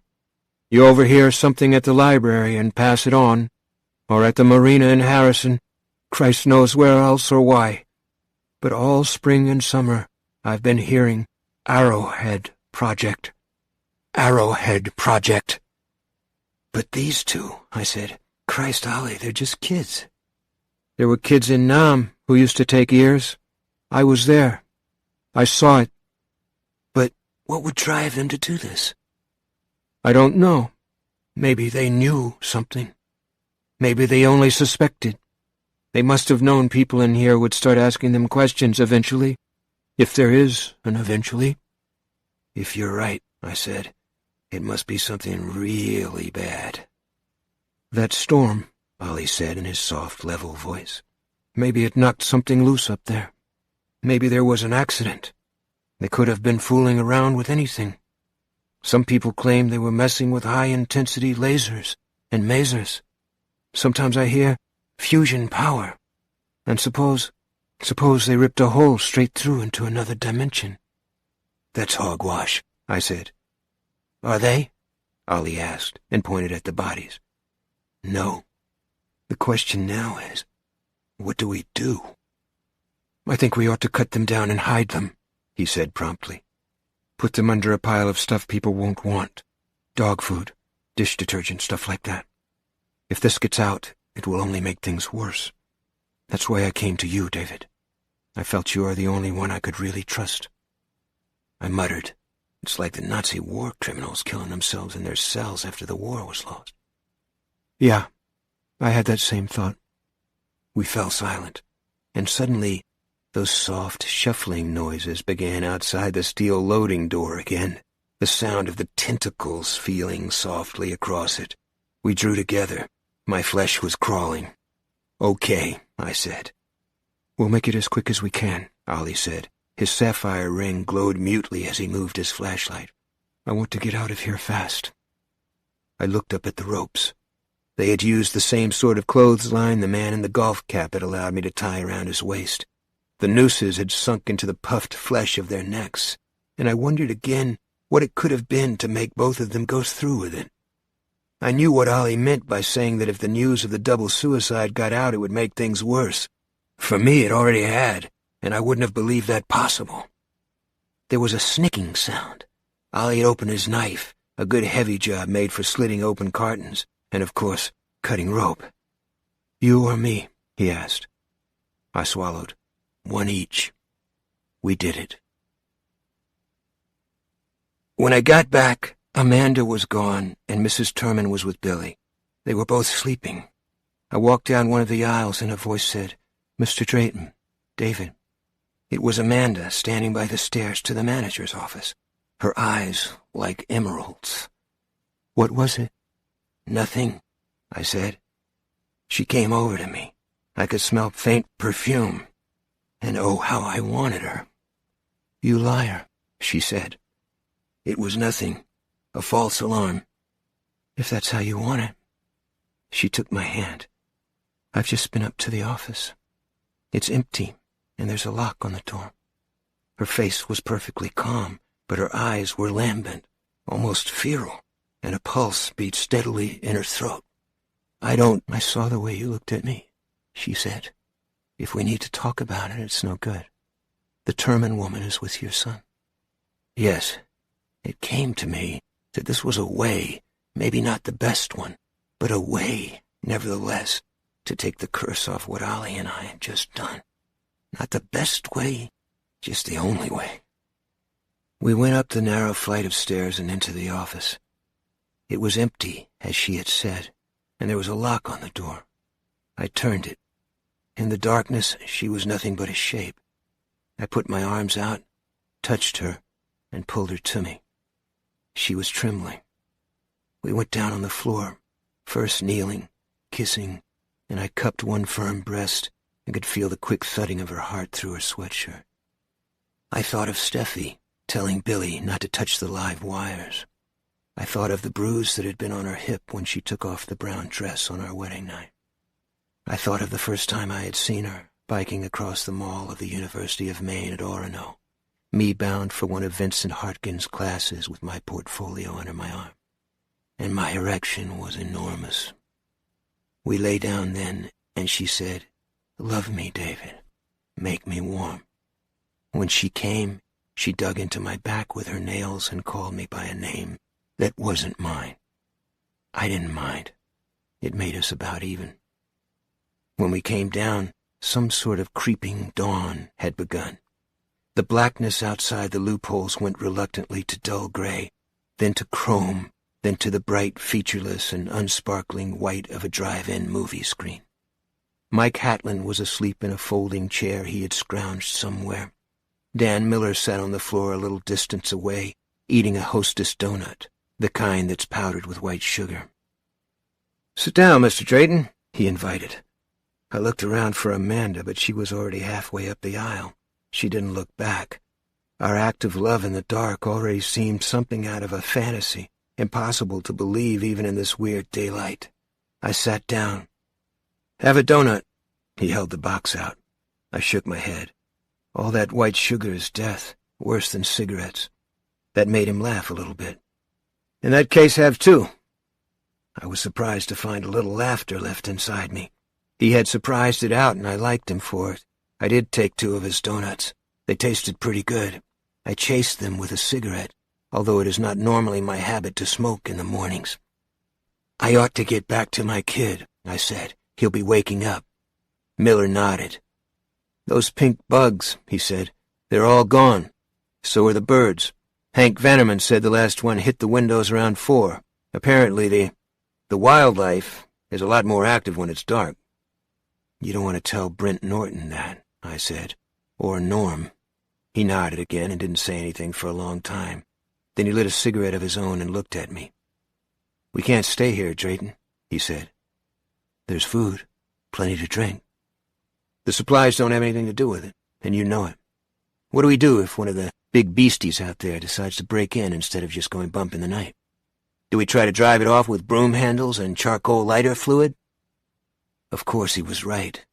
Perhaps the mist was protecting us in a way, hiding us, but maybe it wouldn't hide us for long, and there was more to it than that.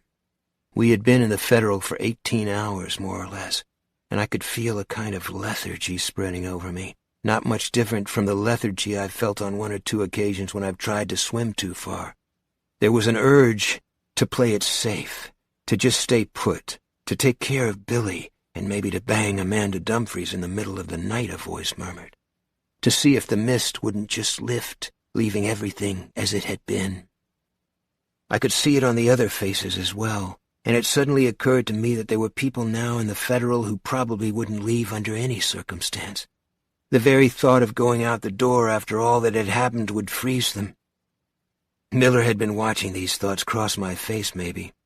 He said, "There were about 80 people in here when that damn fog came. From that number, you subtract the bag boy, Norton, and the 4 people that went out with him, and that man Smalley. That leaves 73. And subtracting the 2 soldiers now resting under a stack of Purina puppy chow bags, it made 71. Then you subtract the people who've just opted out," he went on. There are 10 or 12 of those, say 10. That leaves about 63. But, he raised one sugar-powdered finger, of those 63, we've got 20 or so that just won't leave. You'd have to drag them out kicking and screaming. Which all goes to prove what? That we've got to get out, that's all. And I'm going. Around noon, I think. I'm planning to take as many people as will come, and I'd like you and your boy to come along. After what happened to Norton?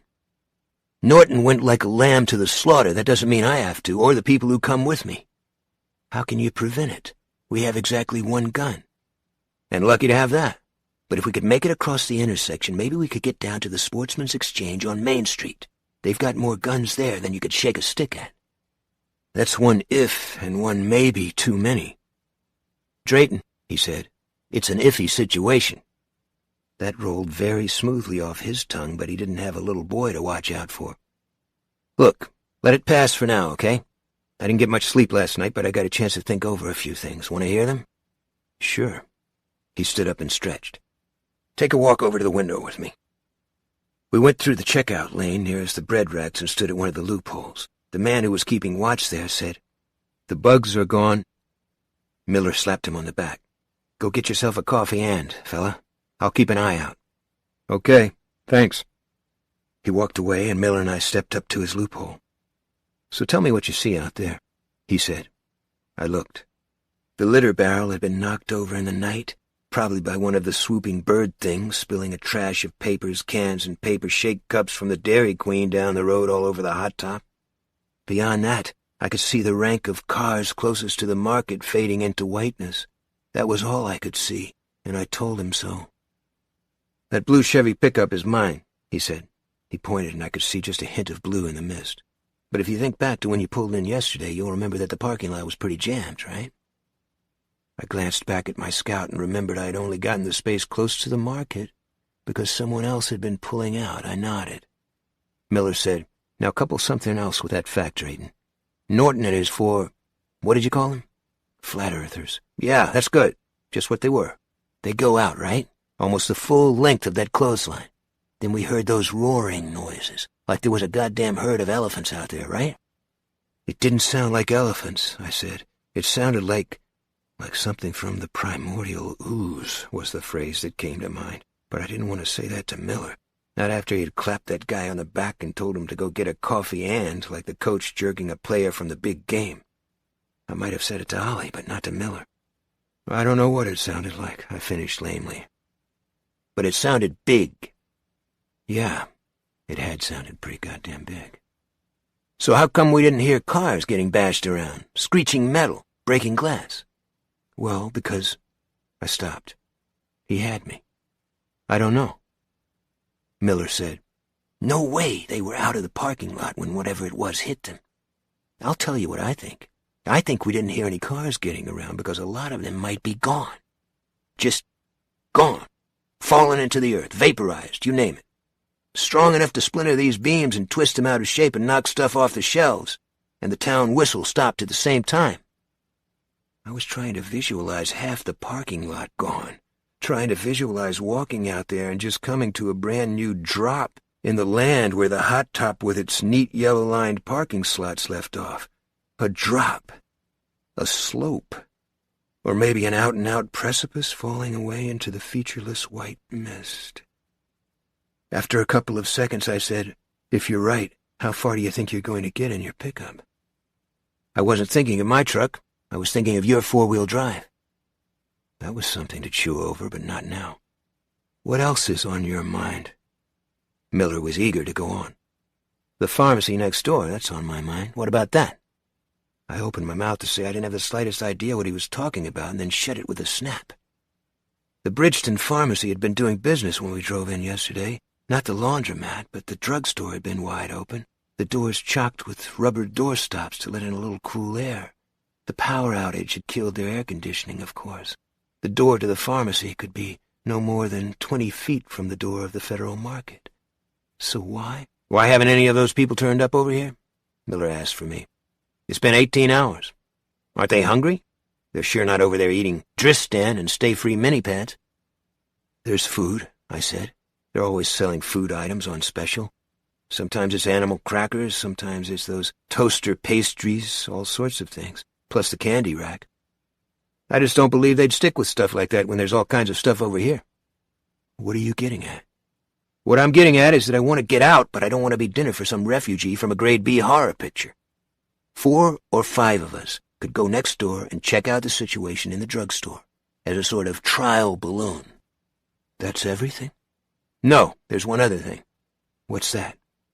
Her, Miller said simply, and jerked his thumb toward one of the middle aisles. That crazy cunt. That witch. It was Mrs. Carmody he had jerked his thumb at. She was no longer alone. 2 women had joined her. From their bright clothes, I guessed they were probably tourists or summer people, ladies who had maybe left their families to just run into town and get a few things, and were now eaten up with worry over their husbands and kids, ladies eager to grasp at almost any straw, maybe even the black comfort of a Mrs. Carmody. Her pantsuit shone out with its same baleful resplendence. She was talking, gesturing, her face hard and grim.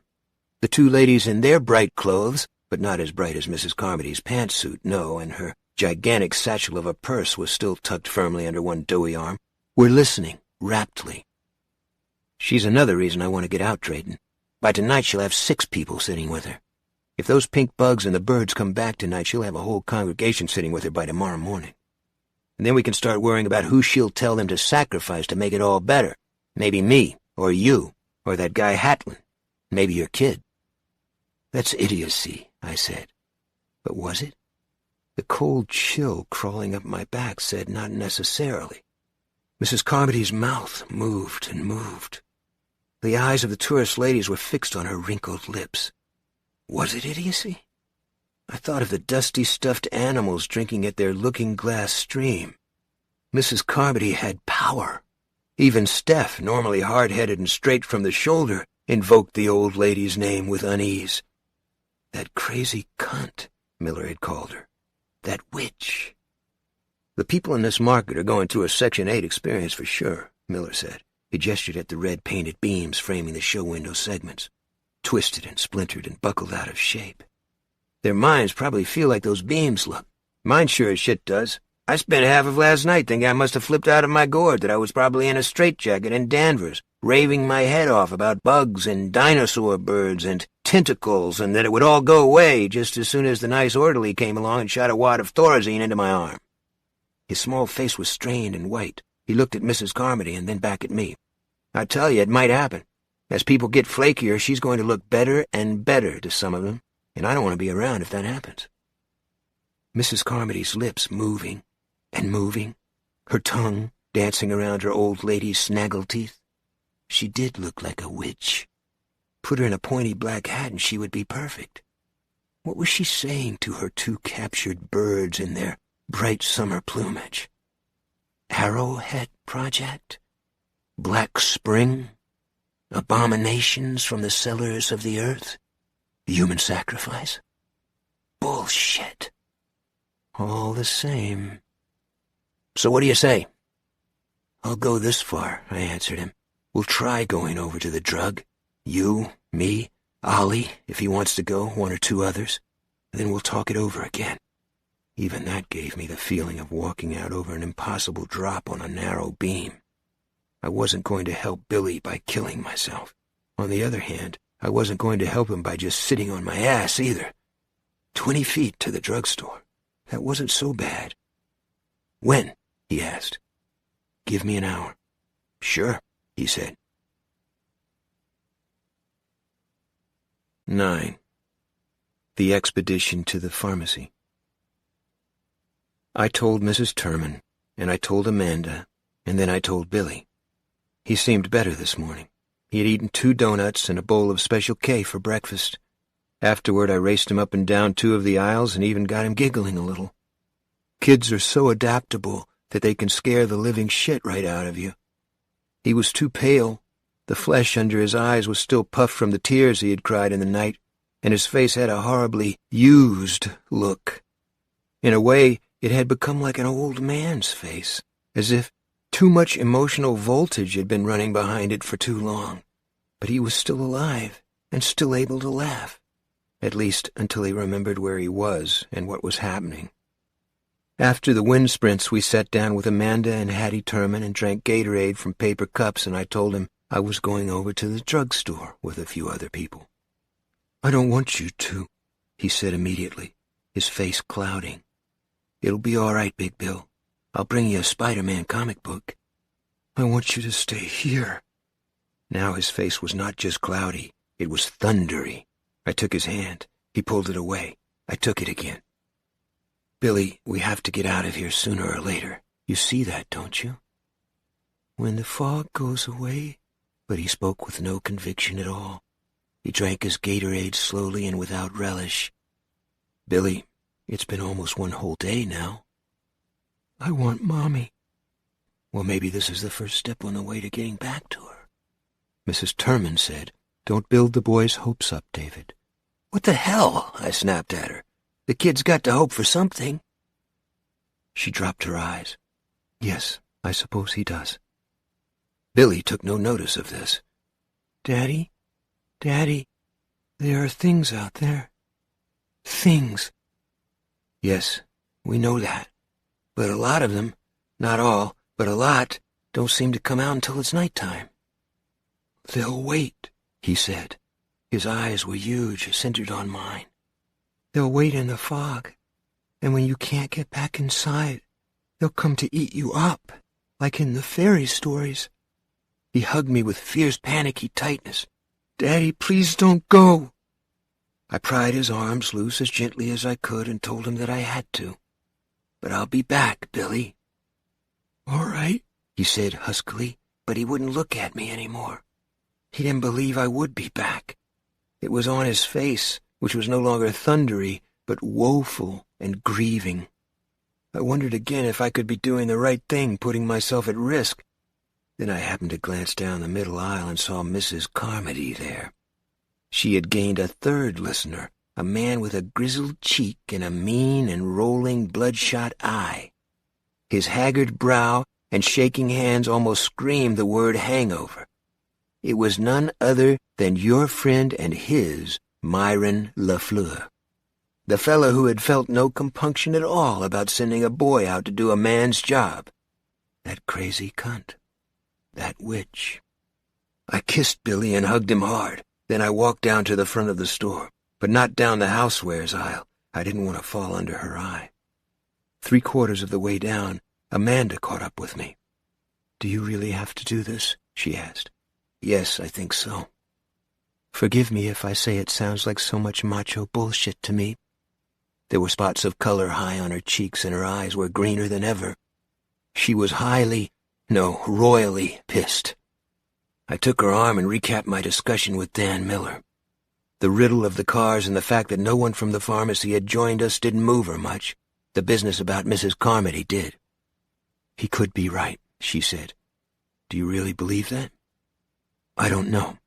There's a poisonous feel to that woman, and if people are frightened badly enough for long enough, they'll turn to anyone that promises a solution." "But human sacrifice, Amanda?" "The Aztecs were into it," she said evenly. "Listen, David, you come back. If anything happens, anything, you come back. Cut and run if you have to. Not for me. What happened last night was nice, but that was last night. Come back for your boy." "Yes, I will." "I wonder," she said, and now she looked like Billy, haggard and old. It occurred to me that most of us looked that way, but not Mrs. Carmody. Mrs. Carmody looked younger somehow, and more vital, as if she had come into her own, as if she were thriving on it. We didn't get going until 9:30 a.m. 7 of us went. Ollie, Dan Miller, Mike Hatlin, Myron LaFleur's erstwhile buddy Jim, also hungover but seemingly determined to find some way to atone, Buddy Eagleton, myself. The 7th was Hilda Repler. Miller and Hatlin tried half-heartedly to talk her out of coming. She would have none of it. I didn't even try. I suspected she might be more competent than any of us, except maybe for Ollie. She was carrying a small canvas shopping basket, and it was loaded with an arsenal of Raid and Black Flag spray cans all of them uncapped and ready for action. In her free hand she held a Spalding Jimmy Connors tennis racket from a display of sporting goods in aisle 2. "What's you going to do with that, Mrs. Repler?" Jim asked. "I don't know," she said. She had a low, raspy, competent voice. "But it feels right in my hand." She looked him over closely, and her eye was cold. "Jim Grondin, isn't it? Didn't I have you in school?" Jim's lips stretched in an uneasy, egg-suck grin. "Yes'm, me and my sister, Pauline." "Too much to drink last night?" Jim, who towered over her and probably outweighed her by 100 pounds, blushed to the roots of his American Legion crew cut. No." She turned away curtly, cutting him off. "I think we're ready," she said. All of us had something, although you would have called it an odd assortment of weapons. Holly had Amanda's gun. Buddy Eagleton had a steel pinch bar from out back somewhere. I had a broom handle. "Okay," Dan Miller said, raising his voice a bit. "You folks want to listen up a minute?" A dozen people had drifted down toward the outdoor to see what was going on. They were loosely knotted, and to their right stood Mrs. Carmody and her new friends. "We're going over to the drugstore to see what the situation is there. Hopefully we'll be able to bring something back to aid Mrs. Clapham." She was the lady who had been trampled yesterday when the bugs came. One of her legs had been broken, and she was in a great deal of pain. Miller looked us over. "We're not going to take any chances," he said. "At the first sign of anything threatening, we're going to pop back into the market." "And bring all the fiends of hell down on our heads," Mrs. Carmody cried. She's right, one of the summer ladies seconded. "You'll make them notice us. You'll make them come. Why can't you just leave well enough alone?" There was a murmur of agreement from some of the people who had gathered to watch us go. I said, "Lady, is this what you call well enough?" She dropped her eyes, confused. Mrs. Carmody marched a step forward. Her eyes were blazing. "You'll die out there, David Drayton. Do you want to make your son an orphan?" She raised her eyes and raked all of us with them. Buddy Eagleton dropped his eyes and simultaneously raised the pinch bar as if to ward her off. "All of you will die out there. Haven't you realized that the end of the world has come? The fiend has been let loose. Star Wormwood blazes, and each one of you that steps out that door will be torn apart. And they'll come for those of us who are left, just as this good woman said. Are you people going to let that happen?" She was appealing to the onlookers now, and a little mutter ran through them. "After what happened to the unbelievers yesterday? It's death! It's death! It's—" A can of peas flew across 2 of the checkout lanes suddenly and struck Mrs. Carmody on the right breast. She staggered backward with a startled squawk. Amanda stood forward. "Shut up," she said. "Shut up, you miserable buzzard." "She serves the foul one!" Mrs. Carmody screamed. A jittery smile hung on her face. "Who did you sleep with last night, missus? Who did you lie down with last night? Mother Carmody sees. Oh, yes, Mother Carmody sees what others miss." But the moment's spell she had created was broken, and Amanda's eyes never wavered. "Are we going, or are we going to stand here all day?" Mrs. Repler asked. And we went. God help us, we went. Dan Miller was in the lead.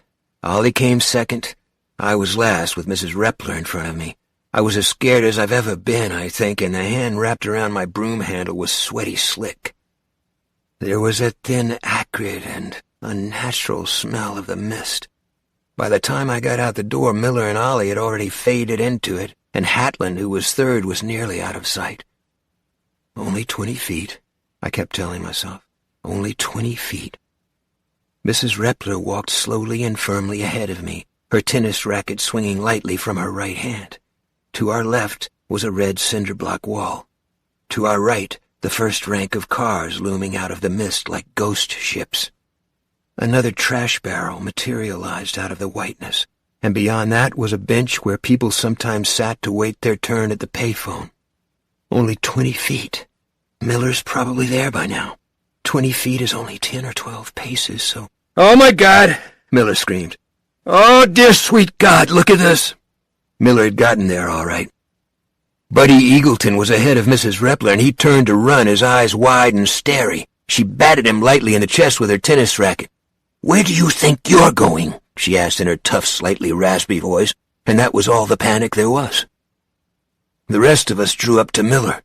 I took one glance back over my shoulder and saw that the Federal had been swallowed by the mist. The red cinder-block wall faded to a thin wash pink and then disappeared utterly, probably 5 feet on the Bridgeton Pharmacy side of the outdoor. I felt more isolated, more simply alone than ever in my life. It was as if I had lost the womb. The pharmacy had been the scene of a slaughter. Miller and I, of course, were very close to it, almost on top of it. All the things in the mist operated primarily by sense of smell. It stood to reason. Sight would have been almost completely useless to them.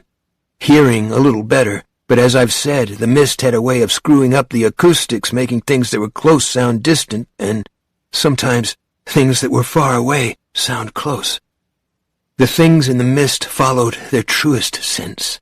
They followed their noses. Those of us in the market had been saved by the power outage as much as by anything else. The electric eye doors wouldn't operate. In a sense, the market had been sealed up when the mist came, but the pharmacy doors, they had been chocked open. The power failure had killed their air conditioning, and they had opened the doors to let in the breeze. Only something else had come in as well. A man in a maroon T-shirt lay face down in the doorway. Or at first I thought his T-shirt was maroon. Then I saw a few white patches at the bottom and understood that once it had been all white. The maroon was dried blood, and there was something else wrong with him. I puzzled it over in my mind. Even when Buddy Eagleton turned around and was noisily sick, it didn't come immediately.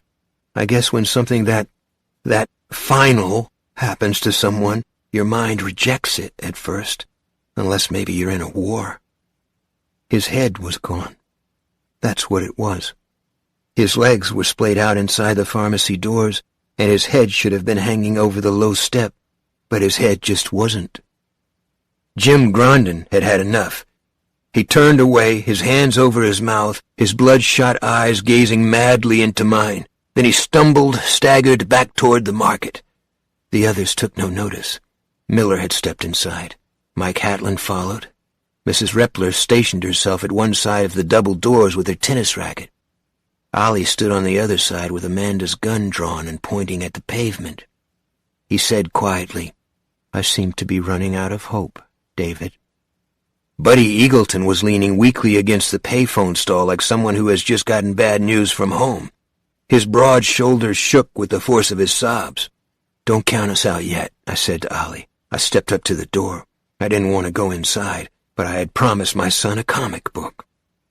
The Bridgeton Pharmacy was a crazy shambles. Paperbacks and magazines were everywhere. There was a Spider-Man comic and an Incredible Hulk almost at my feet, and without thinking I picked them up and jammed them into my back pocket for Billy. Bottles and boxes lay in the aisles. A hand hung over one of the racks. Unreality washed over me. The wreckage, the carnage, that was bad enough. But the place also looked like it had been the scene of some crazy party. It was hung and festooned with what I at first took to be streamers. But they weren't broad and flat, they were more like very thick strings or very thin cables. It struck me that they were almost the same bright white as the mist itself, and a cold chill sketched its way up my back like frost. Not crepe. What? Magazines and books hung dangling in the air from some of them. Mike Hatland was prodding a strange black thing with one foot. It was long and bristly. "What the fuck is this?" he asked no one in particular. And suddenly, I knew. I knew what had killed all those unlucky enough to be in the pharmacy when the mist came. The people who had been unlucky enough to get smelled out. Out. "Out!" I said. My throat was completely dry and the word came out like a lint-covered bullet. "Get out of here!" Ollie looked at me. "David?" "The spider webs," I said, and then 2 screams came out of the mist. The first of fear, maybe, the second of pain. It was Jim. If there were dues to be paid, he was paying them. "Get out!" I shouted at Mike and Dan Miller. Then something looped out of the mist. It was impossible to see it against that white background, but I could hear it. It sounded like a bullwhip that had been half-heartedly flicked, and I could see it when it twisted around the thigh of Buddy Eagleton's jeans. He screamed and grabbed for the first thing handy, which happened to be the telephone. The handset flew the length of its cord and then swung back and forth. "Oh, Jesus, that hurts!" Buddy screamed. Ollie grabbed for him, and I saw what was happening. At the same instant, I understood why the head of the man in the doorway was missing. The thin white cable that had twisted around Buddy's leg like a silk rope was sinking into his flesh. That leg of his jeans had been neatly cut off and was sliding down his leg. A neat circular incision in his flesh was brimming blood as the cable went deeper. Ollie pulled him hard. There was a thin snapping sound, and Buddy was free. His lips had gone blue with shock. Mike and Dan were coming, but too slowly. Then Dan ran into several hanging threads and got stuck exactly like a bug on flypaper. He freed himself with a tremendous jerk, leaving a flap of his shirt hanging from the webbing. Suddenly, the air was full of those languorous bullwhip cracks, and the thin white cables were drifting down all around us. They were coated with the same corrosive substance. I dodged two of them more by luck than by skill. One landed at my feet, and I could hear a faint hiss of bubbling hot top. Another floated out of the air, and Mrs. Repler calmly swung her tennis racket at it. The thread stuck fast, and I heard a high-pitched twing, twing, twing as the corrosive ate through the racket's strings and snapped them. It sounded like someone rapidly plucking the strings of a violin. A moment later, a thread wrapped around the upper handle of the racket, and it was jerked into the mist. "Get back!" Ollie screamed. We got moving. Ollie had an arm around Buddy. Dan Miller and Mike Hatlin were on each side of Mrs. Repler. The white strands of web continued to drift out of the fog, impossible to see unless your eye could pick them out against the red cinder-block background. One of them wrapped around Mike Hatlin's left arm. Another whipped around his neck in a series of quick winding-up snaps. His jugular went in a jetting, jumping explosion, and he was dragged away, head lolling. One of his bass loafers fell off and lay there on its side. Buddy suddenly slumped forward, almost dragging Ollie to his knees. "He's passed out, David. Help me." I grabbed Buddy around the waist, and we pulled him along in a clumsy, stumbling fashion. Even in unconsciousness, Buddy kept his grip on his steel pinch bar. The leg that the strand of web had wrapped around hung away from his body at a terrible angle. Mrs. Repler had turned around. "Where?" she screamed in her rusty voice. "Where behind you?" As I started to turn, one of the web strands floated down on top of Dan Miller's head. His hands beat at it, tore at it. One of the spiders had come out of the mist from behind us. It was the size of a big dog. It was black with yellow piping. Racing stripes, I thought crazily. Its eyes were reddish-purple, like pomegranates. It strutted busily toward us on what might have been as many as 12 or 14 many-jointed legs. It was no ordinary earthly spider blown up to horror movie size. It was something totally different. Perhaps not really a spider at all. Seeing it, Mike Hatlin would have understood what that bristly black thing he had been prodding at in the pharmacy really was. It closed in on us, spinning its webbing from an oval-shaped orifice on its upper belly. The strands floated out toward us in what was nearly a fan shape. Looking at this nightmare, so like the death-black spiders brooding over their dead flies and bugs in the shadows of our boathouse, I felt my mind trying to tear completely loose from its moorings.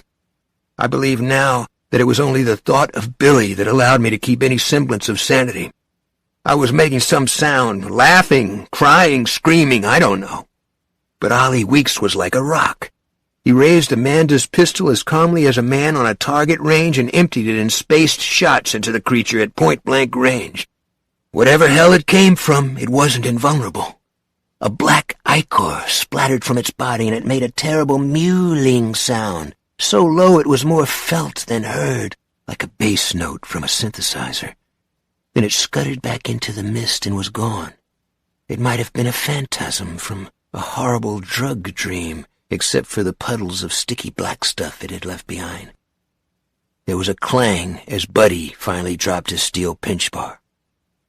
"He's dead," Ollie said. "Let him go, David. The fucking thing got his femoral artery. He's dead. Let's get the Christ out of here." His face was once more running with sweat and his eyes bulged from his big round face. One of the web strands floated easily down on the back of his hand and Ollie swung his arm, snapping it. The strand left a bloody wheal. Mrs. Repler screamed, "Where?" again, and we turned toward her. Another of them had come out of the mist and had wrapped its legs around Dan Miller in a mad lover's embrace. He was striking at it with his fists. As I bent and picked up Buddy's pinch bar, the spider began to wrap Dan in its deadly thread, and his struggles became a grisly, jittering death dance. Mrs. Repler walked toward the spider with a can of Black Flag insect repellent held outstretched in one hand. The spider's legs reached for her. She depressed the button and a cloud of the stuff jetted into one of its sparkling jewel-like eyes. That low-pitched mewling sound came again. The spider seemed to shudder all over, and then it began to lurch backward, hairy legs scratching at the pavement. It dragged Dan's body, bumping and rolling behind it. Mrs. Repler threw the can of bug spray at it. It bounced off the spider's body and clattered to the hot top. The spider struck the side of a small sports car hard enough to make it rock on its springs, and then it was gone. I got to Mrs. Repler, who was swaying on her feet and dead pale. I put an arm around her. "Thank you, young man," she said. "I feel a bit faint." "That's okay," I said hoarsely. "I would have saved him if I could." "I know that." Ollie joined us. We ran for the market doors, the threads falling all around us. One lit on Mrs. Repler's marketing basket and sank into the canvas side. She tussled grimly for what was hers, dragging back on the strap with both hands, but she lost it. It went bumping off into the mist, end over end. As we reached the inn door, a smaller spider, no bigger than a Cocker Spaniel puppy, raced out of the fog along the side of the building. It was producing no webbing. Perhaps it wasn't mature enough to do so. As Ollie leaned one beefy shoulder against the door so Mrs. Repler could go through, I heaved the steel bar at the thing like a javelin and impaled it. It writhed madly, legs scratching at the air, and its red eyes seemed to find mine and mark me. "David!" Ollie was still holding the door. I ran in. He followed me. Pallid, frightened faces stared at us. 7 of us had gone out, 3 of us had come back. Ollie leaned against the heavy glass door, barrel chest heaving. He began to reload Amanda's gun.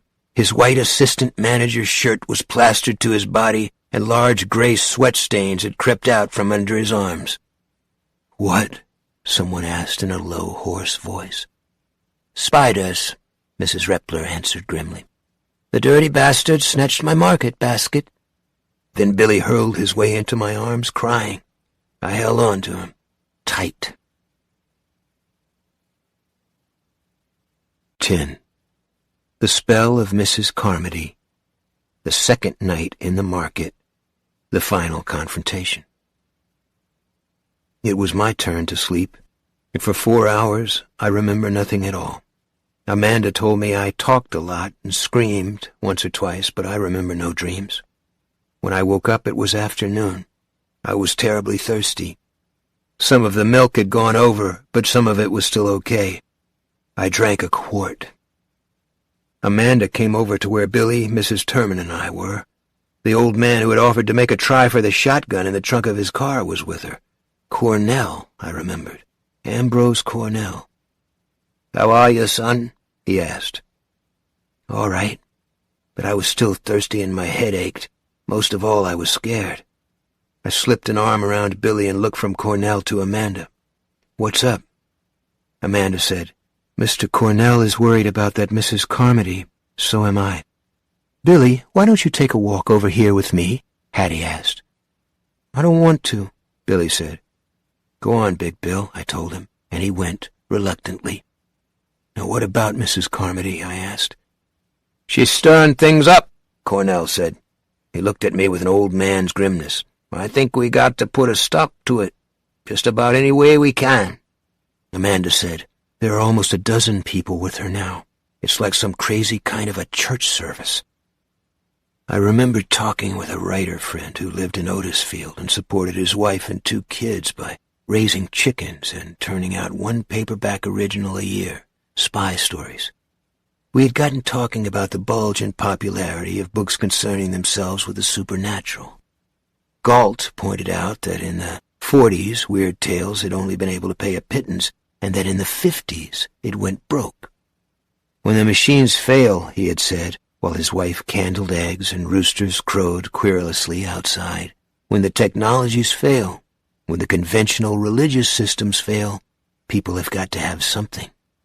Even a zombie lurching through the night can seem pretty cheerful compared to the existential comedy horror of the ozone layer dissolving under the combined assault of 1 million fluorocarbon spray cans of deodorant. We had been trapped here for 26 hours, and we hadn't been able to do diddly shit. Our 1 expedition outside had resulted in 57% losses. It wasn't so surprising that Mrs. Carmody had turned into a growth stock, maybe. Has she really got a dozen people? I asked. Well, only 8, Cornell said. But she never shuts up. It's like those 10-hour speeches Castro used to make. It's a goddamn filibuster. 8 people. Not that many. Not even enough to fill up a jury box. But I understood the worry on their faces. It was enough to make them the single largest political force in the market, especially now that Dan and Mike were gone. The thought that the biggest single group in our closed system was listening to her rant on about the pits of hell and the 7 vials being opened made me feel pretty damn claustrophobic. She started talking about human sacrifice again, Amanda said. Bud Brown came over and told her to stop talking that drivel in his store. And 2 of the men that are with her, one of them was that man Myron LaFleur, told him he was the one who better shut up because it was still a free country.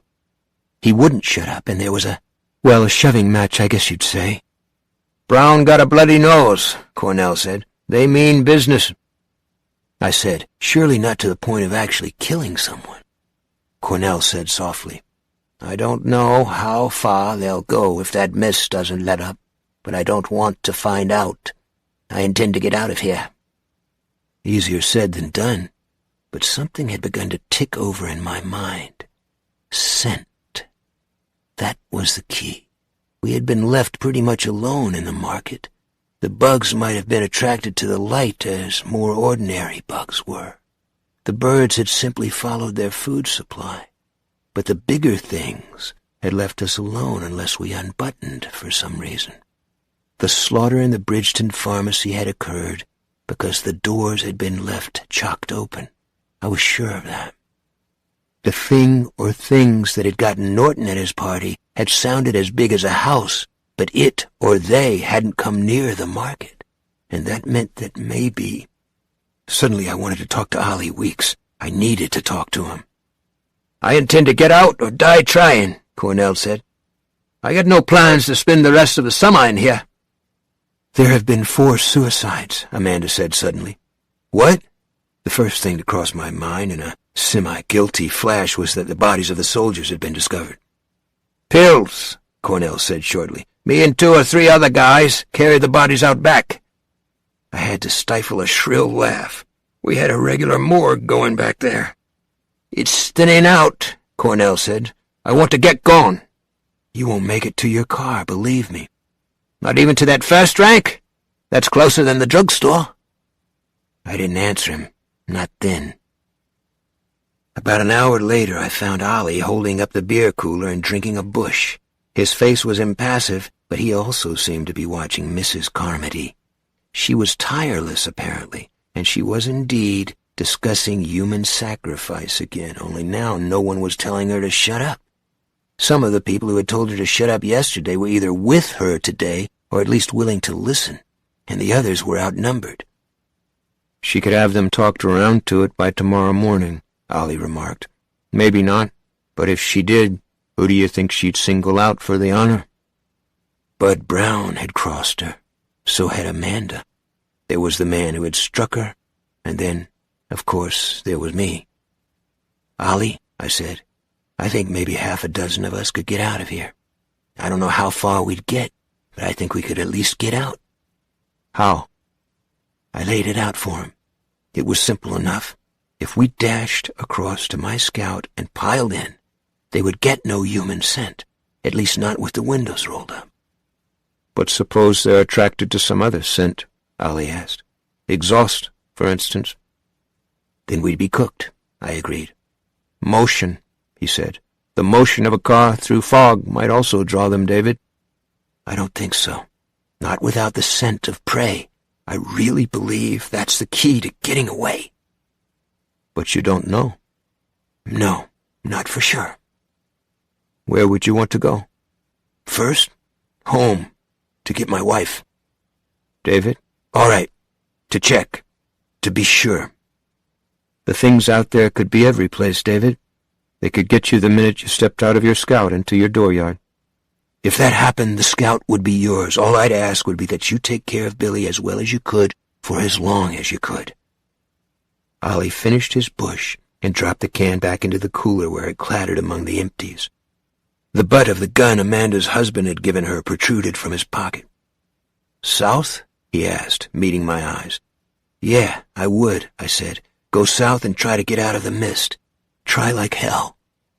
How much gas you got? Almost full.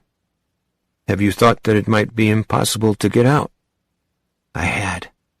Suppose what they had been fooling with at the Arrowhead Project had pulled this entire region into another dimension as easily as you or I would turn a sock inside out.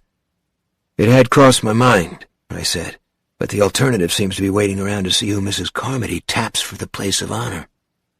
Were you thinking about today? No, it's afternoon already, and those things get active at night. I was thinking about tomorrow, very early. Who would you want to take?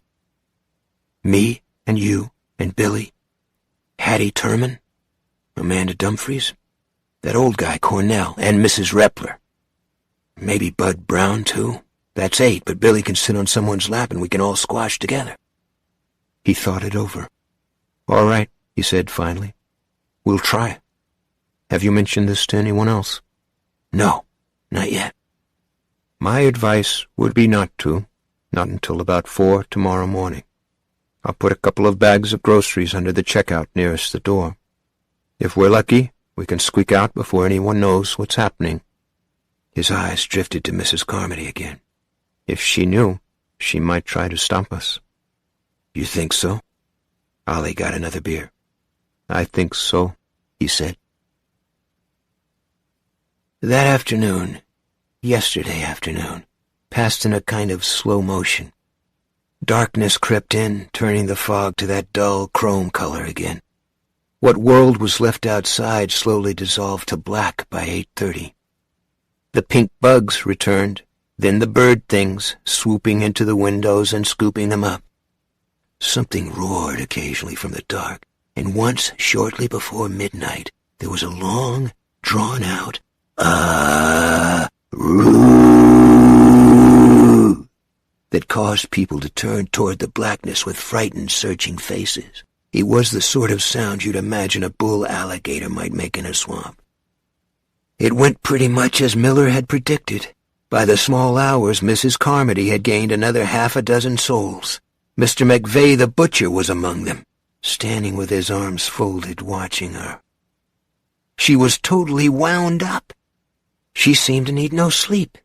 Her sermon, a steady stream of horrors out of Doré, Bosch, and Jonathan Edwards, went on, building toward some climax. Her group began to murmur with her, to rock back and forth unconsciously, like true believers at a tent revival. Their eyes were shiny and blank. They were under her spell. Around 3 a.m., the sermon went on relentlessly, and the people who were not interested had retreated to the back to try to get some sleep. I saw Ollie put a bag of groceries on a shelf under the checkout nearest the outdoor. Half an hour later, he put another bag beside it. No one appeared to notice him but me. Billy, Amanda, and Mrs. Turman slept together by the denuded cold cuts section. I joined them and fell into an uneasy doze. At 4:15 by my wristwatch, Ollie shook me awake. Cornell was with him, his eyes gleaming brightly from behind his spectacles. "It's time, David," Ollie said. A nervous cramp hit my belly and then passed. I shook Amanda awake. The question of what might happen with both Amanda and Stephanie in the car together passed into my mind and then passed right out again. Today it would be best to take things just as they came. Those remarkable green eyes opened and looked into mine. "David, we're going to take a stab at getting out of here. Do you want to come?" "What are you talking about?" I started to explain, then woke up Mrs. Turman so I would only have to go through it the once. "Your theory about scent," Amanda said. "It's really only an educated guess at this point, isn't it?" "Yes." "It doesn't matter to me," Hattie said. Her face was white, and in spite of the sleep she'd gotten, there were large discolored patches under her eyes. "I would do anything, take any chances, just to see the sun again." Just to see the sun again. A little shiver coursed through me. She had put her finger on a spot that was very close to the center of my own fears, on the sense of almost foregone doom that had gripped me since I had seen Norm dragged out through the loading door. You could only see the sun through the mist as a little silver coin. It was like being on Venus. It wasn't so much the monstrous creatures that lurked in the mist. My shot with the pinch bar had shown me they were no Lovecraftian horrors with immortal life, but only organic creatures with their own vulnerabilities. It was the mist itself that sapped the strength and robbed the will. Just to see the sun again. She was right. That alone would be worth going through a lot of hell. I smiled at Hattie, and she smiled tentatively back. "Yes," Amanda said. "Me too." I began to shake Billy awake as gently as I could. "I'm with you," Mrs. Repler said briefly. We were all together by the meat counter, all but Bud Brown. He had thanked us for the invitation and then declined it. He would not leave his place in the market, he said, but added in a remarkably gentle tone of voice that he didn't blame Ollie for doing so. An unpleasant, sweetish aroma was beginning to drift up from the white enamel case now, a smell that reminded me of the time our freezer went on the fritz while we were spending a week on the Cape. Perhaps, I thought, it was the smell of spoiling meat that had driven Mr. McVeigh over to Mrs. Carmody's team. "Expiation. It's expiation we want to think about now. We have been scourged with whips and scorpions. We have been punished for delving into secrets forbidden by God of old. We have seen the lips of the earth open. We have seen the obscenities of nightmare. The rock will not hide them. The dead tree gives no shelter. And how will it end? What will stop it?" "Expiation!" shouted good old Myron LaFleur. "Expiation! Expiation!" They whispered it uncertainly. "Let me hear you say it like you mean it!" Mrs. Carmody shouted. The veins stood out on her neck in bulging cords. Her voice was cracking and hoarse now, but still full of power. And it occurred to me that it was the mist that had given her that power. The power to cloud men's minds, to make a particularly apt pun, just as it had taken away the sun's power from the rest of us. Before, she had been nothing but a mildly eccentric old woman with an antique store in a town that was lousy with antique stores. Nothing but an old woman with a few stuffed animals in the back room and a reputation for that witch, that cunt. Folk medicine. It was said she could find water with an applewood stick, that she could charm warts and sell you a cream that would fade freckles to shadows of their former selves. I had even heard, was it from old Bill Giasti, that Mrs. Carmody could be seen, in total confidence, about your love life, that if you were having the bedroom miseries, she could give you a drink that would put the ram back in your rod. "Expiation!" they all cried together. "Expiation, that's right!" she shouted deliriously. "It's expiation! Gonna clear away this fog! Expiation! Gonna clear off these monsters and abominations! Expiation! Gonna drop the scales of mist from our eyes and let us see!" Her voice dropped a notch. "And what does the Bible say expiation is? What is the only cleanser for sin in the eye and mind of God?" Blood. This time the chill shuddered up through my entire body, cresting at the nape of my neck and making the hairs there stiffen. Mr. McVeigh had spoken that word. Mr. McVeigh, the butcher, who had been cutting meat in Bridgeton ever since I was a kid holding my father's talented hand. Mr. McVeigh, taking orders and cutting meat in his stained whites.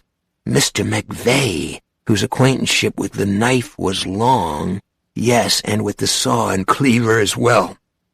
Mr. McVeigh, who would understand better than anyone else that the cleanser of the soul flows from the wounds of the body.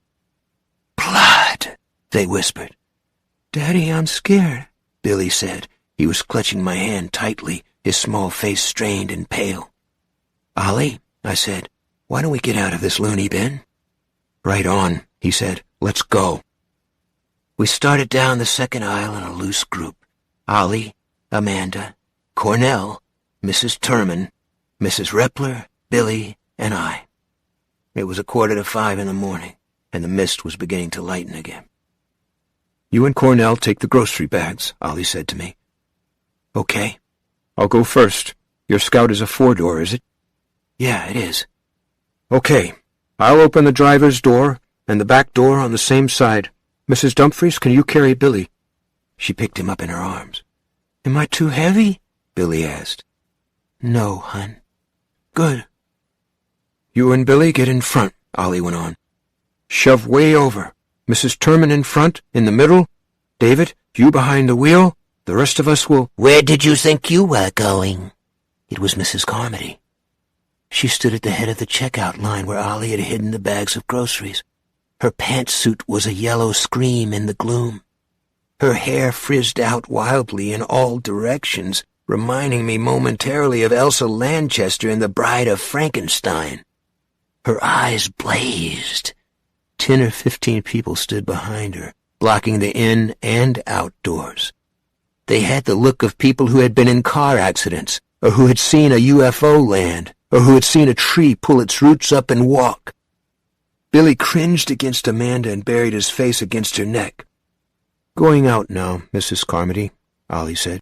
His voice was curiously gentle. "Stand away, please." "You can't go out. That way is death. Don't you know that by now?" "No one has interfered with you," I said. "All we want is the same privilege." She bent and found the bags of groceries unerringly. She must have known what we were planning all along. She pulled them out from the shelf where Ollie had placed them. One ripped open, spilling cans across the floor. She threw the other, and it smashed open with the sound of breaking glass. Soda ran fizzing every which way and sprayed off the chrome facing of the next checkout lane. "These are the sort of people who brought it on," she shouted. "People who will not bend to the will of the Almighty. Sinners in pride. Haughty they are, and stiff-necked. It is from their number That the sacrifice must come. From their number, The blood of expiation." A rising rumble of agreement spurred her on. She was in a frenzy now. Spittle flew from her lips as she screamed at the people crowding up behind her. "It's the boy we want! Grab him! Take him! It's the boy we want!" They surged forward, Myron LaFleur in the lead, his eyes blankly joyous. Mr. McVeigh was directly behind him, his face blank and stolid. Amanda faltered backward, holding Billy more tightly. His arms were wrapped around her neck. She looked at me, terrified. "David, what do I—" "Get them both!" Mrs. Carmody screamed. "Get his haw, too!" She was an apocalypse of yellow and dark joy. Her purse was still over her arm. She began to jump up and down. "Get the boy! Get the haw! Get them both! Get them all! Get—" A single sharp report rang out. Everything froze, as if we were a classroom full of unruly children and the teacher had just stepped back in and shut the door sharply. Myron LaFleur and Mr. McVeigh stopped where they were, about 10 paces away. Myron looked back uncertainly at the butcher. He didn't look back or even seem to realize that LaFleur was there. Mr. McVeigh had a look I had seen on too many other faces in the last 2 days. He had gone over. His mind had snapped. Myron backed up, staring at Ollie Weeks with widening, fearful eyes. His backing up became a run. He turned the corner of the aisle, skidded on a can, fell down, scrambled up again, and was gone. Ollie stood in the classic target shooter's position, Amanda's gun clasped in both hands. Mrs. Carmody still stood at the head of the checkout lane. Both of her liver-spotted hands were clasped over her stomach. Blood poured out between her fingers and splashed her yellow slacks. Her mouth opened and closed once, twice. She was trying to talk. At last she made it. "You will all die out there," she said, and then she pitched slowly forward. Her purse slithered off her arm, struck the floor, and spilled its contents. A paper-wrapped tube rolled across the distance between us and struck one of my shoes. Without thinking, I bent over and picked it up. It was a half-used package of Rolaids. I threw it down again. I didn't want to touch anything that belonged to her. The congregation was backing away, spreading out, their focus broken. None of them took their eyes from the fallen figure and the dark blood spreading out from beneath her body. "You murdered her!" someone cried out in fear and anger. But no one pointed out that she had been planning something similar for my son. Ollie was still frozen in his shooter's position, but now his mouth was trembling. I touched him gently. "Ollie, let's go. And thank you." "I killed her," he said hoarsely. "Damn if I didn't kill her." "Yes," I said. "That's why I thanked you. Now let's go." We began to move again. With no grocery bags to carry, thanks to Mrs. Carmody, I was able to take Billy. We paused for a moment at the door, and Ollie said in a low, strained voice, "I wouldn't have shot her, David. Not if there had been any other way." "Yeah." "You believe it?" "Yeah, I do." "Then let's go." We went out. 11. The End. Ollie moved fast, the pistol in his right hand. Before Billy and I were more than out the door, he was at my scout, an insubstantial Ollie, like a ghost in a television movie. He opened the driver's door, then the back door. Then something came out of the mist and cut him nearly in half. I never got a good look at it, and for that I think I'm grateful. It appeared to be red, the angry color of a cooked lobster. It had claws. It was making a low, grunting sound, not much different from the sound we had heard after Norton and his little band of flat-earthers went out. Ollie got off one shot, and then the thing's claws scissored forward, and Ollie's body seemed to unhinge in a terrible glut of blood. Amanda's gun fell out of his hand, struck the pavement, and discharged. I caught a nightmare glimpse of huge, black, lusterless eyes, the size of giant handfuls of sea grapes, and then the thing lurched back into the mist with what remained of Ollie Weeks in its grip. A long, multi-segmented scorpion's body dragged harshly on the paving. There was an instant of choices. Maybe there always is, no matter how short. Half of me wanted to run back into the market with Billy hugged to my chest. The other half was racing for the scout, throwing Billy inside, lunging after him.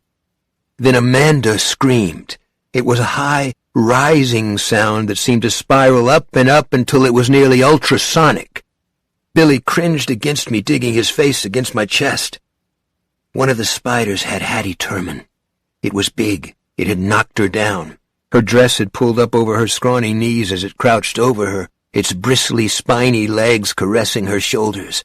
It began to spin its web. Mrs. Carmody was right, I thought. We're going to die out here. We are really going to die out here. "Amanda!" I yelled. No response. She was totally gone. The spider straddled what remained of Billy's babysitter, who had enjoyed jigsaw puzzles and those damned double cross-sticks that no normal person can do without going nuts. Its threads crisscrossed her body, the white strands already turning red as the acid coating sank into her.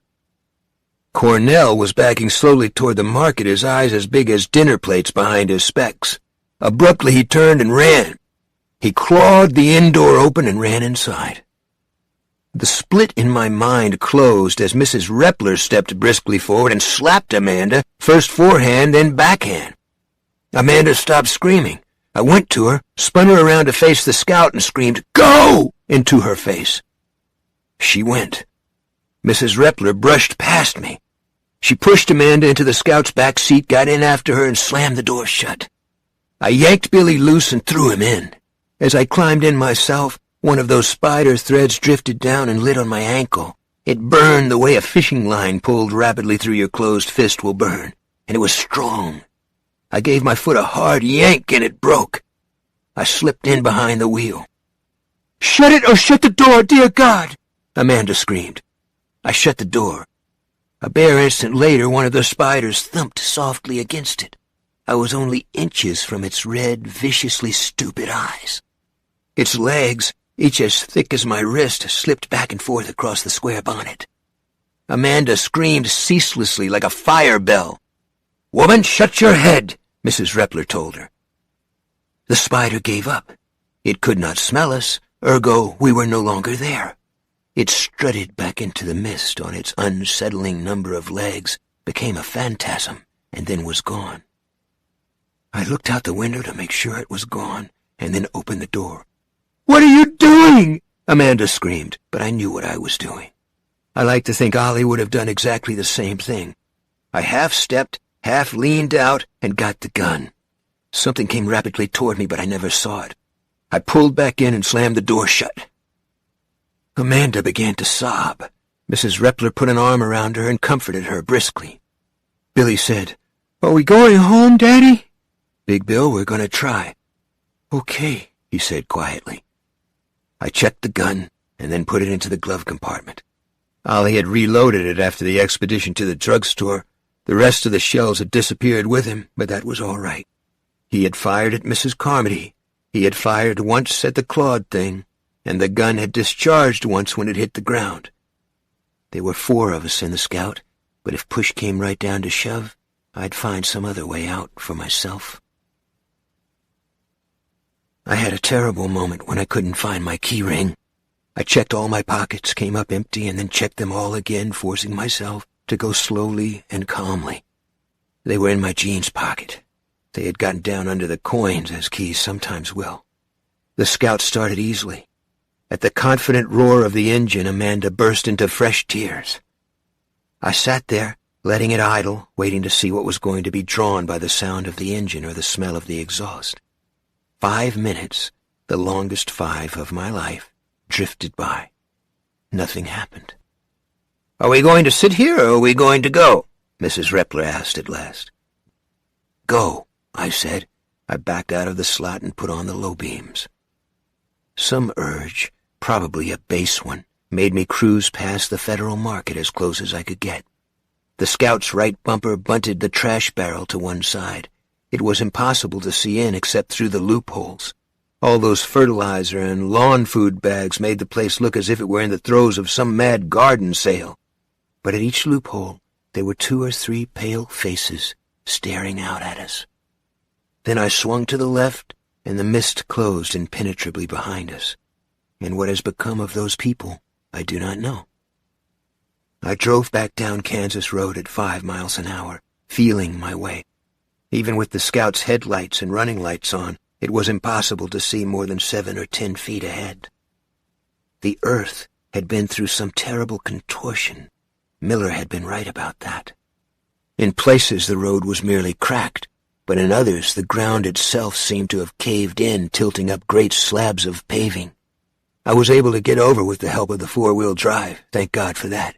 But I was terribly afraid that we would soon come to an obstacle that even the 4-wheel drive couldn't get us over.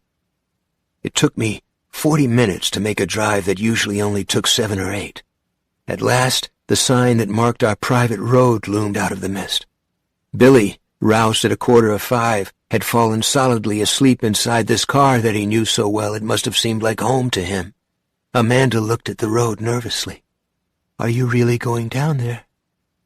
"I'm going to try," I said. But it was impossible. The storm that had whipped through had loosened a lot of trees, and that weird twisting drop had finished the job of tumbling them. I was able to crunch over the first 2. They were fairly small. Then I came to a hoary old pine lying across the road like an outlaw's barricade. It was still almost a quarter of a mile to the house. Billy slept on beside me, and I put the Scout in park, put my hands over my eyes, and tried to think what to do next. Now, as I sit in the Howard Johnson's near exit 3 of the main turnpike, writing all of this down on Hojo's stationery, I suspect that Mrs. Repler, that tough and capable old broad, could have laid out the essential futility of the situation in a few quick strokes, but she had the kindness to let me think it through for myself. I couldn't get out. I couldn't leave them. I couldn't even kid myself that all the horror movie monsters were back at the Federal. When I cracked the window, I could hear them in the woods, crashing and blundering around on the steep fall of land they call the ledges around these parts. The moisture drip, drip, dripped from the overhanging leaves. Overhead the mist darkened momentarily as some nightmarish and half-seen living kite overflew us. I tried to tell myself, then and now, that if she was very quick, if she buttoned up the house with herself inside, that she had enough food for 10 days to 2 weeks. It only works a little bit. What keeps getting in the way is my last memory of her, wearing her floppy sun hat and gardening gloves on her way to our little vegetable patch with the mist rolling inexorably across the lake behind her. It is Billy I have to think about now. Billy, I tell myself. Big Bill. Big Bill. I should write it maybe 100 times on this sheet of paper like a child condemned to write, "I will not throw spitballs in school," as the sunny 3 o'clock stillness spills through the windows and the teacher corrects homework papers at her desk and the only sound is her pen, while somewhere, far away, kids pick up teams for scratch baseball. Anyway, at last I did the only thing I could do. I reversed the Scout carefully back to Kansas Road. Then I cried. Amanda touched my shoulder timidly. "David, I'm so sorry," she said. "Yeah," I said, trying to stop the tears and not having much luck. "Yeah, so am I." I drove to Route 302 and turned left toward Portland. This road was also cracked and blasted in places, but was, on the whole, more passable than Kansas Road had been. I was worried about the bridges. The face of Maine is cut with running water, and there are bridges everywhere, big and small. But the Naples Causeway was intact, and from there it was plain, if slow, sailing all the way to Portland. The mist held thick. Once I had to stop, thinking that trees were lying across the road. Then the trees began to move and undulate, and I understood they were more tentacles. I stopped, and after a while they drew back.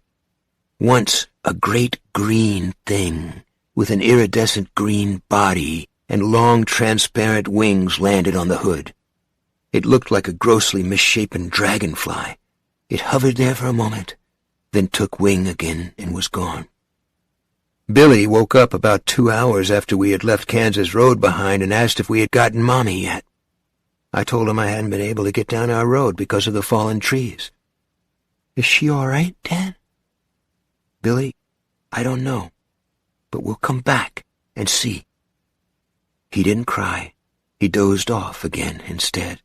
I would have rather had his tears. He was sleeping too damn much, and I didn't like it.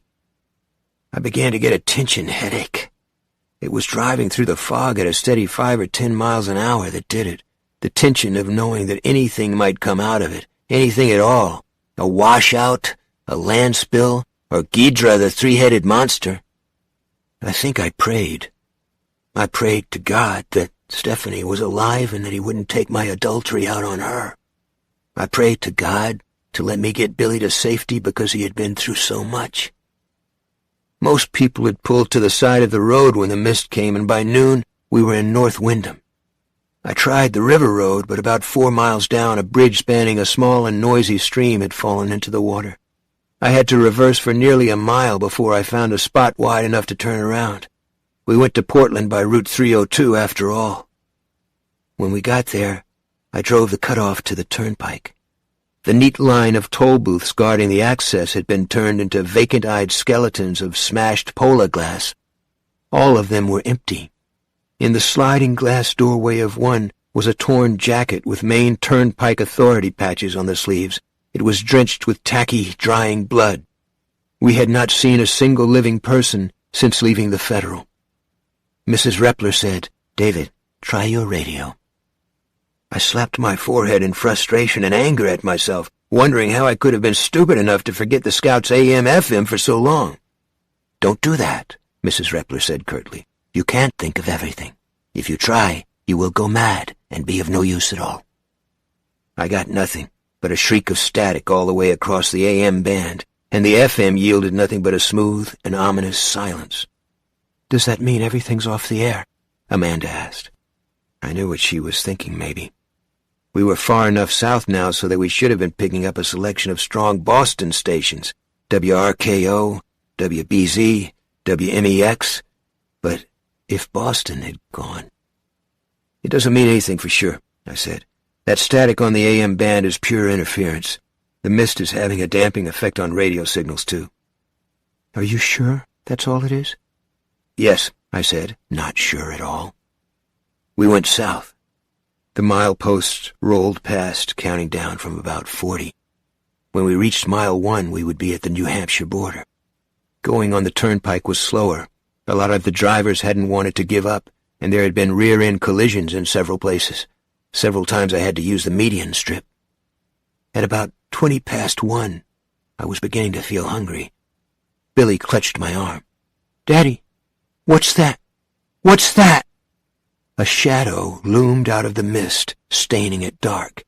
It was as tall as a cliff, and coming right at us. I jammed on the brakes. Amanda, who had been catnapping, was thrown forward. Something came. Again, that is all I can say for sure. It may have been the fact that the mist only allowed us to glimpse things briefly, but I think it just as likely that there are certain things that your brain simply disallows. There are things of such darkness and horror, just, I suppose, as there are things of such great beauty, that they will not fit through the puny human doors of perception. It was six-legged, I know that. Its skin was slaty gray that mottled to dark brown in places. Those brown patches reminded me absurdly of the liver spots on Mrs. Carmody's hands. Its skin was deeply wrinkled and grooved, and clinging to it were scores, hundreds of those pinkish bugs with the stalk eyes. I don't know how big it actually was, but it passed directly over us. One of its gray, wrinkled legs smashed down right beside my window, and Mrs. Repler said later she could not see the underside of its body, although she craned her neck up to look. She saw only 2 cyclopean legs going up and up into the mist like living towers until they were lost to sight. For the moment it was over the Scout, I had an impression of something so big that it might have made a blue whale look the size of a trout. In other words, something so big that it defied the imagination. Then it was gone, sending a seismological series of thuds back. It left tracks in the cement of the interstate, tracks so deep I could not see the bottoms. Each single track was nearly big enough to drop the Scout into. For a moment no one spoke. There was no sound but our breathing and the diminishing thud of that great thing's passage. Then Billy said, "Was it a dinosaur, Dad? Like the bird that got into the market?" "I don't think so. I don't think there was ever an animal that big, Billy, at least not on Earth."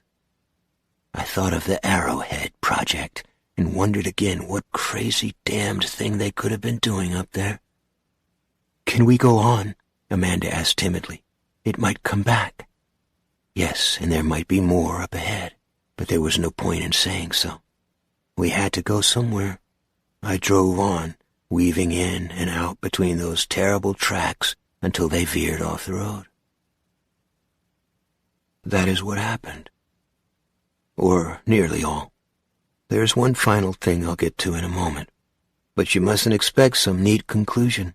There is no, and they escaped from the mist into the good sunshine of a new day. Or, when we awoke, the National Guard had finally arrived. Or even that great old standby, "It was all a dream." It is, I suppose, what my father always frowningly called an Alfred Hitchcock ending, by which he meant a conclusion in ambiguity that allowed the reader or viewer to make up his own mind about how things ended. My father had nothing but contempt for such stories, saying they were cheap shots. We got to this Howard Johnson's near Exit 3 as dusk began to close in, making driving a suicidal risk. Before that, we took a chance on the bridge that spans the Saco River. It looked badly twisted out of shape, but in the mist it was impossible to tell if it was whole or not. That particular game we won. But there's tomorrow to think of, isn't there? As I write this, it is 1:45 in the morning, July the 23rd. The storm that seemed to signal the beginning of it all was only 4 days ago. Billy is sleeping in the lobby on a mattress that I dragged out for him. Amanda and Mrs. Repler are close by. I'm writing by the light of a big Delco flashlight, and outside the pink bugs are ticking and thumping off the glass. Every now and then there is a louder thud as one of the birds takes one off. The Scout has enough gas to take us maybe another 90 miles. The alternative is to try to gas up here. There's an Exxon out on the service island, and although the power is off, I believe I could siphon some up from the tank. But it means being outside. If we can get gas here or further along, we'll keep going. I have a destination in mind now, you see. It's that last thing I wanted to tell you about. I couldn't be sure. That is the thing, the damn thing. It might have been my imagination, nothing but wish fulfillment. And even if not, it is such a long chance. How many miles? How many bridges? How many things that would love to tear up my son and eat him even as he screamed in terror and agony? The chances are so good that it was nothing but a daydream that I haven't told the others. At least, not yet. In the manager's apartment, I found a large battery-operated multi-band radio. From the back of it, a flat antenna wire led out through the window. I turned it on, switched over to bat, fiddled with the tuning dial, with the squelch knob, and still got nothing but static or dead silence. And then, at the far end of the AM band, just as I was reaching for the knob to turn it off, I thought I heard, or dreamed I heard, one single word. There was no more. I listened for an hour, but there was no more. If there was that one word, it came through some minute shift in the damping mist, an infinitesimal break that immediately closed again.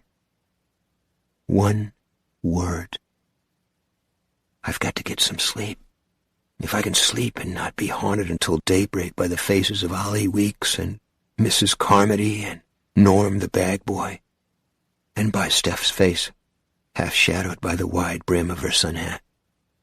There is a restaurant here, a typical Hojo restaurant with a dining room and a long horseshoe-shaped lunch counter. I am going to leave these pages on the counter, and perhaps someday someone will find them and read them. One word. If I only really heard it. If only. I'm going to bed now, but first I'm going to kiss my son and whisper 2 words in his ear, against the dreams that may come, you know. 2 words that sound a bit alike. One of them is Hartford, the other is hope.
The Mist, is available in print from Scribner. Also from Simon & Schuster Audio, Mr. Mercedes, Finders Keepers, and End of Watch, all written by Stephen King and read by Will Patton.